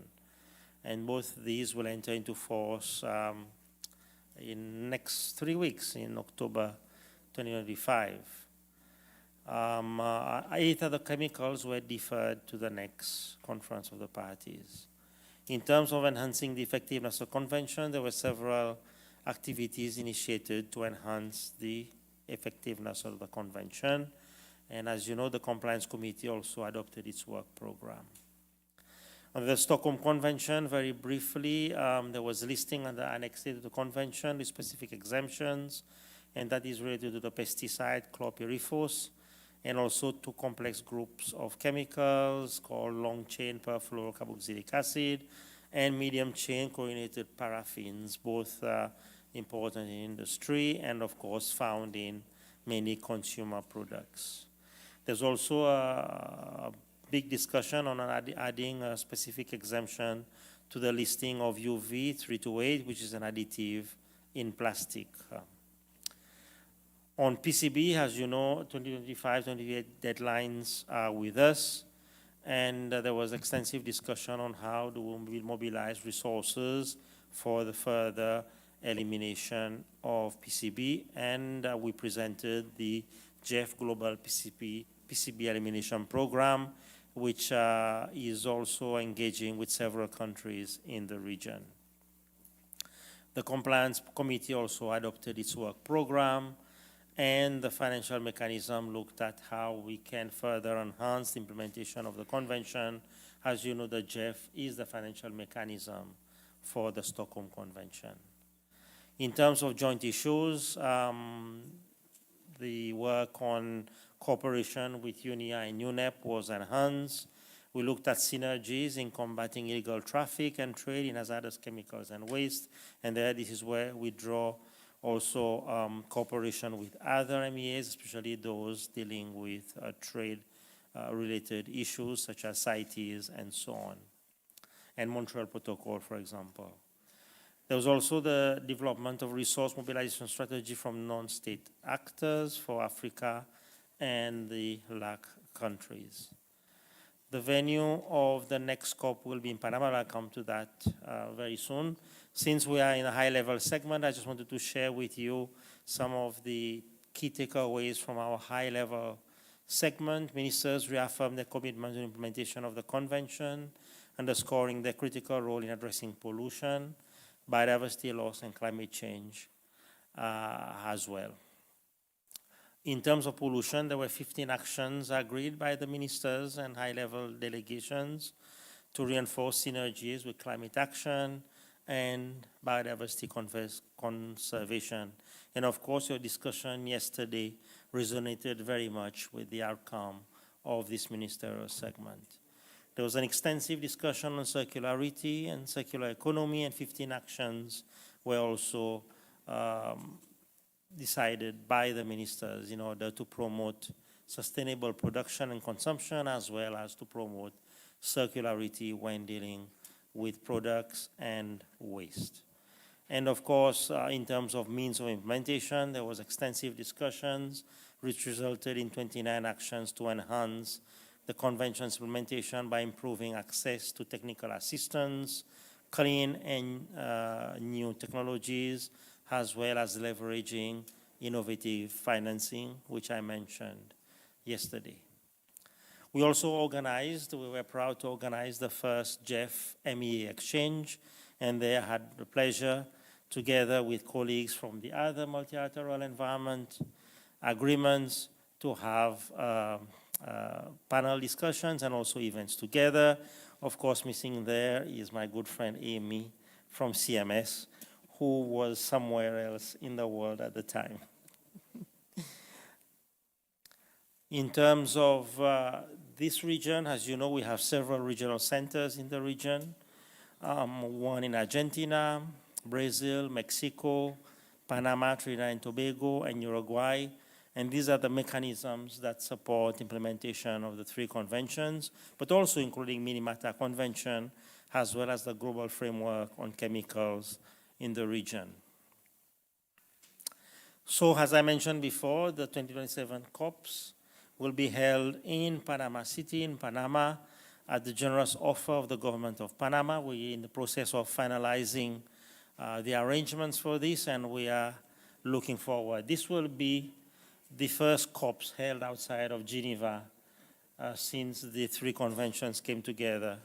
So it will be very historical for us, but also very important, I think, for the region. So I am asking you to put on your thinking hats on how we can really make those 3 conventions something to be remembered within the region, especially when listening to you all yesterday, raising the concerns, for example, with the management of waste, but also with the management of highly hazardous pesticides, which are very much linked to food security, and also preservation of human health and the environment.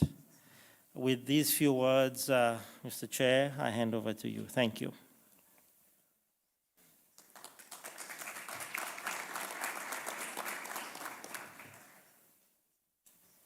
Muchas gracias. Quisiera dar la palabra a la señora Andrea Mesa, secretaria ejecutiva adjunta de la Convención de las Naciones Unidas de Lucha contra la Desertificación, a que nos informe sobre sus avances. Bienvenida, Andrea. Gracias, Presidente. And I'll be brief because I see the energy in the room is really low. So I'll try to be super brief and actually talk about some potential of follow-ups or areas of interest based on some of the discussions that you have had here in the forum. So in our COP in Riyadh was really a landmark COP. It was the biggest COP ever. And for the first time, we put in place as well a comprehensive action agenda that was very keen in achieving some negotiation outcomes that we will see. I will refer to them, but also in the mobilization of resources. So under this action agenda, and thanks to the leadership of our presidency, the Kingdom of Saudi Arabia, we managed to mobilize $10 billion for the implementation of sustainable land management practices and $2.1 billion for drought resilience.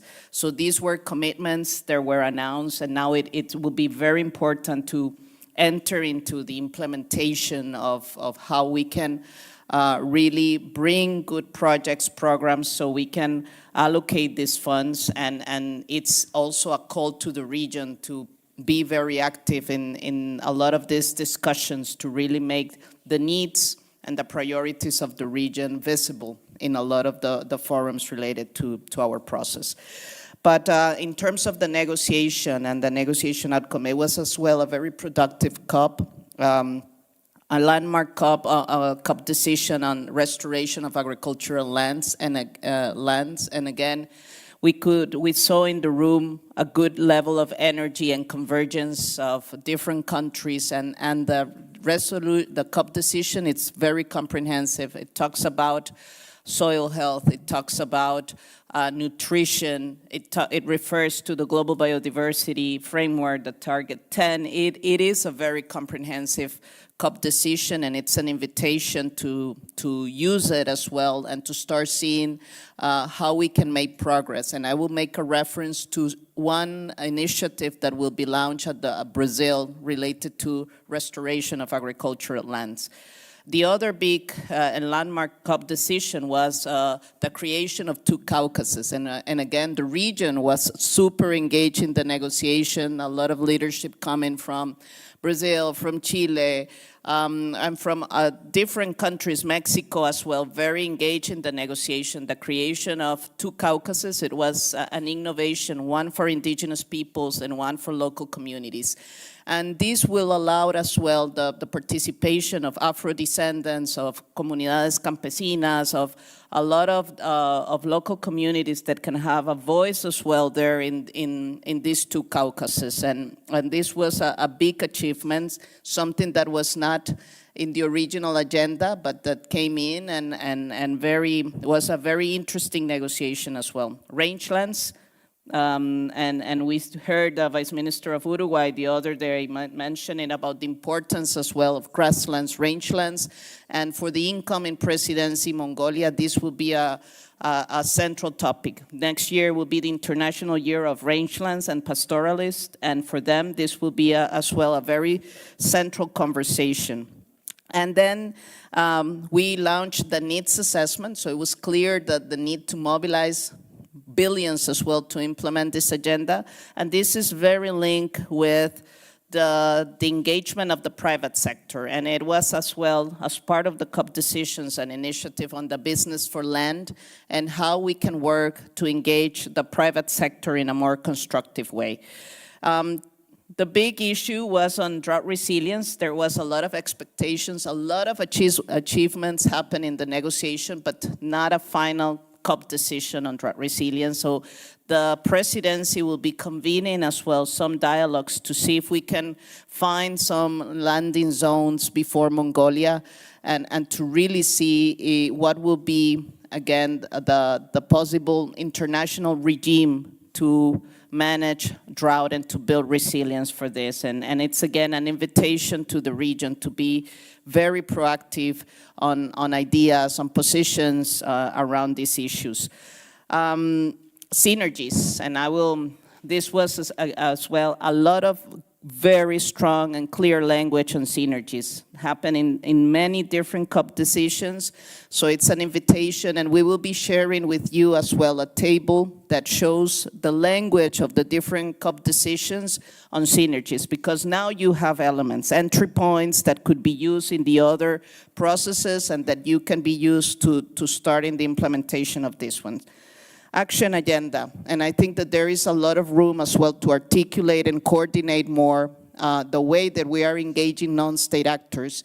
I think that what Brazil is doing to link this with the global stockade it's a brilliant move, and I think that this can be used as well to see the way that we are having our action agenda within CBD, with the UN, our process as well, and how we can be then under the different work streams having more clarity to have better impact on the engagement of these non-state actors. But as an example, something that it is happening under agriculture and land, it's the launch of this big initiative, Raíz, to restore productive lands. And this is very aligned as well with the COP decision that happened in our process, and where we are seeing a lot of interest from local communities, but also from the private sector to engage, to work on this and scale up. And I think that what will happen in Brazil can be then taken to Mongolia to continue building on that. We cannot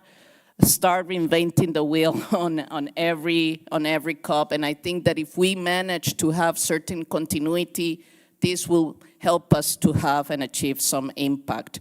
So I think that just to close, we need this region. We need the voice of this region. So this idea of having a negotiation group under this forum, it's a very interesting position, because what we are seeing at the international level is that we're not hearing the voice of Latin America in a coherent manner. We're not hearing the needs, but also the possible solutions. And it will be extremely helpful to have these positions. And I will say, I was hearing what Patricia Espinosa was saying of the creation of this group under this forum, very interesting. She said to climate, I will say, don't forget the other 2 conventions and use it for the 3 conventions, again, in this synergistic way. and continue thinking out of the box. It's the time to see the leadership. It's the time to be brave and bold to achieve the impacts. Thank you.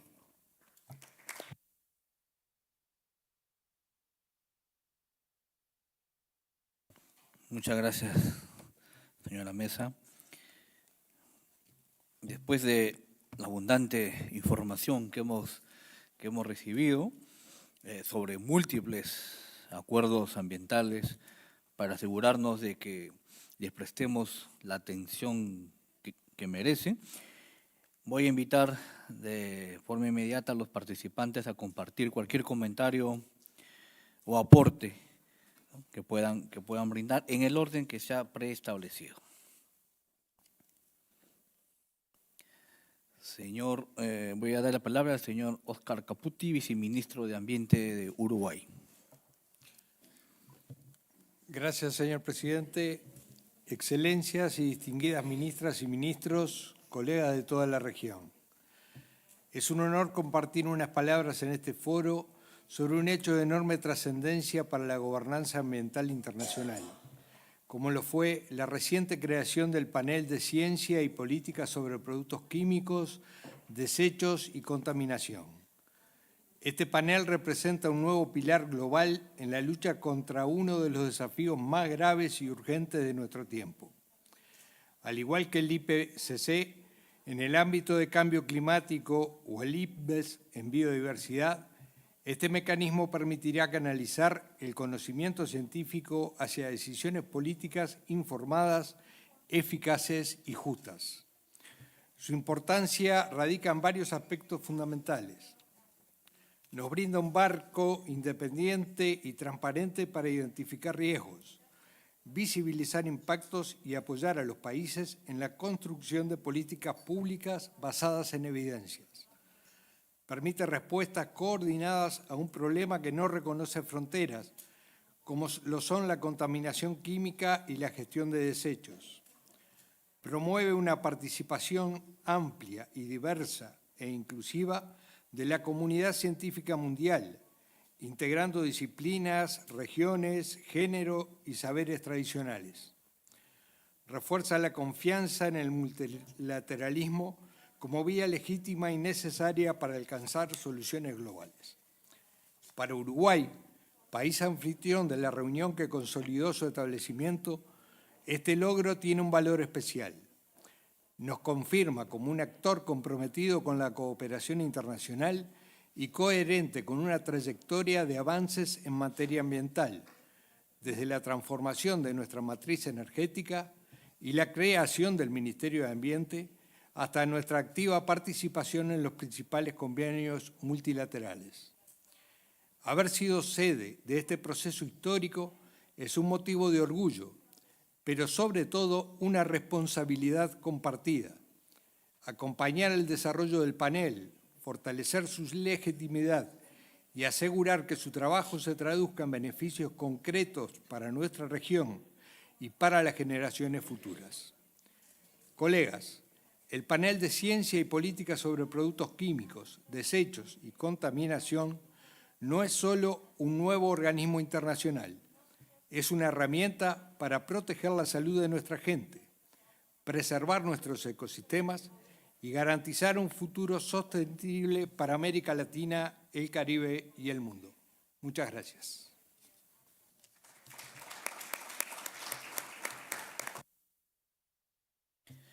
Muchas gracias. Quisiera dar pase al señor Carlos de Miguel, director de la Unidad de Políticas para el Desarrollo Sostenible de la CEPAL.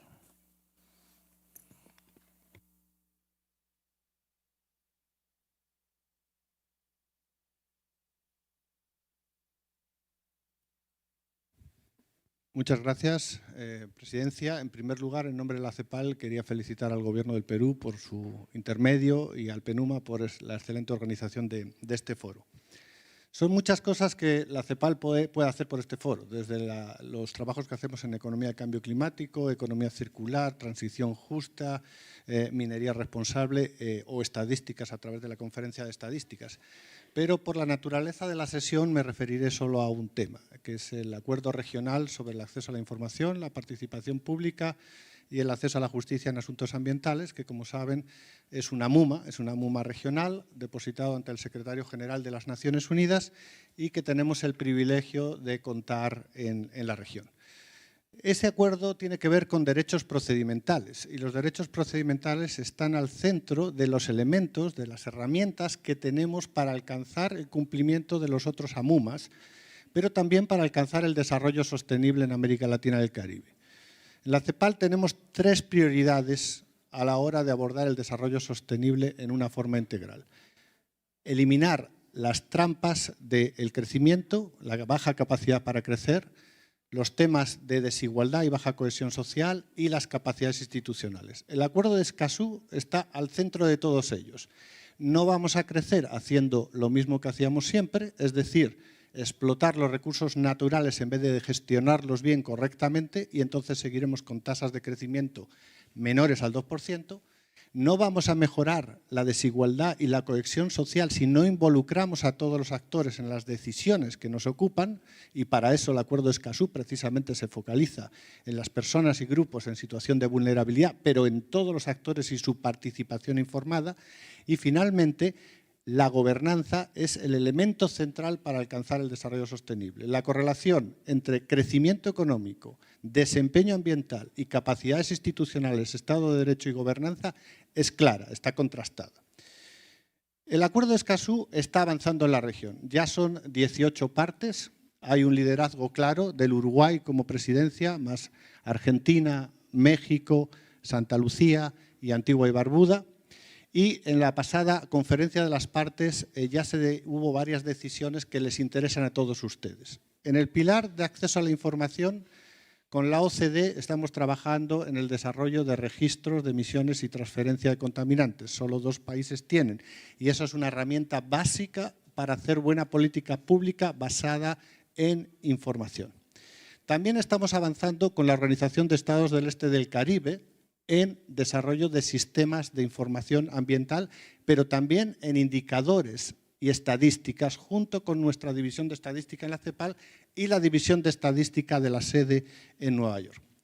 En participación estamos avanzando en desarrollar sistemas de participación, de buena participación en los sistemas de licenciamiento ambiental como parte de Escazú, pero como beneficio se ha desarrollado la red latinoamericana de servicios de evaluación de impacto ambiental precisamente para que esos procedimientos funcionen. Y en esa red hay países que son parte de Escazú y algunos que no son parte porque la estrategia es que toda la región avance juntos.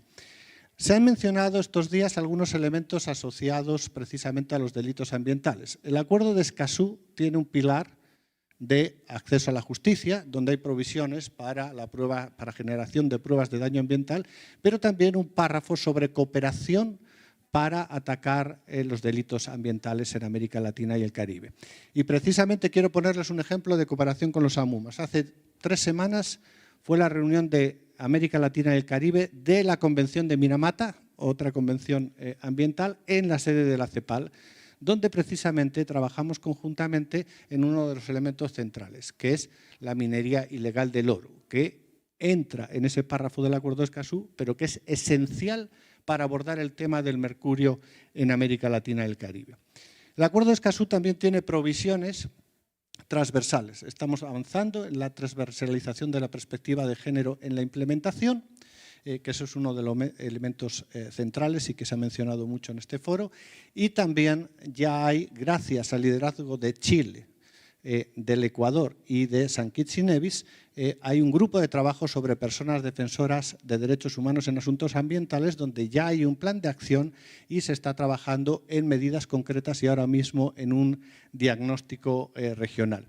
Entonces, como pueden ver, este acuerdo, que el último de sus elementos es que los países están avanzando ya en sus hojas de ruta para la implementación nacional y, por cierto, aprovecho a felicitar a Panamá, que va a lanzar su hoja de ruta próximamente y hay 5 países que la tienen y el siguiente será Panamá, está avanzando vigorosamente. Entonces, el último mensaje es Como estos son derechos procedimentales que les van a ayudar a cumplir con los otros AMUMAS, pero también a buscar el desarrollo sostenible en los países, invito al resto de países que todavía no son parte a sumarse. Les invito a la próxima conferencia de las partes, que será en abril del próximo año. Va a ser la 4ª conferencia de las partes. Y desde ya quiero poner a la CEPAL a la disposición del foro para avanzar en todos esos temas que tienen que ver con el interfase entre economía y ambiente. Si no metemos el ambiente en la economía y la economía en el ambiente, difícilmente vamos a seguir avanzando en la implementación de estos temas. Muchas gracias.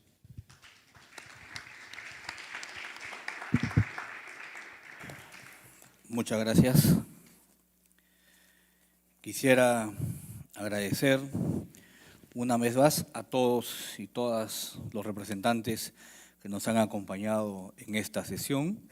Agradezco enormemente que hayan viajado a Lima para compartir con nosotros la información. Si bien el tiempo dedicado a considerar cada uno de los procesos que lideran ha sido limitado, el debate refleja el sincero y significativo interés de los países de la región en participar activamente en ellos. El foro seguirá buscando generar espacios de intercambio con ustedes y asegurar que la región ocupe un lugar destacado en la agenda. Y para finalizar, quisiera darle la palabra a los representantes de la sociedad civil. Dalia Márquez.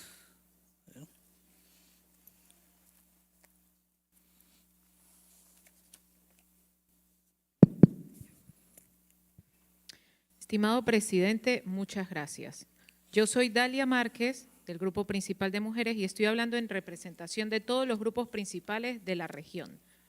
Y en ese sentido, respecto a la estrategia a mediano plazo del PENUMA, queremos destacar que, primero, agradecemos el mayor reconocimiento y el papel que se ha dado a las autoridades locales en ese proyecto de estrategia a mediano plazo para el periodo 2026-2029. Ya que los consideramos un agente fundamental para la implementación de la Agenda Global Ambiental. Asimismo, segundo, celebramos que la estrategia se centra específicamente en las crisis climáticas, vivir en armonía con la naturaleza en un planeta libre de contaminación y la transformación digital. Sin duda, todos estos temas fundamentales para abordar lo que ahora llamamos policrisis planetaria. Tercero, consideramos profundamente acertado contar con la mención de la necesidad de tener datos disgregados por género. Sin embargo, también notamos con preocupación la falta de mención y reconocimiento del valiosísimo rol de los grupos principales y actores relevantes, siendo nosotros un aliado fundamental para el fortalecimiento de la gobernanza ambiental, reconocidos además en la Declaración de Río. En relación al financiamiento, sabemos que se atraviesa una crisis presupuestaria. Sin embargo, es necesario mantener la participación significativa de los grupos principales y destinar recursos para vincular a los actores de la sociedad civil en los espacios de toma de decisiones. Somos técnicos, expertos, profesionales y brindamos soluciones y luz en los procesos de negociación. Finalmente, para implementar la estrategia de mediano plazo de manera más eficaz en la región, queremos destacar que consideramos que se requiere el fortalecimiento de la gobernanza ambiental, creando marcos normativos sólidos, promoviendo procesos de toma de decisiones informados y participativos. Promover la educación ambiental y la participación de los grupos principales y sociedad civil en general en la formulación de políticas, consolidando además una red de formación ambiental como espacio intergubernamental para el intercambio de conocimientos. Y por supuesto, es necesaria la cooperación regional e internacional, la cooperación sur-sur y triangular, y el intercambio de experiencias exitosas, fortaleciendo el Foro de Ministros y Ministras de Medio Ambiente de América Latina y el Caribe y reposicionándolo como el espacio por excelencia que es para la toma de decisiones para la gobernanza ambiental de la región. Por último, es necesario destacar que hoy, ante la crisis ambiental sin precedentes que vivimos, es necesario reconocer el papel vital del Programa de Naciones Unidas para el Medio Ambiente en el diálogo inclusivo, la acción coordinada y la gobernanza ambiental global. Ahora, más que nunca, necesitamos un PENUMA fuerte y con recursos suficientes. Muchas gracias.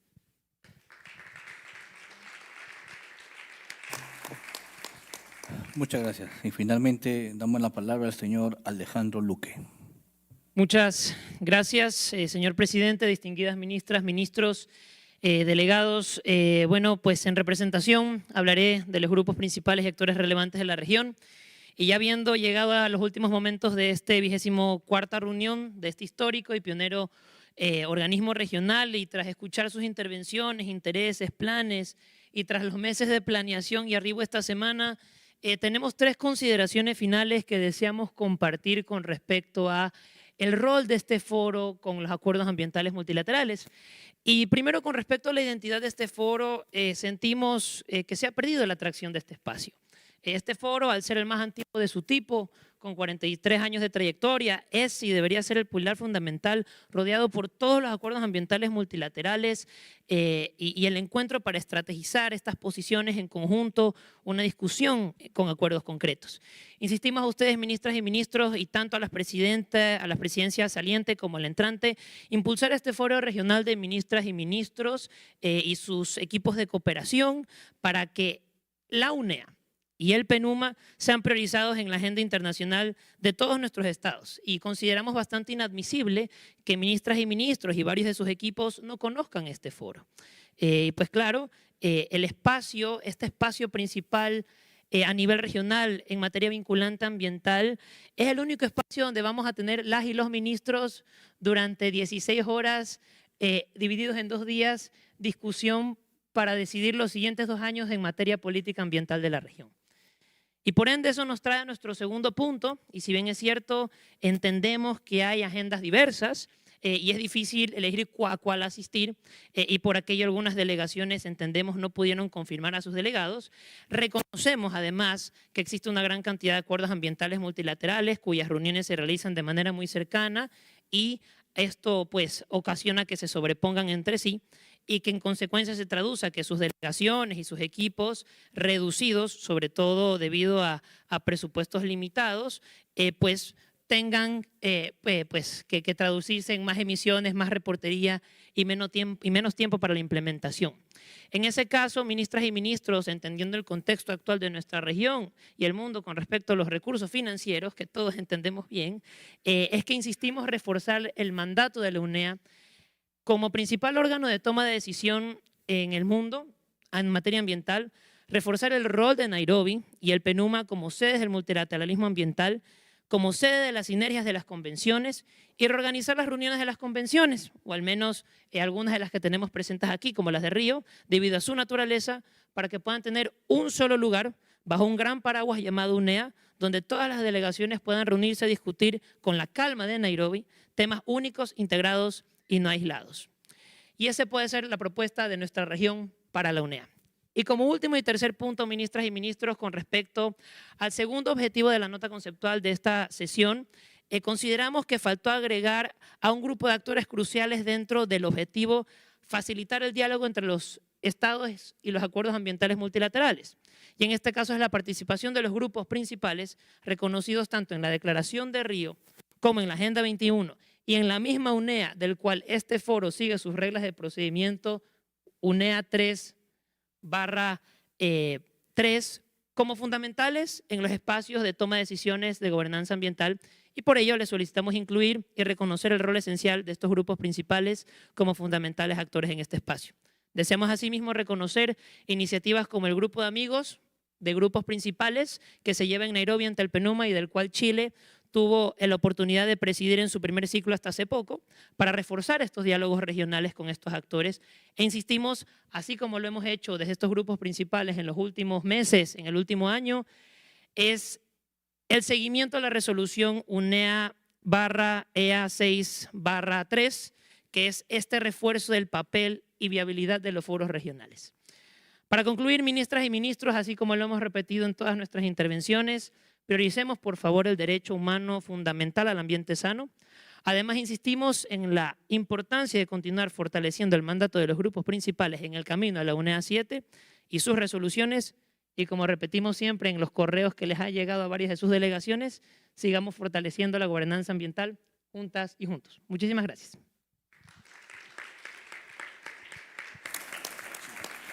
Muchas gracias. Ahora quiero darle el pase a su excelencia Maísa Rojas, ministra de Medio Ambiente de Chile. Gracias, presidente. Muy brevemente quisiera agradecer esta sesión en la cual tuvimos la oportunidad de escuchar el trabajo y los avances de todas las convenciones que están aquí presentes. Quisiera también agradecer y hacer notar, eso sí, una situación que es que el representante de CEPAL también nos hizo un pequeño resumen de cómo va la implementación del Tratado de Escazú. Yo entiendo de que este es un tratado que todavía no todos nuestros países han firmado o ratificado, pero es un tratado de la región que justamente tiene el objetivo de ayudarnos a asegurar de que los objetivos de todos estos tratados ambientales podamos implementarlos de manera satisfactoria y por lo tanto yo creo que debiera tener un lugar en la mesa en algún momento. Eso, muchas gracias. Muchas gracias, su excelencia. Como foro seguiremos buscando siempre de generar espacios de intercambio con cada uno de ustedes y asegurar que la región ocupe un lugar destacado en las agendas que representa.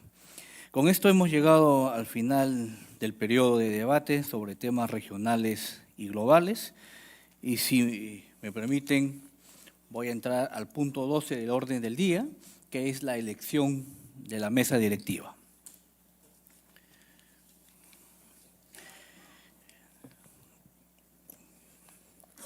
En preparación para esta reunión, la Secretaría recibió las… Quisiera agradecer a los panelistas, por favor, muchas gracias por su participación.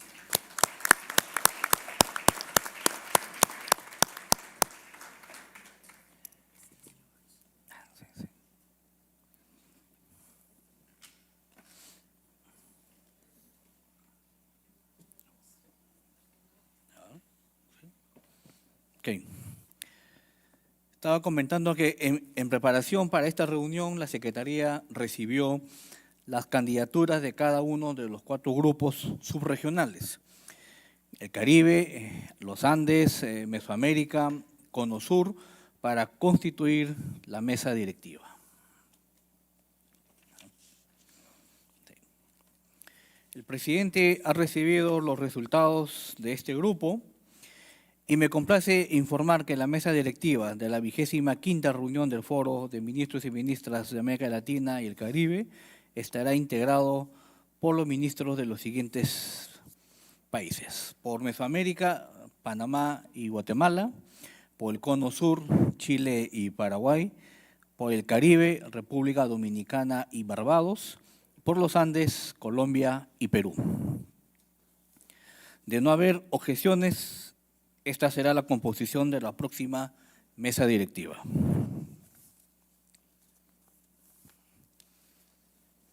No habiendo objeciones, felicito a los nuevos miembros de la mesa directiva y agradezco a todos los integrantes. Muy bien. Me faltaba el mazo. Sí. Muy bien. El presidente del foro y anfitrión de la 25ª reunión, según lo decidido ayer, será el señor Juan Carlos Navarro, ministro del Ambiente de Panamá. Aprovecho esta oportunidad para darle nuevamente la bienvenida y agradecer su liderazgo. Finalmente, deseo agradecer a Costa Rica, El Salvador, Dominica, Belice y Brasil por sus contribuciones a la labor de la mesa directiva durante el periodo que termina.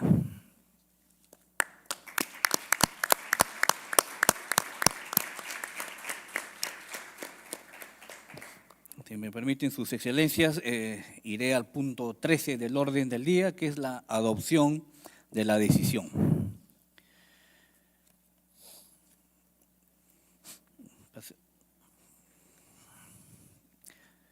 En primer lugar, deseo agradecer a los oficiales de alto nivel y a los expertos técnicos de todos los países, a sus excelencias, los ministros y ministras y a sus representantes por su labor y a la Secretaría del Programa de las Naciones Unidas para el Medio Ambiente por su apoyo, orientación, lo cual ha hecho posible la elaboración de la decisión que ahora se somete a consideración.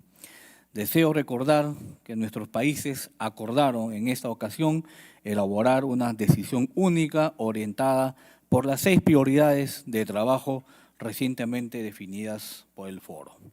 Esta decisión única contiene directrices para los grupos de trabajo, redes y coaliciones del Foro, así como para la Secretaría del Programa de las Naciones Unidas para el Medio Ambiente y el Comité Técnico, que guiarán el plan de trabajo del Foro para el periodo 2026-2027.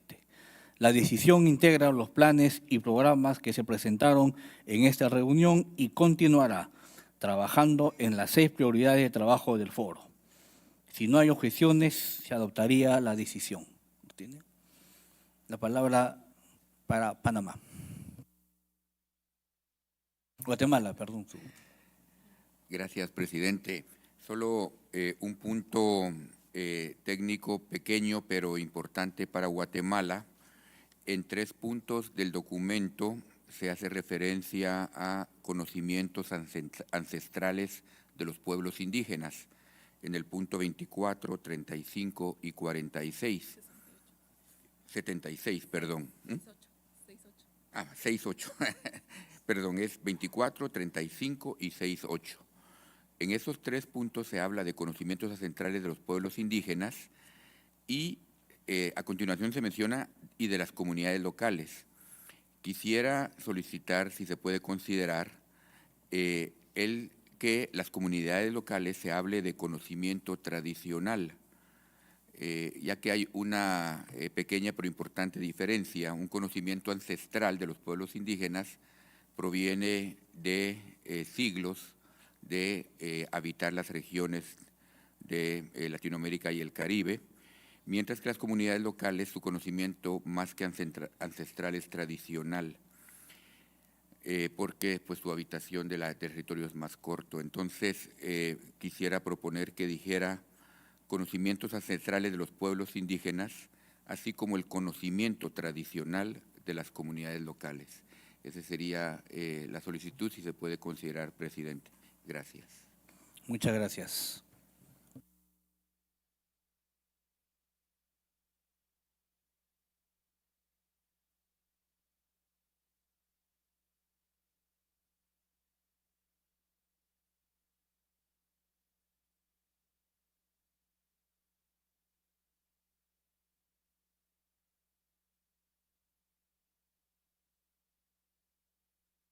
Muy bien. Recordarles que estamos en el punto de la decisión. Los puntos mencionados por representante de Guatemala es sobre la declaración. Todavía no hemos llegado a ese punto. Okay. Entonces, había puesto a disposición, si había objeciones a la decisión, que ya que ustedes lo tienen. Si no veo objeciones, la decisión queda adoptada.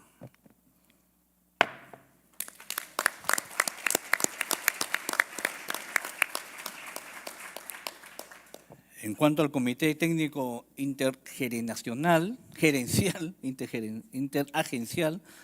que como saben está integrado por organizaciones encargadas de brindar apoyo técnico y financiero a las actividades del Foro, me complace anunciar que la Presidencia recibió una solicitud formal de la Organización para la Cooperación y el Desarrollo Económico, OCDE, para unirse al comité.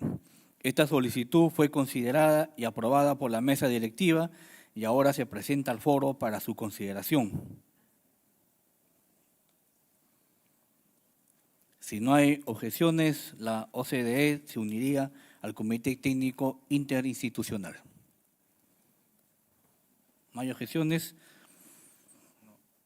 Es un placer dar la bienvenida a la OCDE al comité. Contamos con su liderazgo para ayudar a la región a abordar múltiples crisis ambientales y sociales.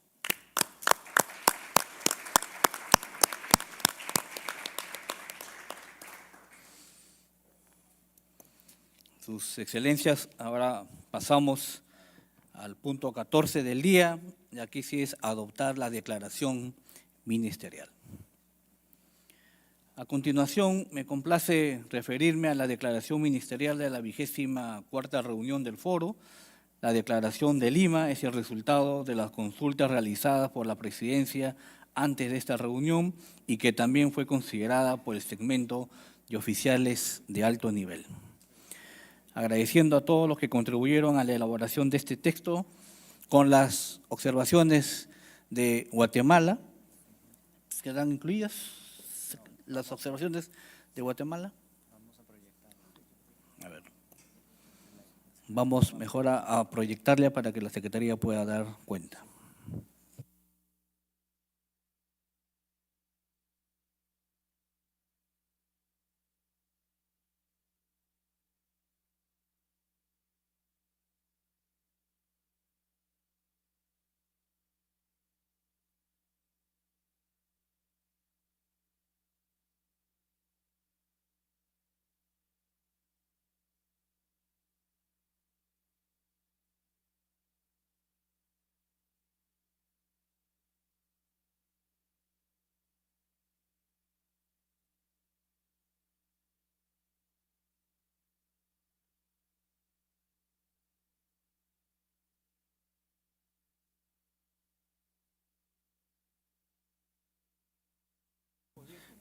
Ok, me indican que están haciendo hay algunas consultas. Mientras están trabajando, hacemos una pausa de 5 minutos. México, quizás antes de la pausa, por favor. Muchas gracias, presidente, y no nos opondremos al consenso de adoptar una declaración. Creemos que es fundamental que de este foro emane una declaración, pero sí queríamos dejar en registro que en aras de tener este consenso, México ha sido flexible en que se retire la referencia a la opinión consultiva de la Corte Interamericana de Derechos Humanos, pero queríamos dejar en récord que como el tema mantiene una importancia fundamental para nuestro país, sí queríamos hacer hincapié en que esta referencia es importante. El medio ambiente es la base de la vida humana, de la cual dependen la salud y el bienestar tanto de las generaciones presentes como de las futuras. La protección del medio ambiente es una condición previa para el disfrute de los derechos humanos, tal como la refirió esta mención de la Corte Internacional de Justicia y de la Corte Interamericana de Derechos Humanos. México sostiene que la relación entre los derechos humanos y el medio ambiente es indivisible.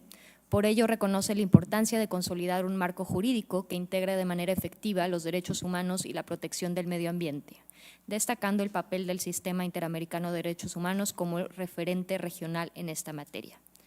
La opinión consultiva 32 de la Corte Interamericana de Derechos Humanos advierte que la emergencia climática representa una grave amenaza para la humanidad y plantea un plan de acción climático basado en derechos. Dicho enfoque establece que los estados deben incorporar sus obligaciones en materia de derechos humanos en todas las políticas de mitigación y adaptación. En este marco, México reitera su compromiso de impulsar la progresión de los derechos humanos en su relación con el cambio climático y de promover un marco jurídico que reconozca la protección ambiental como un derecho humano fundamental. Gracias. Muchas gracias.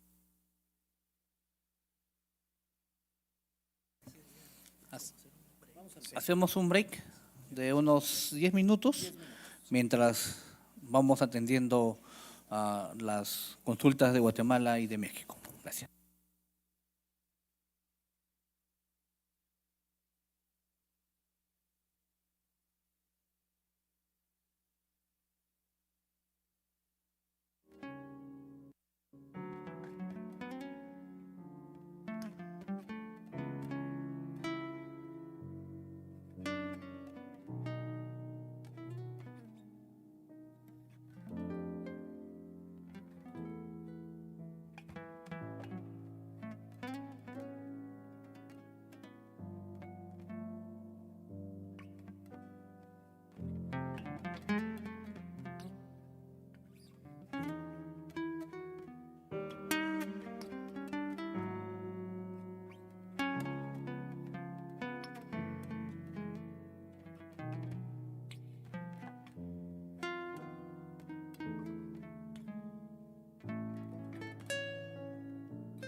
Bueno, sus excelencias, vamos a comenzar.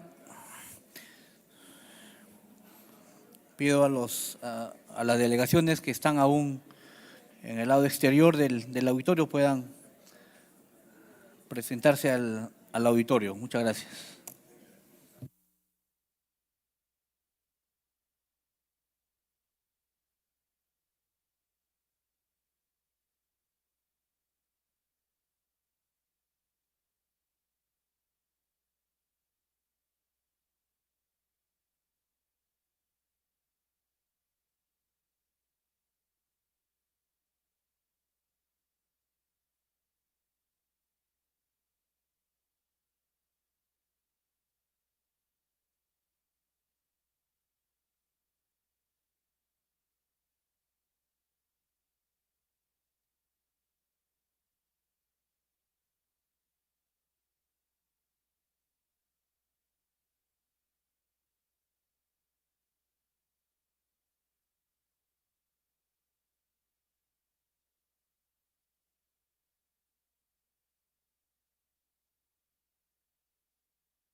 Muy bien, vamos a reanudar. Después de recibir los comentarios y las precisiones de Guatemala y en la reunión junto con Brasil, se ha quedado en el siguiente texto. Artículo 24. Alentamos a los países a fortalecer, con el apoyo de la Secretaría, los sistemas de alerta temprana, que son esenciales para reducir el riesgo climático en América Latina y el Caribe, y para movilizar los recursos necesarios, garantizando la participación, asistencia y protección de poblaciones en situación de vulnerabilidad, con incorporación de los conocimientos de los pueblos indígenas y el de las comunidades locales, con su conocimiento libre, previo e informado, según acuerdos internacionales relacionados a la legislación interna de cada país. Consulto a Guatemala. Gracias, presidente. Sí, estamos de acuerdo. Gracias. Y solo recordar que ese mismo concepto se repite 3 veces y habría que revisarlo en los 3 artículos. Gracias. Muchas gracias, así es. También, entonces, con esto pongo a consideración la aprobación de la adopción de la declaración ministerial. No habiendo objeciones, se adopta la declaración ministerial. Barbados. Unfortunately, Barbados has some objections, and I will list them as I proceed. At 24, we will want the text to reflect that, and I want to read, we continue to urge developed countries to meet their resource provision and mobilization commitments to support the needs of developing countries with increased emphasis on SIS, which are recognized for their special circumstances. The insertion is with increased emphasis on SIS, which are recognized for their special circumstances. That's what we would like inserted. There are 4 that I need to look at. At 39, and these are the changes that we would like made. At 39, we note the greater impact of drought on the Caribbean's small island developing states, which have limited access to fresh water resources, and encouraged the UNCCD Secretariat to work with parties in the sub-region to create and improve appropriate drought management strategies. That's the insertion at 39 that we would like. At 50,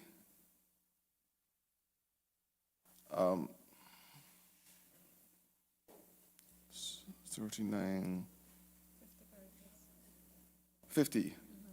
We recognize that the increasing prevalence of the arrival of sargassum on an annual basis constitutes growing threat to the economy, society, the environment, and biodiversity of the region. The insertion, more so for small island developing states, and should be addressed as a global problem requiring financial, technological, and technical solutions, as well as the development and operationalization of an early warning system. And lastly, at 58,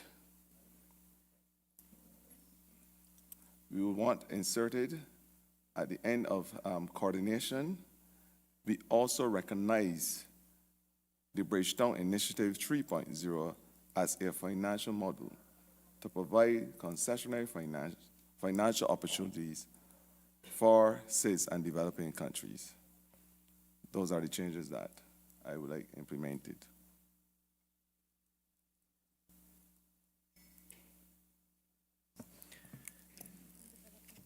Ok, muchas gracias. ¿Hay alguna otra posición o incorporación que quieran hacer sus excelencias de los países? Belice. Mr. President, colleagues, I want to take this opportunity to support the suggestions by Barbados in regards to the 4 areas which she mentioned, in regards to the special circumstances of SIDS, to the second one on drought management strategies, and then also in regards to sargassum, to reflect more so for SIDS, and finally in the recognition of the Barbados Bridgetown Initiative. Thank you. Muchas gracias.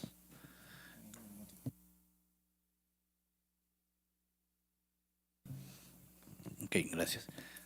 ¿Hay alguna otra observación?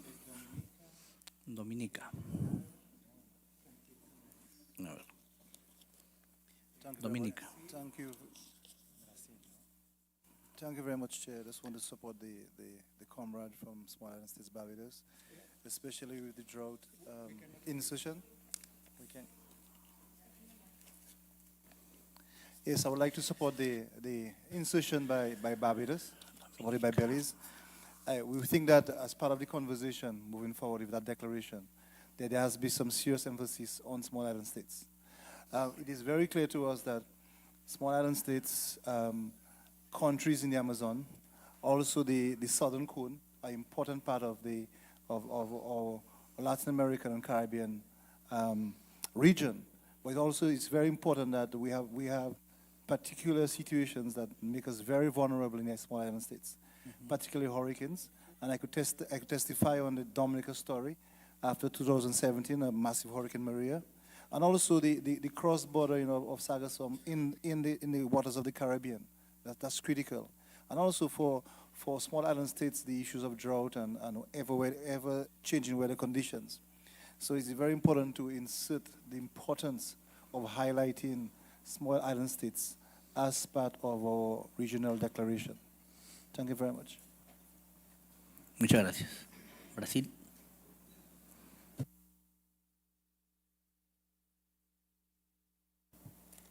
Thank you very much, Chair, for giving me the floor.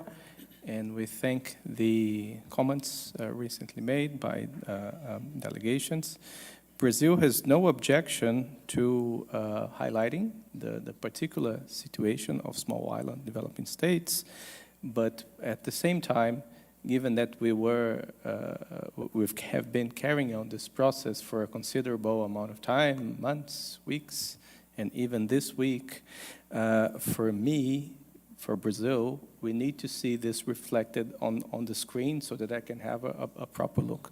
Because, of course, mentioning SIDS as such and the challenges, and we are in total agreement with the particular challenges and the difficulties, we would have no objection to that.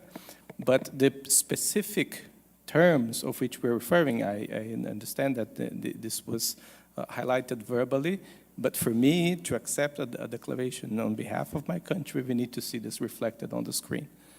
Thank you very much. Muchas gracias. Granada.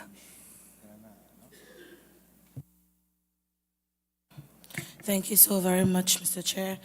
I too would like to join my colleagues to consider the changes and the insertion of the recommendations. I think it is by no doubt, and you've heard it already, colleagues, that when we ask for a recognition of the special circumstances of small island developing states, we are not seeking sympathy, but we are demanding truth. The truth of our people's lives. It is the fishers in Gulf, for example, fishing community, the fishing capital of my constituency. It is the truth that when those fishers goes out to sea at dawn, only to return with empty nets or, as we've seen in recent times, choked by sargassum. It is a mother in Carriacou who watches her home torn apart after a Category 4, borderline in a Category 5 hurricane, only to rebuild with her bare hands again and again and again. It is also a farmer who bends over Scotland, praying that rain will come before his last crop fails. And it is the child who carries her school books into a shelter because a classroom has become a refuge overnight. So these are not just the statistics, but these are our men, our women, our children Their struggles are written into our very survival as nations, and so to omit reference to our special circumstances is to erase them. But to include it is to affirm their dignity, their resilience, and our collective duty as a global community. And so Grenada joins the colleagues, so my colleagues within the small island developing states, with the call for urgency and conviction for this forum's ministerial declaration to explicitly recognize the special circumstances of SIDS. Anything less of that would be to turn away from the lived truth of our peoples, and we cannot and must not do that. Thank you. Muchas gracias. Jamaica.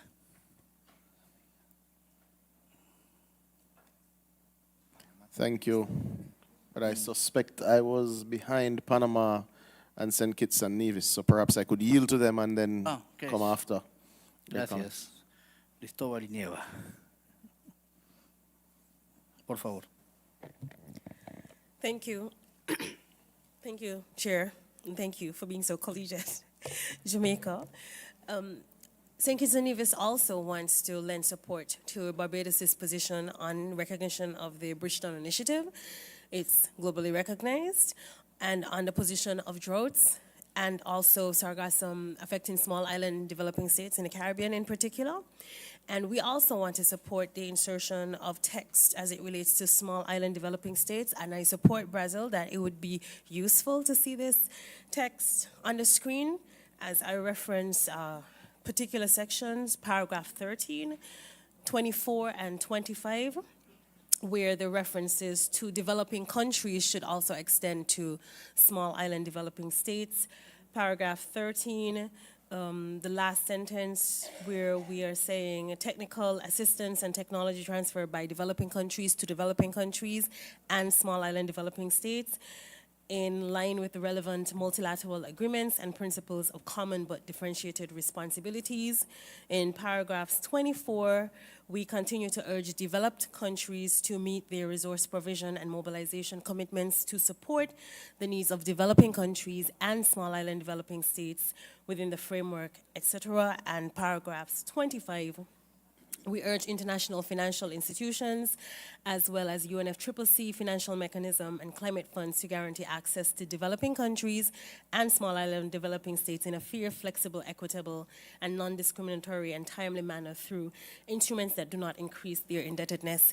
And I'll end my intervention by saying that in this grouping of Latin America and Caribbean, we're 13 SIDS, and it would be unfortunate for us to disregard this reality, to overlook this number, and also to essentially disregard the fact that we are island groupings, part of the islands that make up the Latin American Caribbean grouping of countries and islands. And so reference to our special circumstances is not only necessary, I think it's honorable, and it's a recognition of our work in solidarity. So we do support Barbados and welcome the other members of this grouping to support equally this position. Thank you. Gracias. Ahora sí, Jamaica, Panamá. Okay, thank you, Chair. I want to thank Minister Ford for his intervention. I think it particularly timely. And I want to register Jamaica's support for the focus on how we manage the discussion around SIDS, the necessary focus on the issues of sargassum and indeed on drought. Those issues affect us all, whether SIDS or any other developing country in this room. I want to also register thanks to PM Motley for the work on the Bridgetown Initiative. I think mention of finance may be where we need to go, but I'm open to the nomenclature. I want to agree, however, as with my sister from St. Kitts, that we should display the text for Brazil to review. They would have had ample time to review what was there before, and I think it's important just to make sure that we're all on one page to see the text. But I do share your recommendations from what was read. related to SIDS being a part of the developing country pool as opposed to pulling it out. So I think special mention of the special circumstances is important. But not separating that we are still a part of the developing country pool is, I think, where we need to be. And I think that's why the benefit of Brazil's suggestion of putting it on the screen so we can all see exactly what we're agreeing to would be useful. So I think that's Jamaica's general position, and I think it is generally our support of the position of Barbados and echoed by Belize and, of course, the rest of the room so far. But I think it would be useful to see on the screen in line with the suggestion from Brazil so that we can just ensure that the words add up to what we expect it to. Ok, muchas gracias. Panamá, por favor. Muchísimas gracias, señor presidente. Panamá, en principio, puede apoyar la inclusión de la vulnerabilidad de las islas, siempre y cuando esté en línea con el lenguaje que nosotros vemos reflejado y que fue acordado por todas las partes de la Convención de Cambio Climático en el Acuerdo de París y también en línea con lo que acordamos en México hace un mes en la Declaración de México. Y como mencionaba el ministro de Jamaica y también por recomendación de Brasil, quizás la forma más rápida de llegar a este consenso es que nos proyecten las opciones en el televisor y deberemos ser capaces de llegar a ese consenso. Muchas gracias. Muchas gracias. A ver, vamos a proyectar, pero en principio no tengo muchas objeciones, pero sí me sorprende.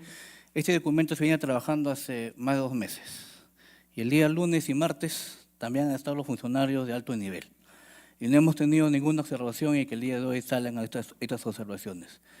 Yo creo que sí es, disculpen lo que voy a decir, pero sí es de muy mal gusto que habiéndose trabajado con tiempo y estando sus delegados lunes y martes para afinar el documento, hoy tengan estas observaciones. Sin embargo, vamos a poner en pantalla, voy a pedir a la Secretaría que lo ponga para poder ver el texto. Muchas gracias.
Dear delegates, my apologies and thank you very much, dear Minister. We are just trying to figure out because in principle we were not prepared to have the text in the 2 languages projected in 2 different screens. So we will have to select one single language. As you can understand, all this work was done in advance. So please bear with us for some minutes while we try to fix the technical arrangements for making this possible. Thank you.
Excellencies, thank you very much again.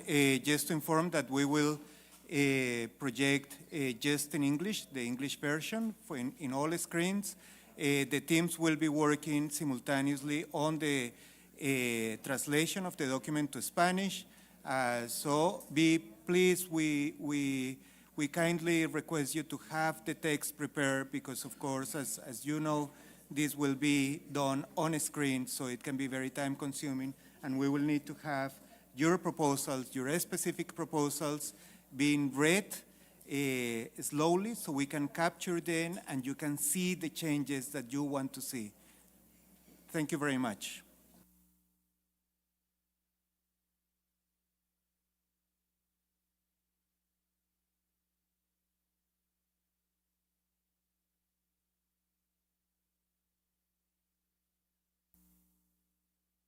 What is happening now is that the computers that we've been using for these sessions are connected just for the presentations, but not for having a typewriter there. So this is why we are trying to reorganize everything. Thank you very much for your patience.